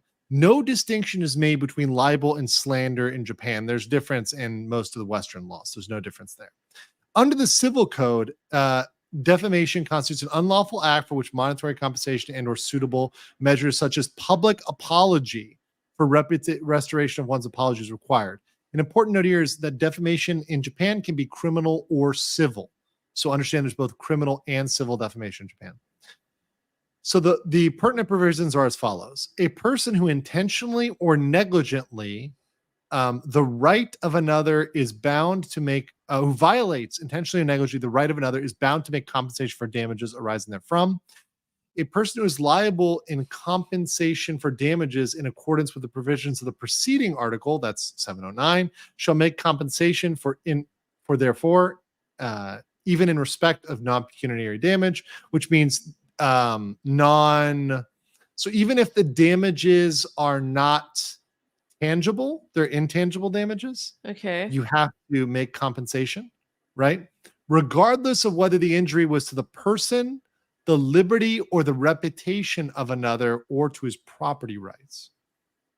And then last, if a person is injured, the reputation of another, right? Note the reputation part. The court may, on the application ladder, make an order requiring the former to take suitable measures to restore the latter's reputation in lieu of or together with compensation for damages. So they can order you to do stuff to restore that, including a public apology in court, a letter of apology, a broadcasting of a withdrawal, and an apology on television and radio. They can make you do that. Wow. That's insane. Probably in the case where it's already been really public. Right. And they feel that's right. Yeah. A notice of apology or withdrawal of the statement, a removal of the cause of defamation, a publication of an apology in a newspaper, or a right to refute the defamatory statement. So the judge can order any of these.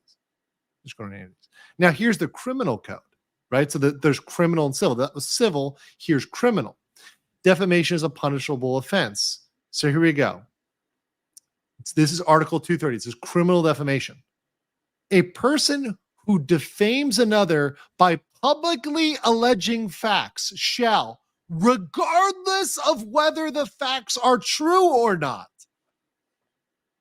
regardless of whether the facts are true or false, shall be punished by penal servitude. And no, we're not talking about that type of penal servitude, guys. I know what you're thinking, and it's disgusting. I know you guys. I know what you think, right? Or a fine of up to 500,000 yen. Wow. Yeah. A person who defames a dead person shall not be punished unless such defamation is based on a falsehood. So you can lie about dead people. Okay. Right? Or you can tell the truth about dead people, right? Because they're dead, right? Now, look at this. There is a slight carve out for Section 1. So understand, you can be criminally liable by telling the truth, okay? By telling the truth. There's an exception. Here's the exception. When the act provided for in paragraph 1, this is paragraph 1, right? By telling the truth, right? Or alleging facts, right? Is found to relate to a matter of public interest and to have been done solely for the benefit of the public. So it has to be something good. Solely good and for the benefit of the public. Upon an inquiry into the truth of the facts, if the truth is proven, then the punishment must not be imposed. There's a lot going on in here. Let me explain this.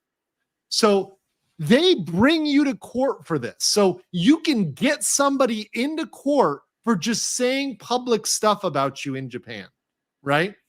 And then you've got to prove, number one, it's in the public interest. That's number one. That's something that is good for the public. Number two, that you did it solely, not in a mixed reason, solely for public benefit. And then you got to show it's true. And only then are you not punished. That is a fucking hell of a burden on you. Like, from an American lawyer looking at this, I'm like, wow, that's nuts. Right? So from a from a lawyer standpoint, looking at this is wow. This is really, really easy compared to the US. So I don't understand why there's so many cases where I understand why Rushia felt like she could sue for defamation against those in that other lawsuit that I mentioned. Exactly. That's why it made it easier for them to sue in the other lawsuits. Because it's like, oh, you said something about me. Sue. Yeah. Sue. Right. And you can see why people don't want to talk about this in Japan. You see why there's not a lot of Japanese people that want to talk about these things, because they could be potentially sued for defamation. Yep. Right. This is why. Right. They can't come after foreigners because we're not in Japan. This law doesn't fly in most other countries, right? Most Western countries, but it flies in Japan. Now, there is one other exception here. Matters concerning the criminal act of a person for which prosecution has not yet been instituted shall be deemed matters of public interest. So you are allowed to talk about pending criminal trials, but mind you, all this does is prove that it's public interest. You still have to report truthfully, right? So if you're talking about somebody who's going to be prosecuted, you still have to talk truthfully, right? So you have to be very careful. This is why people in Japan are very careful with this. And this is why you can see a lot of lawsuits can pop up. So big deal, big difference, huge legal chasm there between East and West. So it makes a lot more sense when you bring this up. And it also, so in this case, if this is Rushia's story, right? Because let's go back to your video, Rima. This is Rushia's statement. Or no, this is Mafu's statement? No, this is Rushia's statement. Rushia's statement. So Rushia's statement, especially regarding the defamation, like that may have a little bit more teeth, at least that part, because it is easy to bring a case. Mm-hmm. And she would know that because she's brought them. Yeah. I like this. Oh, a couple comments here. Your Honor, in my defense, it was just a prank, bro. David Hurley says, I had my fingers crossed, a valid legal defense. No, but cute attempt. Zayo says, a year ago I enjoyed watching Rushia simply because she was funny. I think it's the difference between Japan and English fan base. English doesn't care as much about outside relationships. No, we don't. But what I think people do care about, and correct me if I'm wrong here, Rima, I think people care about honesty still, even in English. Yeah. I think that if you're a liar, that's not going to go down well anywhere. We wouldn't care about whether you are in a relationship. We care about whether you're telling the truth. Mm-hmm.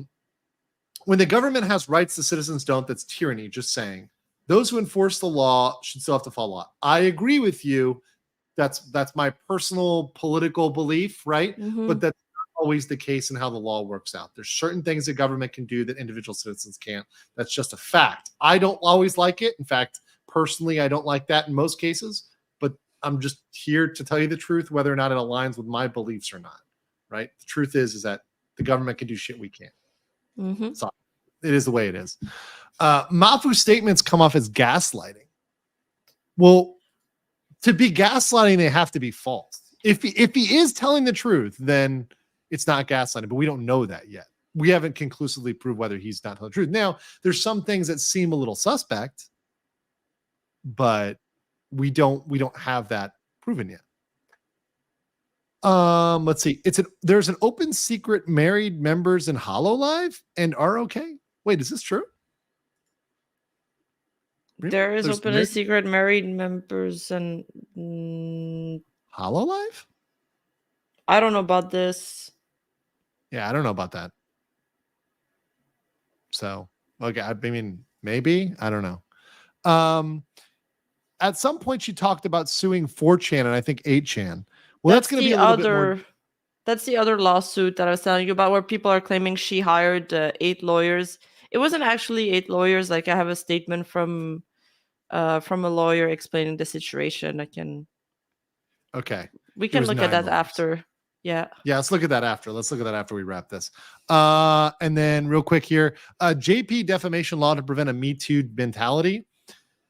Yeah, Me Too cannot happen in the same way in Japan. I think it's also to prevent like cyberbullying. Like, in a way, I kind of get it, but in another way can be really easily abused.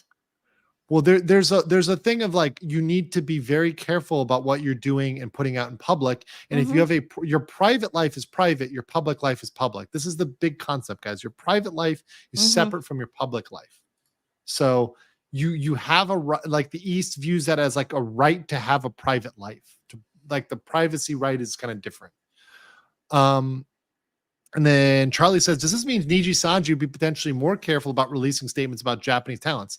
I think so. I honestly, Rima, I'm going to say, I think they would not have done that with a Japanese streamer. I think they released that information. Is a great comment, Charlie. I think that the reason why they felt, cocky with Doki Bird is because she's in Canada and not in Japan. Because it could be seen as defamation. Yeah.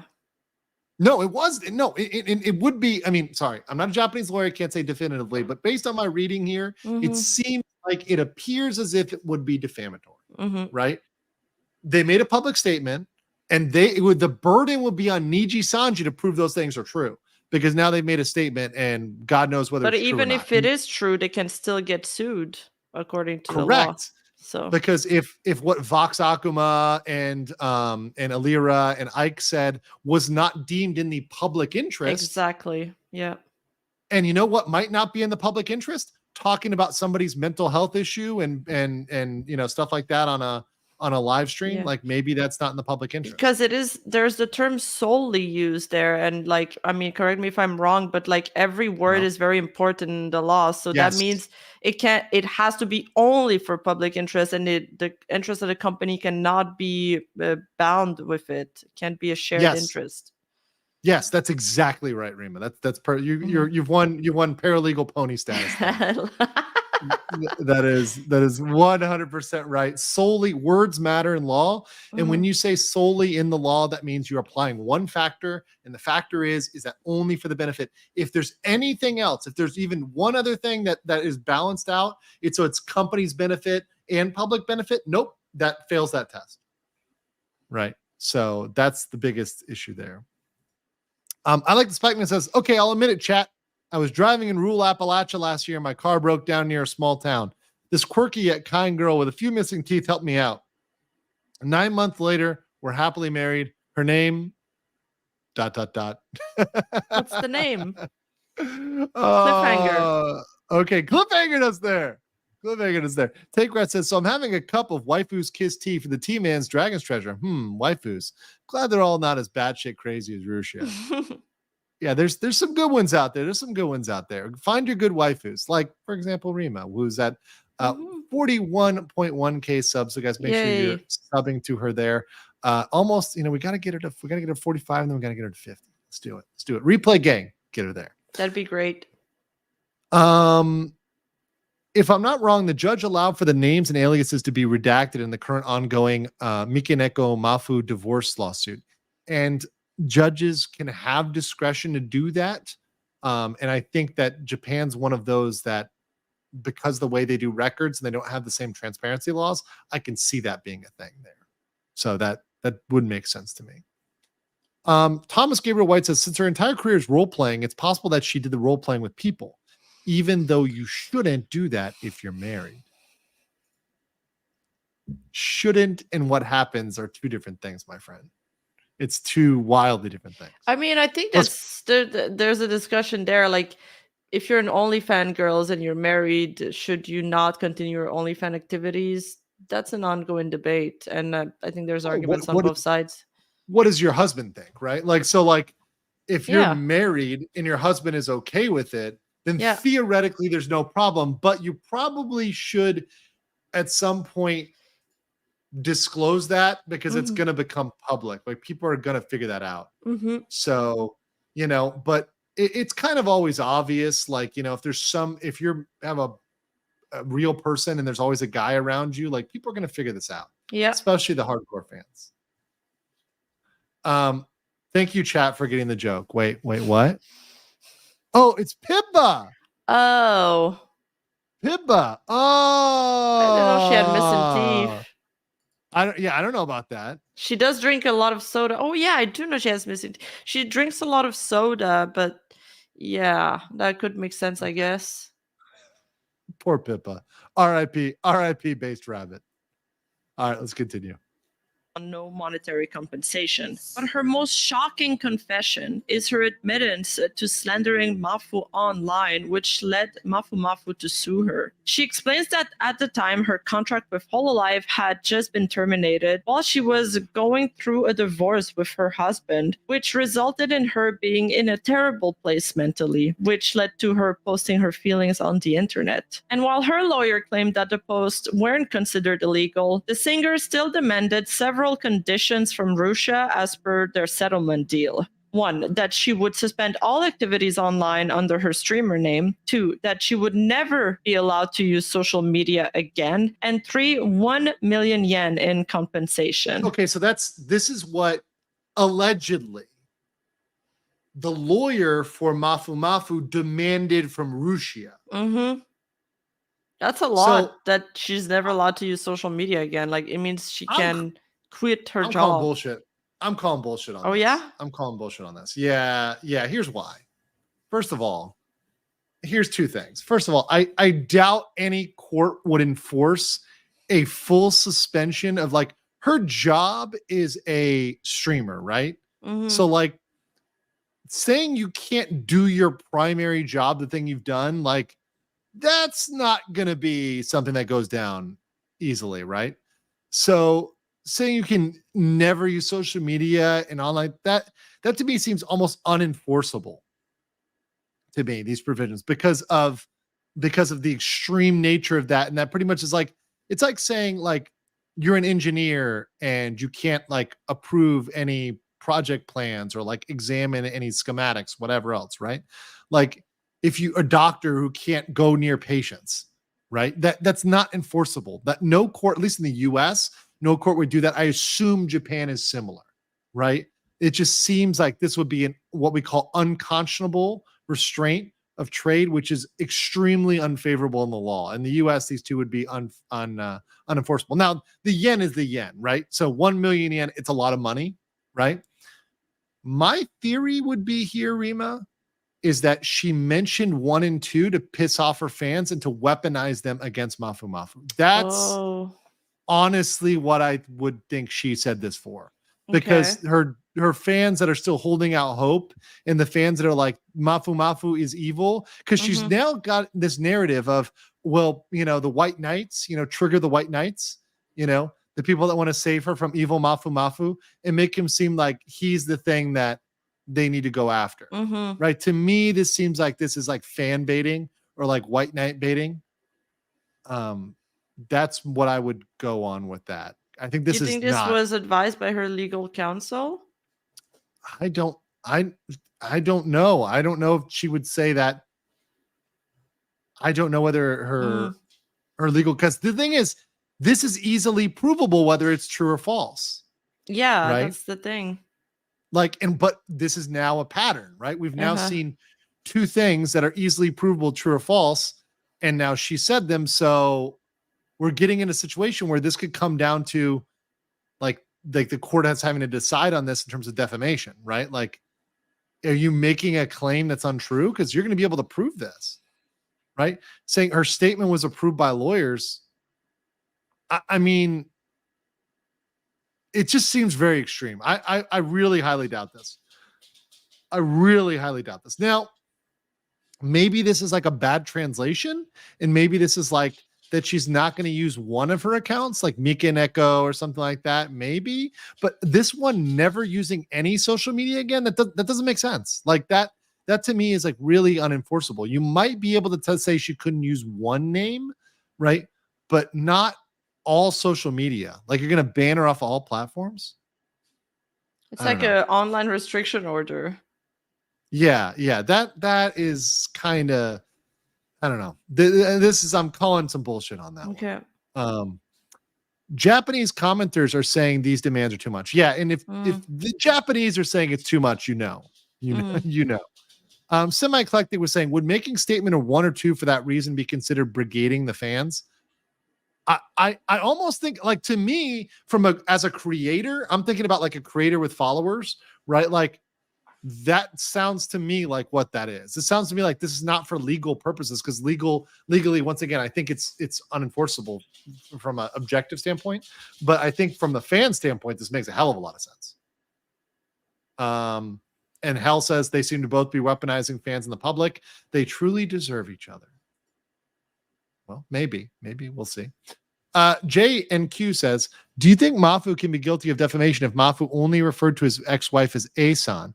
Can he be charged if someone else confirmed Asan as Rushia? That's a good question. Oh yeah, I forgot about that. Yeah, that is an important key factor. The judge would need to look at that and say, well, is it to the point where when you said this, you knew it could be figured out who that was, right? So when you said Asan and you put out all these different statements, including the most recent statements, like you said in January, did people already know who Asan was?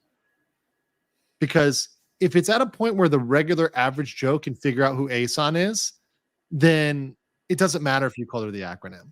But if it was a point where this was unknown and it's hard or difficult or almost impossible to figure out who Asan was, well, then maybe not, right? Then maybe not. Maybe you can't charge it. But if you can charge it, doesn't matter, right? Like, for example, if like I say 39 IQ and you guys drop 39 IQ in the chat and you guys all know what we're talking about, 39 IQ. You know what I mean? There's a reason why someone can come at you, because we all know what we're talking about. And that's how it would work in like America, Canada, other places like that. Where like if you all know who we're referring to, then you're not going to get away with like a slang name or an alias. 39 IQ emojis in the chat. I see you guys. 29 IQ. Sometimes. Let's see here. That's a really good one though. If it is true, could that be her matchup wait, could the matchup with her using Character she had in Character? Character? I think they mean character. So what I guess what you're trying to ask me is, could it be like they wanted to suspend her VShojo character? Maybe, because it says her streamer name. So singular. So maybe this translation is like, it could be your VShojo character. I don't know. Maybe that might make more sense, right? Or Thomas said the translation I saw said hiatus. The social media could be forum websites, since he also said he paid people to post things on time. You know what? But that would be an interesting difference here, because this says that she would never be able to allow to use social media. If it's a hiatus, that makes sense. That I actually would understand, and that would be enforceable if it's a temporary hiatus. So that'd be less extreme. Yeah. If it's like, hey, while we're doing this, like while we're doing the next year or something, or 6 months or 3 months, whatever, you can't go on, can't use your social. That might be more reasonable, right? Young Leaf Channel says, quick, Mafu fans, act dumb like you don't know. And last Sigrun says, Pippa was bad with her oral hygiene and talked openly about having lost teeth due to it. Now she preaches to her chat to practice good oral hygiene. Brush your teeth, ladies and gentlemen. Yes, definitely brush your teeth, get, wear your retainers, get those braces, good oral hygiene is very, very important, guys. Very important. Let's continue here. Since she wasn't able to pay, she countersued, stating that Mafu's lawsuit had a lot of incorrect information in the first place. Additionally, she comments on the claims that she spread rumors about CSUN's former agent and partner. She denies those claims categorically and states that what Mafu said was cruel. In fact, her ex-boyfriend... So now we've got dueling defamation, right? Right. So one is suing the other. It's like suit countersuit, right? In terms of defamation. And CSUN was actually living with another woman while he was with Rushia. So she is actually the victim in this situation. She also denies ever feeding dirty water to her cat and mistreating her pets. She explained that she left the house for a couple of days, which made the water become muddy with the cat's saliva and hair. As for the urn, she had forgotten the urn of her hamster at the house while she was moving, and she requested for Mafu to return the urn to her through her lawyer. A request he still hasn't fulfilled. Very interesting in American law about ashes. This is very interesting. Like, they're kind of dealt with differently. And it's sort of like ashes and remains are it's very interesting because, ashes and remains, like, especially of humans, right? They used to be a person and people are dealt with differently. But once it's switched to cremation, it's dealt with more like a thing, a tangible thing. And like an object. Yeah, like an object. And whoever possesses it technically owns it in a way. It's really weird. So you end up in a situation where, and I have some distant family that's in the funeral home business. So I know this. It's kind of an interesting little area of law. So you end up with like a lot of unclaimed remains, which you like technically have a duty to keep for a certain period of time. And then you can, I guess, dispose of them if you want. But, places that have a little bit more integrity keep them for a longer period of time, even if they're unclaimed. So it's very, very interesting with remains. So in this case, the asking is polite. Now, I don't know Japanese law on this, but if it's similar to America, he might not have a legal responsibility to return those hamster ashes. They might actually be like his technical property. Okay. Yeah. The next week, on February 6th, she goes live on stream to explain herself further. She began. Also, I see you here, Ruvel, with this. This is just a bad pun. Fighting monkey. Let's continue here. By apologizing and confirming that she had been secretly married and divorced from 2021 to 2022. She expressed that she had reflected on herself and will refrain from keeping secrets in the future. Mikaneko was hospitalized for 2 weeks in January of 2024 due to a stomach illness, preventing her from properly celebrating her birthday during that time. She presented her medical documents as proof during her stream. She discussed her struggles with mental illness over the past couple of years, including acute stress disorder, PTSD, insomnia, and depression, and mentioned she had been receiving treatment for these conditions. 2005月ぐらいからもう病院に通ってたんだけども、I was in hospital around 2050. I don't think that's a good translation. かなりの、ちょっと待ってくださいね。かなりの、陥ってしまっていて、私は7ヶ月間ぐらいまともに外に出れてなかったんですね。はい。で、病院の先生が家に訪問してくださったりしていて、はい。もう外に出られなくて、病院にも行けなかったので、先生がうちに訪問してくれてたんですね。うん。で、それからインターネットで診断とかしていただいてて。She addressed the speculations, rumors, and false information spread about her online, expressing hope for resolution, but noted that there are work-related matters she cannot openly discuss, likely for legal reasons. She concluded by promoting some of her new merchandise. That makes sense, right? So once again, when you have something pending, when you're counter-suing and suing, you don't want to be saying things. So that would check out. She adds that she aims to continue working, being creative, and having fun with her viewers to help alleviate their anxieties. This statement helped calm some of her fan base, but the majority remained upset by the betrayals and lies Uruha Rushia had told them. Additionally, people were upset she promoted her merchandise right after discussing the controversy, which felt somewhat out of touch and tone deaf given the serious allegations directed towards her. Mikeneko then proceeded to do something very, very strange, which is pretend that nothing is happening. And Wait, what is this? Wait, hold on. Am I reading this correctly, Reba? Enhance. Is this Happy Valentine Too Naughty Cosplay? And I'll make sweets? I mean, I don't know how good is this Google translation, but it's a Valentine's Day stream that she did like shortly after the incident, and she earns more than $7,000 in super chat. So like the fan deads are still going strong. Yeah. So okay. All right. Here's to naughty cosplay. It somehow worked. On February 14th, she did a Valentine's Day stream where she earned upward to $7,292 in super chats. So I'm just gonna point out here that my previous theory about pushing the fan base, right, and whipping up the white knighthood, right? This would factually. This is a factual argument, right? This would link up. So when I look at like theories, like legal, like mixing the law with the facts, because the law has to be based on facts and the analysis to be on the facts, that would make sense here. And obviously there's a monetary component, right? So that's a shit ton of money, right? That's a lot.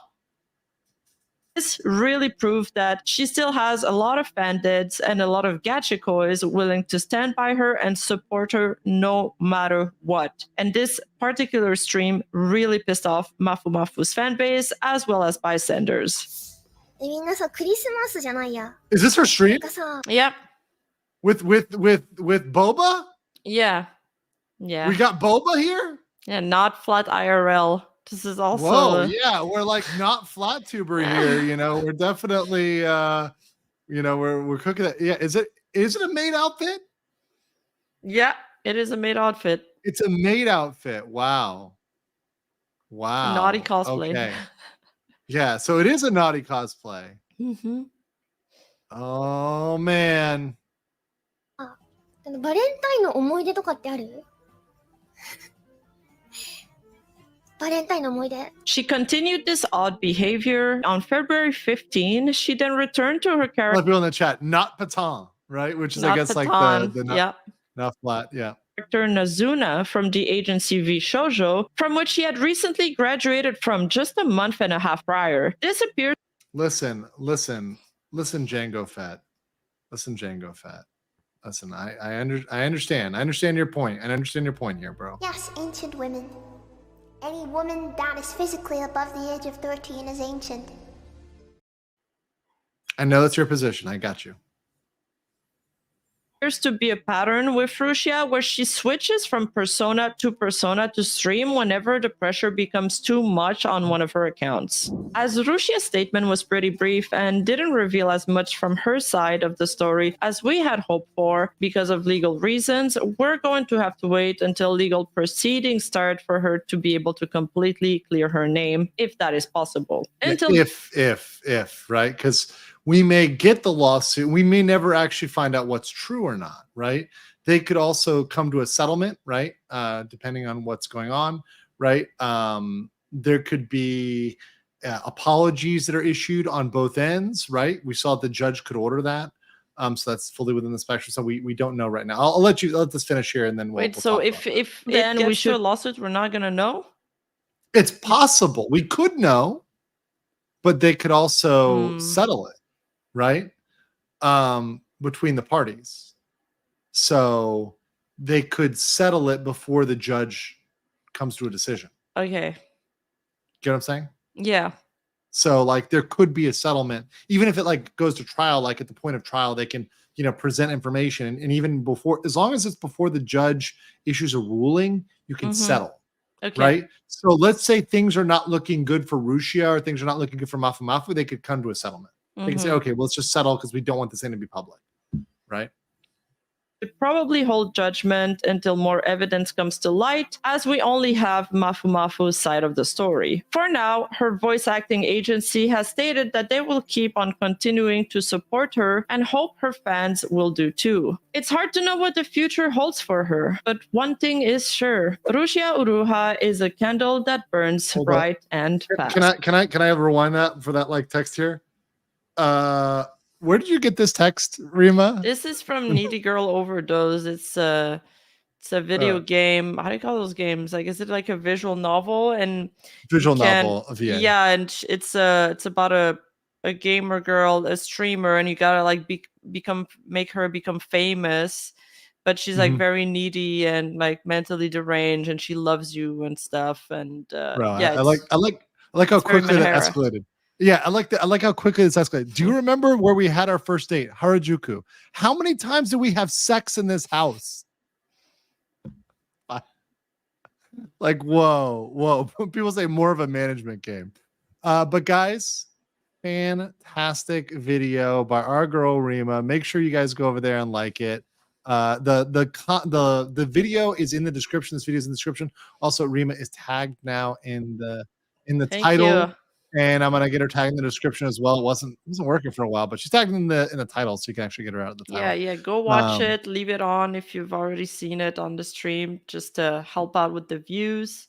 Leave it on. And by the way, we've already helped out this stream with 200 new subs. So thank you guys who've gone on there and subbed during. We got to 41,200 subs. So cool. Guys, thank you for going clap in the chat and going through here with this. So let's talk about it in general then. So in terms of what we see here so far, defamation against defamation, obviously I hope we see a trial because then we get truth, right? And if there's an actual like outcome and a ruling, right, we'll get to which one is true because now we've got conflicting suits. What you said about me was defamatory. What I said about you is defamatory. So they will have to come out. I mean, if there's not a settlement, right, not something that makes it go away, they would have to come out with either having one of the parties apologize or maybe even, this is possible, guys, both sides could have to admit that they were lying about certain things. So this is what is kind of difficult for people to understand. Johnny Depp versus Amber Heard. Did you watch that case, Rima? Yeah. So do you remember what the verdict was? She was guilty. I don't know. Actually, I don't remember. She was liable for. So there was Johnny Depp put 3 counts of defamation against Amber Heard, and there was 3 counts of defamation against Johnny Depp. So they actually found that on all 3 counts that Johnny alleged, Johnny was Johnny won. Amber Heard was guilty of defamation.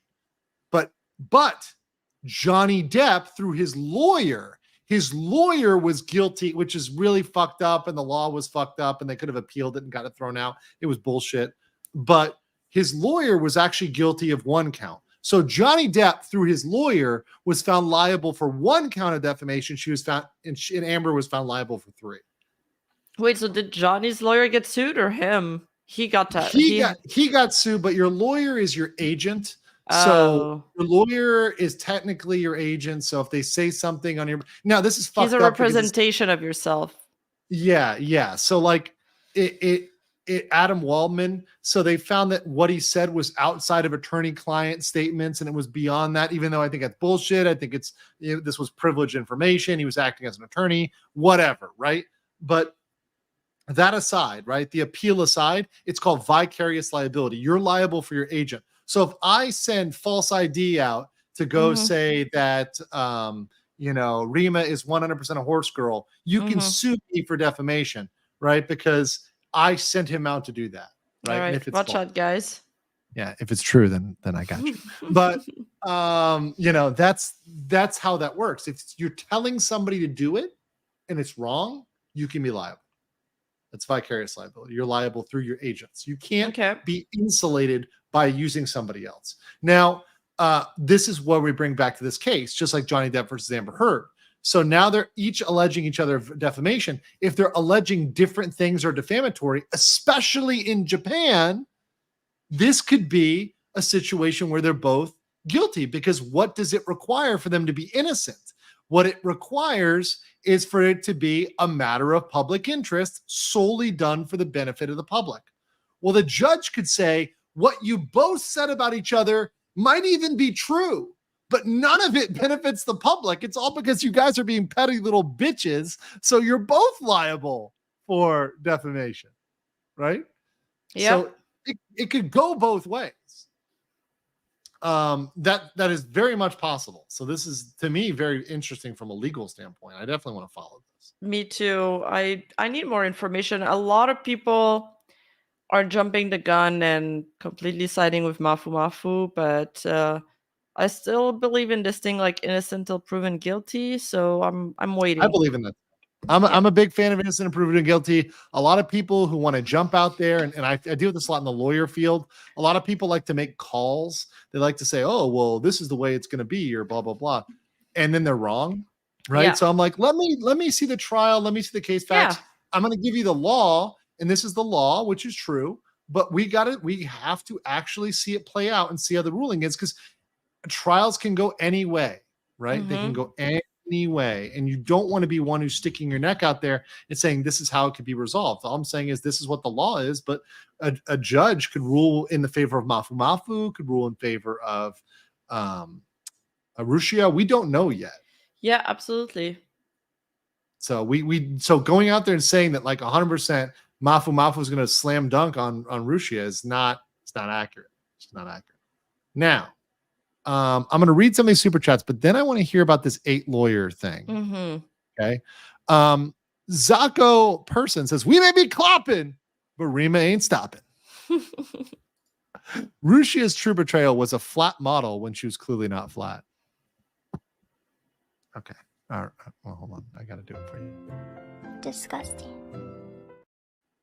Hobbs says, in light of these new facts, I think the is in the right there. I think she meant she is in the right there. Maybe. We'll see. She's definitely alleviating more than anxiety. Okay. For purposes of the law, is YouTube social media? Yes. In America, YouTube is considered social media. So if you were making that claim, at least in the United States, that would be considered social media. Silbury said, just like Niji, I want everyone to shush. A, B, C, all the letters. They didn't need to be this public as it is here, but here we are, no good guys. Yeah, this is very atypical for Japan to make it so public and be doing so many statements. But I think the reason why this is interesting is because it is public figures and because they're on the internet, because they're both on the internet. It's a high-profile case. Yeah. Hollow Eisling says, I'm a victim. And I think Mafu's statements are consistent with my experience, but they're also consistent with psychology textbooks. It's not 100%. I mean, that's why it's kind of like in the same case of Johnny Depp, where of course people are going to be more sympathetic with Mafu Mafu because also, I mean, there's not to be mean, but there's a lot of male on the internet that feel like they can relate to that experience, or they've had one bad experience with somebody in the past or one bad relationship, so they sympathize with this guy. And I mean, he's also appealing to that in his statement. So not that he's wrong, like this could all be true, but I'm just noting the fact that he's definitely playing into that and into people's emotion as well. Yeah, there's a lot of PR that goes on both sides. Yeah, the PR war. No, that's actually very important. Like the PR war is just as important as a legal battle. Exactly. Right? So Mafu Mafu is going to try to essentially turn her into a Japanese Amber Heard. Yeah, and that looks good for him. Versus for her best thing is to weaponize her weaponize her fans and get them to turn. I almost said simps, but I noticed. It's close though. It's yet to be proven whether they're simps or not. We got to get the facts out there. It's close though. It's close, guys. I'm about to drop an S-bomb out there, but yeah, I mean, she's doing the same thing, playing on their emotions as well. So I think both sides are playing on emotions clearly. Zolthrus says, since it's a different hair color by the same artist who's known as Yasuki, it is legally distinct, which is why HoloLive members can't change their hair color when they get new outfits. Okay, well, if there's precedent for like a hair color being a distinction enough, that's fine. And I imagine it probably would be. It doesn't look like it's one for one. It's just damn similar. Yeah. Like there's some minor details there, but it's pretty damn similar. But we're getting into the copyright field again, which is it's intricate. It's intricate, and then once again, Japan, right? So you're talking about Japanese artist in Japan with Japanese law, copyright law, which doesn't have the same distinctions for things like the exception for you can't copyright a type of something. Japan looks at it case by case, and it was like, well, is this creative enough? If this difference enough? Right? And they might look at it and say hair color is not enough. You don't know. You have to go to court to determine that. And I really can't say that definitively it is okay or it isn't okay just to change the hair. Maybe there's a precedent in the industry so they don't sue over it, but I haven't seen at least any case that's come out that said like, changing the hair is enough. I like the Spike Man says, have we ever seen Rima's paws? No. They're henceforth, they must be hooves. If the horseshoe doesn't fit, you must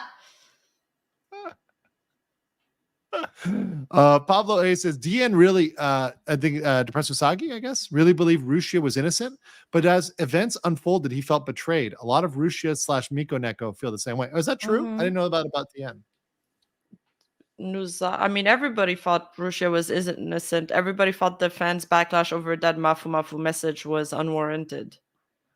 We were all wrong. Okay. We were all so fooled. It seems like the fans got hoodwinked. And look, I will say from a fan standpoint, I get why people get salty when you start believing something versus not, which is why in these battles, it's often good to take a more rational approach and say, especially if there's a lawsuit pending, like, hey, we'll wait and see till this thing plays out. We don't know yet. Right? Instead of fractionalizing, unless it's a clear screw up like a Niji Sanji situation where it's like, okay, well, this is just clearly wrong. Right? Like there's no benefit of the doubt here for Niji Sanji. Like the benefit of the doubt is like how many people are responsible versus like, are they wrong? That's the only thing for Niji Sanji is like, how deeply involved are the EN livers? It's not, that's like the main question, like versus like, did Niji Sanji fuck up? All right. So what is the deal, Rima, with the 8 lawyer? So basically, Mika Neko is also filing a lawsuit against a defendant who operates a telecommunication business, most likely bulletin board 5 channel. It's like another type of 4chan. Yeah. 5 channel. And she's seeking disclosure of the caller's information of an anonymous person who posted about Mika Neko on those anonymous forums. Yes. And Mikaneko claims that the post violated her privacy and infringed on her copyright. Count 1, her invasion of privacy. The plaintiff claimed that the anonymous poster violated their privacy by disclosing her age and stating that they would lick a knife and want to kill someone. Basically, Okay. if I remember properly, like the comment was like, she's too old. She's like in her 30s and she's talking about licking a knife. She shouldn't do that. And she's saying that it's an invasion of privacy because she's it's disclosing like her real age online, but that age was public information, so the judge like dismissed that. Was this the one too where I read like there was one I think last year where let's see what it was, where there was like messages that were sent like she's mentally immature because she doesn't have a mother, or she can't be helped because she's an idiot. I'm not sure about those messages. I just remembered a knife. There's another one where she says that the anonymous poster statement about them damaged her sense of honor and feelings. And then the court found that the statements did not constitute a violation of honor and feeling because they were not an insult that went beyond what is socially acceptable. Right. So count 3. Yeah, I sent you the document. Okay. Oh, did okay. This was the other article I found, which was on this this case, which I think this is the case, which essentially like allowed her to bring the lawsuit. So the judge thinks anything libelous against the character is also libelous against the woman who created her, against the pilot, right? Because even if the insult is directed at the avatar on the surface, it can be recognized it was directed at the person who works as the avatar. So the woman was defamed. Because there's a question of whether or not when you so if I say like Rima is a horse girl, right? It's clearly aimed at that. It's clearly aimed at you, the avatar, right? But if I say something like Rima is a thief, right? Like that could be aimed at yourself. And if you make it more specific and it's clearly aimed at you, like the person behind, right? That's actionable under Japanese law now, right? Because we get into the privacy realm. Yeah, and also you're talking about the person, not the character. So a character cannot be defamed, but a person can. Yeah. So only because a character does not have a right, like a defend my honor sort of right, right? A person does. So, okay, this is so hold on. I got the one document here. Should I pull up the summary of the This one case? is every count that she sued for and what like kind of the court ruling on that, a little summary that we did. Okay, cool. Awesome. Yeah. Thank you so much. It's really awesome. The plaintiff, Mikaneko, filed suit against the defendant who owns a telecommunications business, most likely Bulletin Board 5chan, seeking disclosure of the caller info of an anonymous person the plaintiff pointed out on the board. A plaintiff, Mikaneko, claimed the post violated her privacy and infringed on their copyright. Count 1, invasion of privacy. They claimed that the anonymous poster violated their privacy by disclosing their age and stating that they would lick a knife and want to yeet somebody. The court found the disclosure of the plaintiff's age did not violate the privacy because it was already known online. Okay. And the courts found the statements about the plaintiff's age and violent action on a privacy violation because they were made in context of criticizing their online behavior. So that's a count 1. Each count is a separate thing. So you can fail on one and succeed on another. 2, violation of honor and feelings. This is a very Japanese one, right? Plaintiff then claimed the anonymous poster statements about them damage her sense of honor and feelings. The court felt the statements did not violate honor and feelings because they were not an insult that went beyond what is socially acceptable. So I guess it's socially acceptable to say they would lick a knife. Okay. Infringement on copyright. The plaintiff claimed the anonymous poster infringed on their copyright by linking to an image that was already publicly available. Linking to an image did not infringe on the copyright because the poster did not create a copy of the image or transmit it. That's stupid. Like the fact they even brought that claim, even under Japanese law, that's dumb. Yeah, right? I think that I don't know if this went to court or if the judge dismissed it before he went to court, because you did tell me before Sounds that like a dismissal. Yeah, judges do that. And I think she was requesting the information of, because you can request in a lawsuit the information behind anonymous posts. Mm-hmm. Yeah, I think this sounds like a motion to dismiss, and it sounds like Okay. they dismissed these on a motion to dismiss. Infringement of the name display right. Plaintiff claimed the anonymous poster infringed upon the right to display the name by posting an image of them without their name displayed. The court did not address this count, so just didn't even acknowledge it, probably Okay. because it was like related to the image. And since they have no copyright in the image, then they don't need to acknowledge the name because Oh. this is a Japanese moral right. So there's a moral right if you own the copyright to have your name attached to that copyright. So if they don't have copyright to the image, then you don't have copyright. You have a right to a name. So they Okay. didn't even acknowledge that. Just a complete bullshit claim. Count 5, legitimate reason for disclosure. Plaintiff claimed they had a legitimate reason for disclosure of the anonymous poster's information because they wanted to sue them for tort. A tort is a civil wrong because someone suffers a loss. That's true. The court found the plaintiff did not have a legitimate reason for disclosure since the information they sought was already publicly known online. Therefore, the court dismissed the lawsuit, finding the anonymous poster's actions did not violate plaintiff's right to privacy or copyright actions. So essentially, Rushia's frivolous lawsuit got blown out. Yeah, apparently the judge even said that the stuff she said was worse than the bulletin posts on that forum. Yeah. So let me just look at the translated document here because I think this might, even though it's like translated, I think it might give us a pretty good. Yeah, I think this was a motion. I'm just reading this. So let me just read let me just show this real quick here. So this is the translated document, right? And obviously it's like Google translated, but it says all claims are dismissed. That sounds like a motion to dismiss, right? And the litigation costs are borne by the plaintiff. Oof. Take She that. took an L there, yeah. Yep, big one. Of course, you get the attorney names there, which is very interesting. That was an emotional lawsuit. Yeah, and then down here, when you go to the end here, it says, therefore, none of the claims can be accepted, which means they're not even accepting the lawsuit to go further discovery or trial. There's no need to make a judgment. All the plaintiff's claims are reasonable, so there's no basis. We dismiss these claims and render the judgment. Yeah, this sounds like a motion to dismiss. So this is just blown out of the water, didn't even get to trial. Like huge L in terms of Rushia. So that's a Rushia L.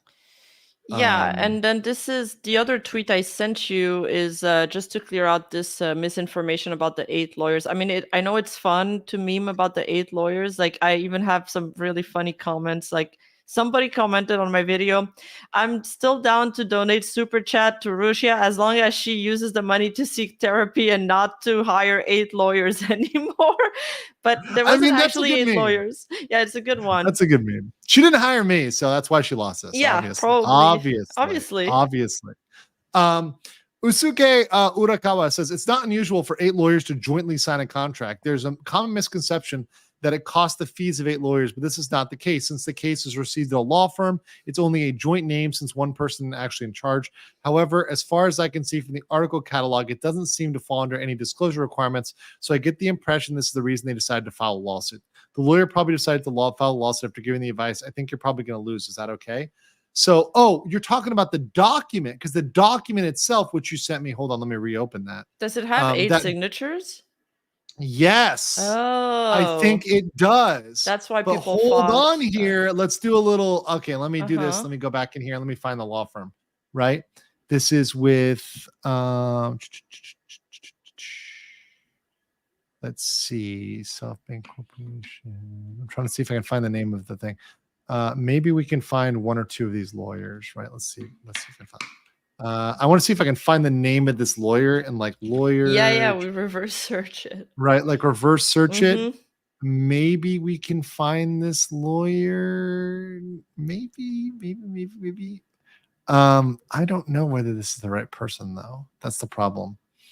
Let me find another. Let me see if I can find some of these other lawyers. Maybe I can reverse search these guys, because what I think is they're probably all at the same law firm, and what often happens is that, did I just find this?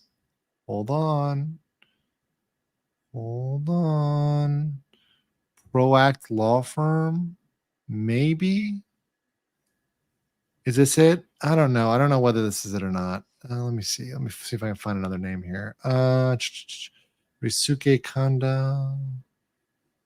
No, but let me just show you what might happen. So this is not the right law firm, but let me just show you what might happen. So this is an example of like a Japanese law firm, right?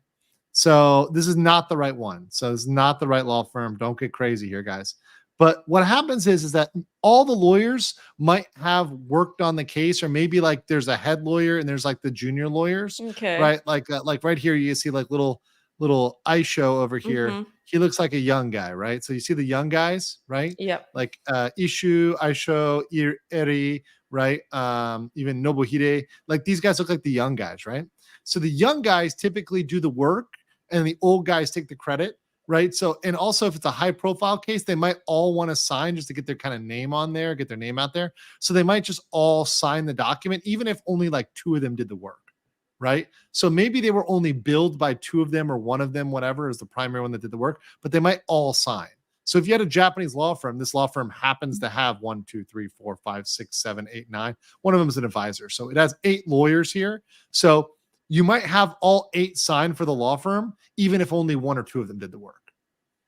That often happens. That can happen because people may just want it on there, maybe kind of protocol. So that could be something that just happens. So don't think that just because you saw their names on that filing necessarily means that they all that they had to pay 8 lawyers. It's a law firm. That would be terribly expensive.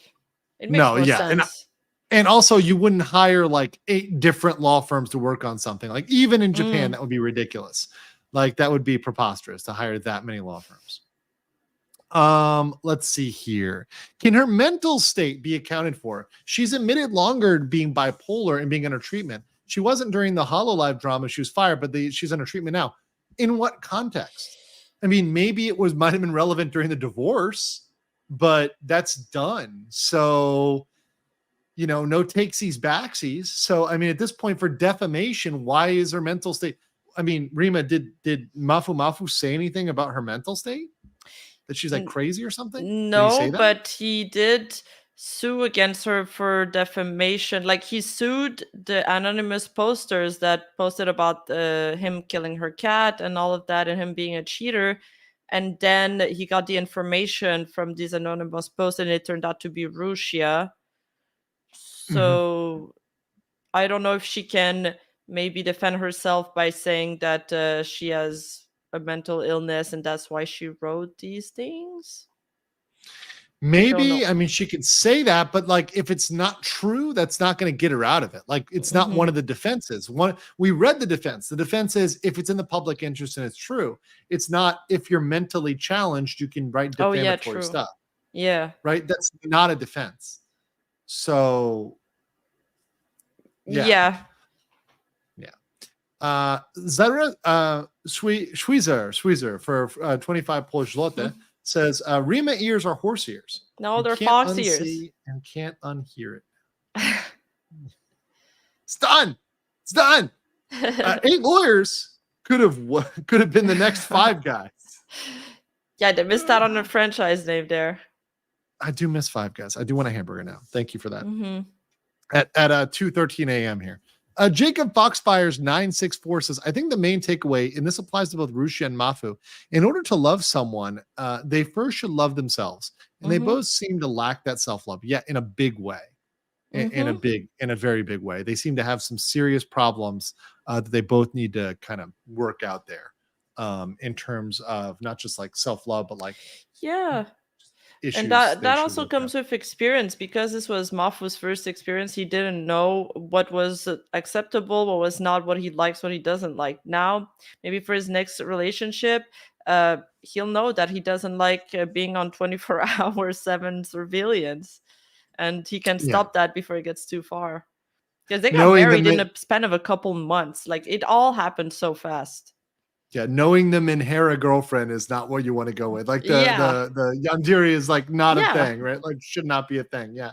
Yeah, I think that's smart. I think that's pretty smart. Let's see. And then next we have Thomas Gabriel White who says, according to Mafu Mafu, Rushia has a history of being abused in relationships, and he married her out of pity. That's why she is so paranoid. I don't know, guys. I have a hard time accepting that people get married purely out of pity, right? To me, that sounds some like cope. Like, for example, like Yeah. whenever there's a relationship, and by the way, men and women, this is unisex. Mm-hmm. It's never 100% on one person, right? Nope. Like, they were crazy. Like, if I said like, oh, well, I was married, but she was crazy. Well, you picked crazy. So is that not at least on, if at minimum, even if they are crazy, what does that say about your decision-making skills? Mm-hmm. Right? Like, you clearly have poor decision-making skills. Yeah. So that is at least partially on yourself. Mhm. Right? And it goes both ways. So I don't believe it was pity. I believe there's some more there. And I'm sure that there's a genuine attraction. Look, in the beginning of a relationship, you probably saw something in somebody else, even if it's just them being hot. Mhm. Right? Maybe that was it, right? Maybe it was just they were hot, right? But it wasn't just pity, right? Let's be honest. Yeah. Let's be real. I agree with that. Yeah. Does Rima have both horse and human ears? The world wonders. No, I only have fox ears. Come on. And then Five Guys these days, their price to quality evaluation is way out of whack. I miss when they were just expensive. Well, the reason why I say that is there was one in Korea right before I left Korea for Thailand. And I still go back very often, but there's one in Seoul, and it was like a big event. And even when you go back there, it's still like a huge queue for Five Guys. It's like a super long queue. So it was very, very fun to like see everybody, geeking out over Five Guys, which has been in America forever, right? All right. Well, that's got that, but we've got one thing to get to before we get going here, and that is Doki going back to her original intro, like I promised you. Let's play this clip. Nice. Okay, I think this is it. All right. I'm so sorry if this is really loud. I'm really, really sorry. I'm going to mute the song real fast.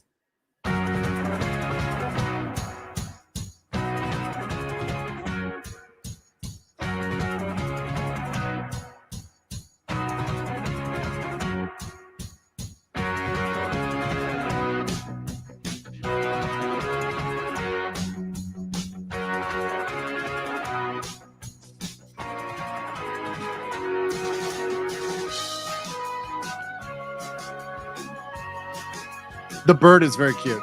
Yep. She's got a great team of artists that are helping Yeah, her. they're very good. Yeah.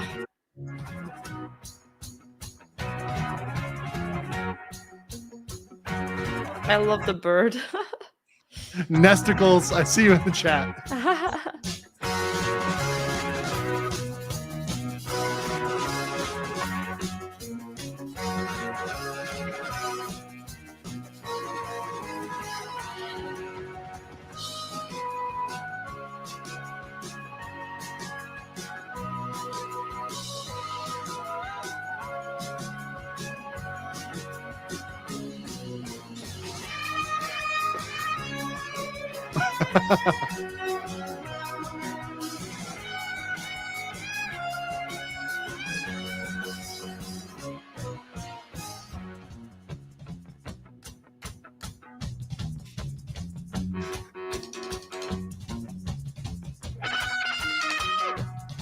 The bird is so...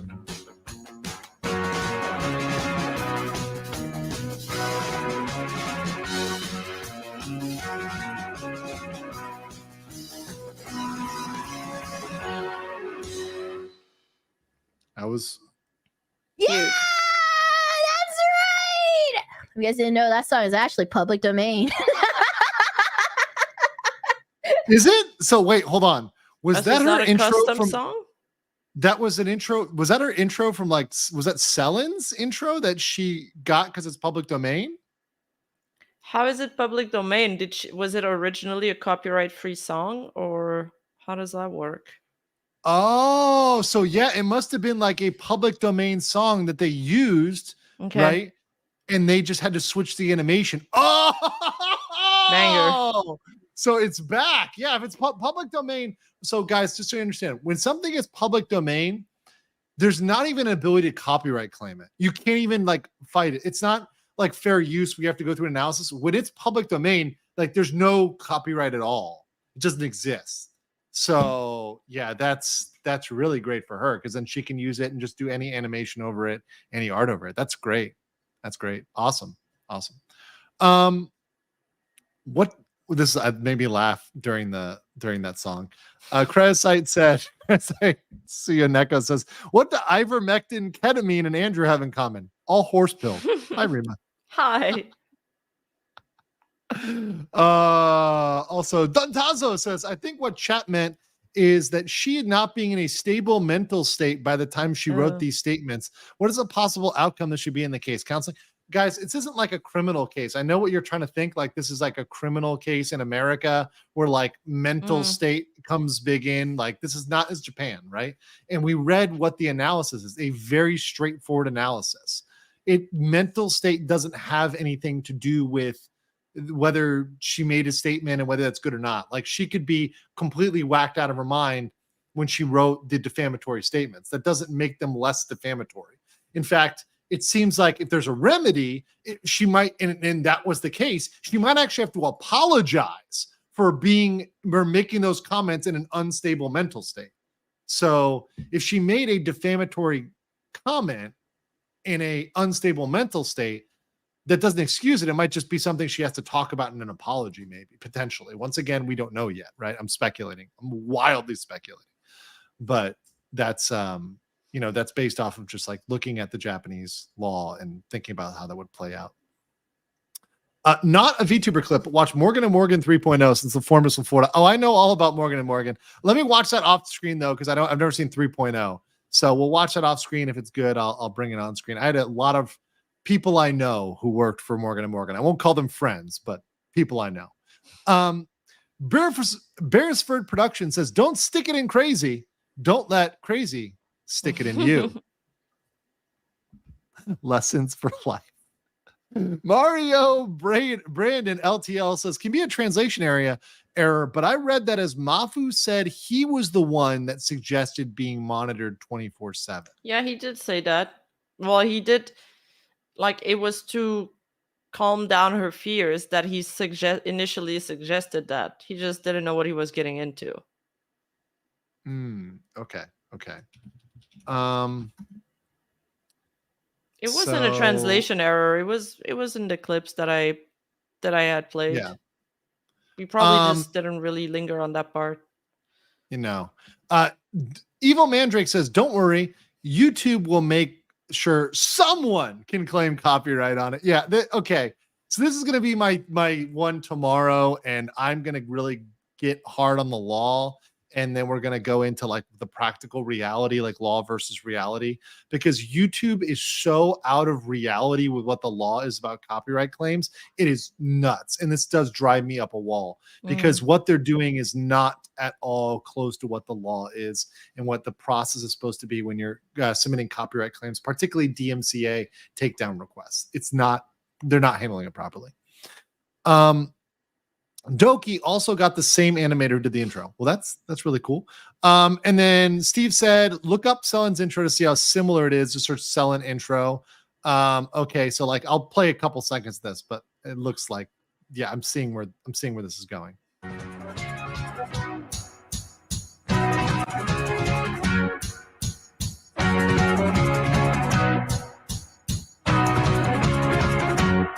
Oh, that is hilarious that the song was like not copyrighted. So obviously she can't use the character, right? The character's IP, but she can use the song, and she can use the same art style.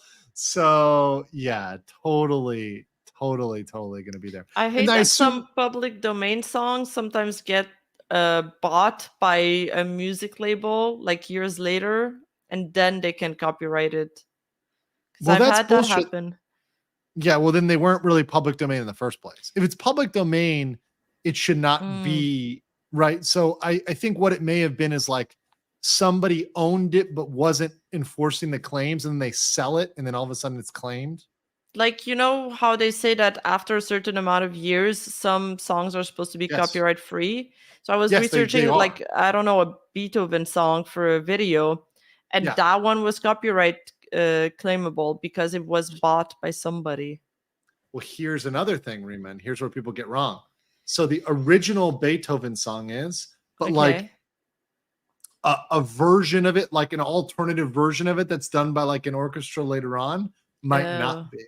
Right? Okay. So if there's like a variant, you know, or like they're like, oh, we did this, like we played these notes differently. Oh, well, it's a new song then, right? Like they're going to claim that that work is distinct. Now, I think that's bullshit. Is it right? the same way with covers? What about cover songs? Covers are different. Covers are technically derivative, right? Which is why typically you have to get permission for them. Why cover bands are kind of like in a weird area, because that's a public performance of a song, right? Covers are kind of complicated. Like cover bands are complicated. That's why probably they're not as big, because the cover bands, like in person, right? When you're at a wedding, you're not going to copyright strike the wedding, right? Or the bar, right? But what you're going to do is you're going to like if you're playing that song on a regular basis and that's all you're playing, then they're going to go after you. If it's on a YouTube channel, they can find it. But like a cover band that plays it at Bob's Bar and they play a medley of songs which are unpredictable, right? It's not going to be as easy to nail that down. It's also separatable. You can separate that, right? Someone's mentioning Beview licenses, but once again, there's separate issues for cover bands. Let's go that way. Yeah, that's a good one. Someone said orchestra versions that are older than 1928 where all participants have died are free. Yeah. But a lot of people will get like newer versions, like I said, and they'll try to claim that. I've seen this happen before many times. Evil Mandrick says, don't worry, YouTube will make... Oh, no, got that already. Toasted Wookie says, 5 guys, 8 lawyers, Morgan & Morgan, hundreds of lawyers. Morgan & Morgan has thousands of lawyers. Oh my God, really? Thousands? They're really big. Yeah, and they do these pod methods with paralegals. It's really intense. Ted says, I remember when Morgan had natural colored hair and I pledged $1 million. Morgan 3.0, LMFAO. Einhander says, but when you get a cover man like Steel Panther, I would imagine things get more hairy. I see what you did there. Rodrigo says, Turtleneck by Track Tribe, copyright free music. Cool. Thanks for that recommendation. Scorpion says, does Rima and Doki Bird spread managed democracy? Are you spreading managed democracy, Rima? What's managed democracy? Oh, no, you don't get a meme, and I do. I got a meme, and Rima does it. It's Helldivers 2. Oh, yeah, I see a lot of people mention it. Yes. Managed democracy. Like, because democracy is out of control, but managed democracy, I mean, that's much better, for Super Earth, not just regular Earth, Super Earth. Helldivers memes are pretty good. Were you there at Malevolent Creek? Copacetic says Pippa always has her stream copyright claimed on YouTube when she does movie public domain watch alongs. Irritating as fuck. Because a lot of the people that have those rights still end up striking them anyways. It is annoying. They did that with Steamboat Willie at the beginning when it was going public domain. They've cooled their jets on it now. Like Disney cooled their jets on it now that it's been a month or so. Also, YouTube kind of did a lot of that automatically. So the thing is, YouTube errs on the side of striking versus not striking. Their algorithm is not permissive; it's aggressive.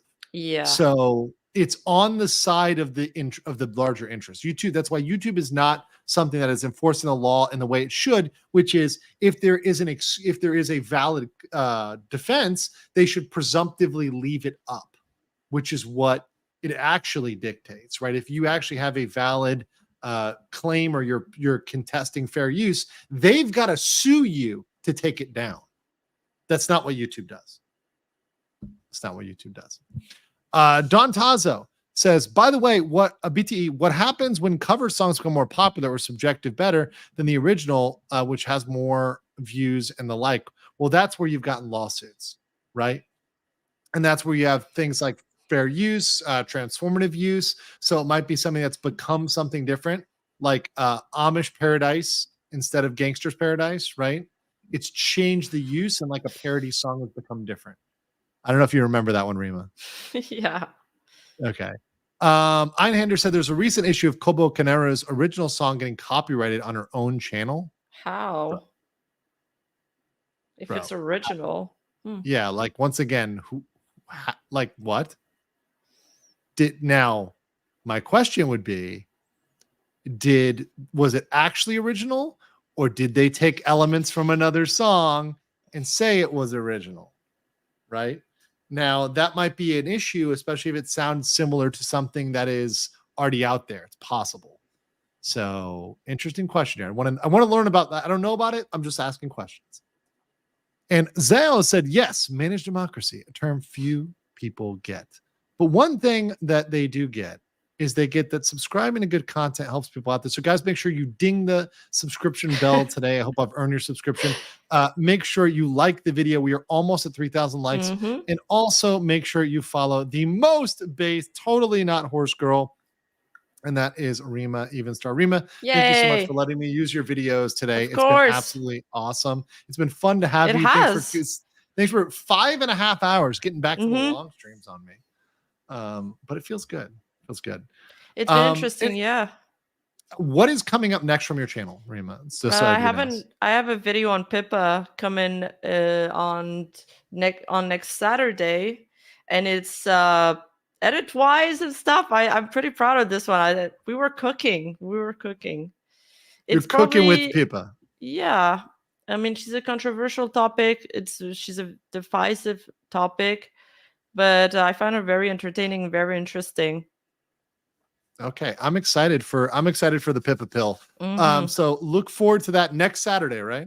Yep. Okay, next Saturday, look forward to that on Rima's channel. Hopefully that one gets out there, gets to 250,000, 500,000 views. Let's freaking go. And make sure you guys are subscribed. Of course, Rima is always welcome as a guest on my channel. Yeah, thank you. Thank you guys. Oh, my pleasure. My pleasure. Thank you guys all for joining. I will be back tomorrow evening, so look for me around the same time, 9, 10, maybe even 10:30-ish tomorrow. We'll see. But I will be back tomorrow morning for you guys. So kind of 12 hours from like nowish. And last, Zayo says, just like satire, Starship Troopers. So we'll leave you with the classic. Maybe I have a chance.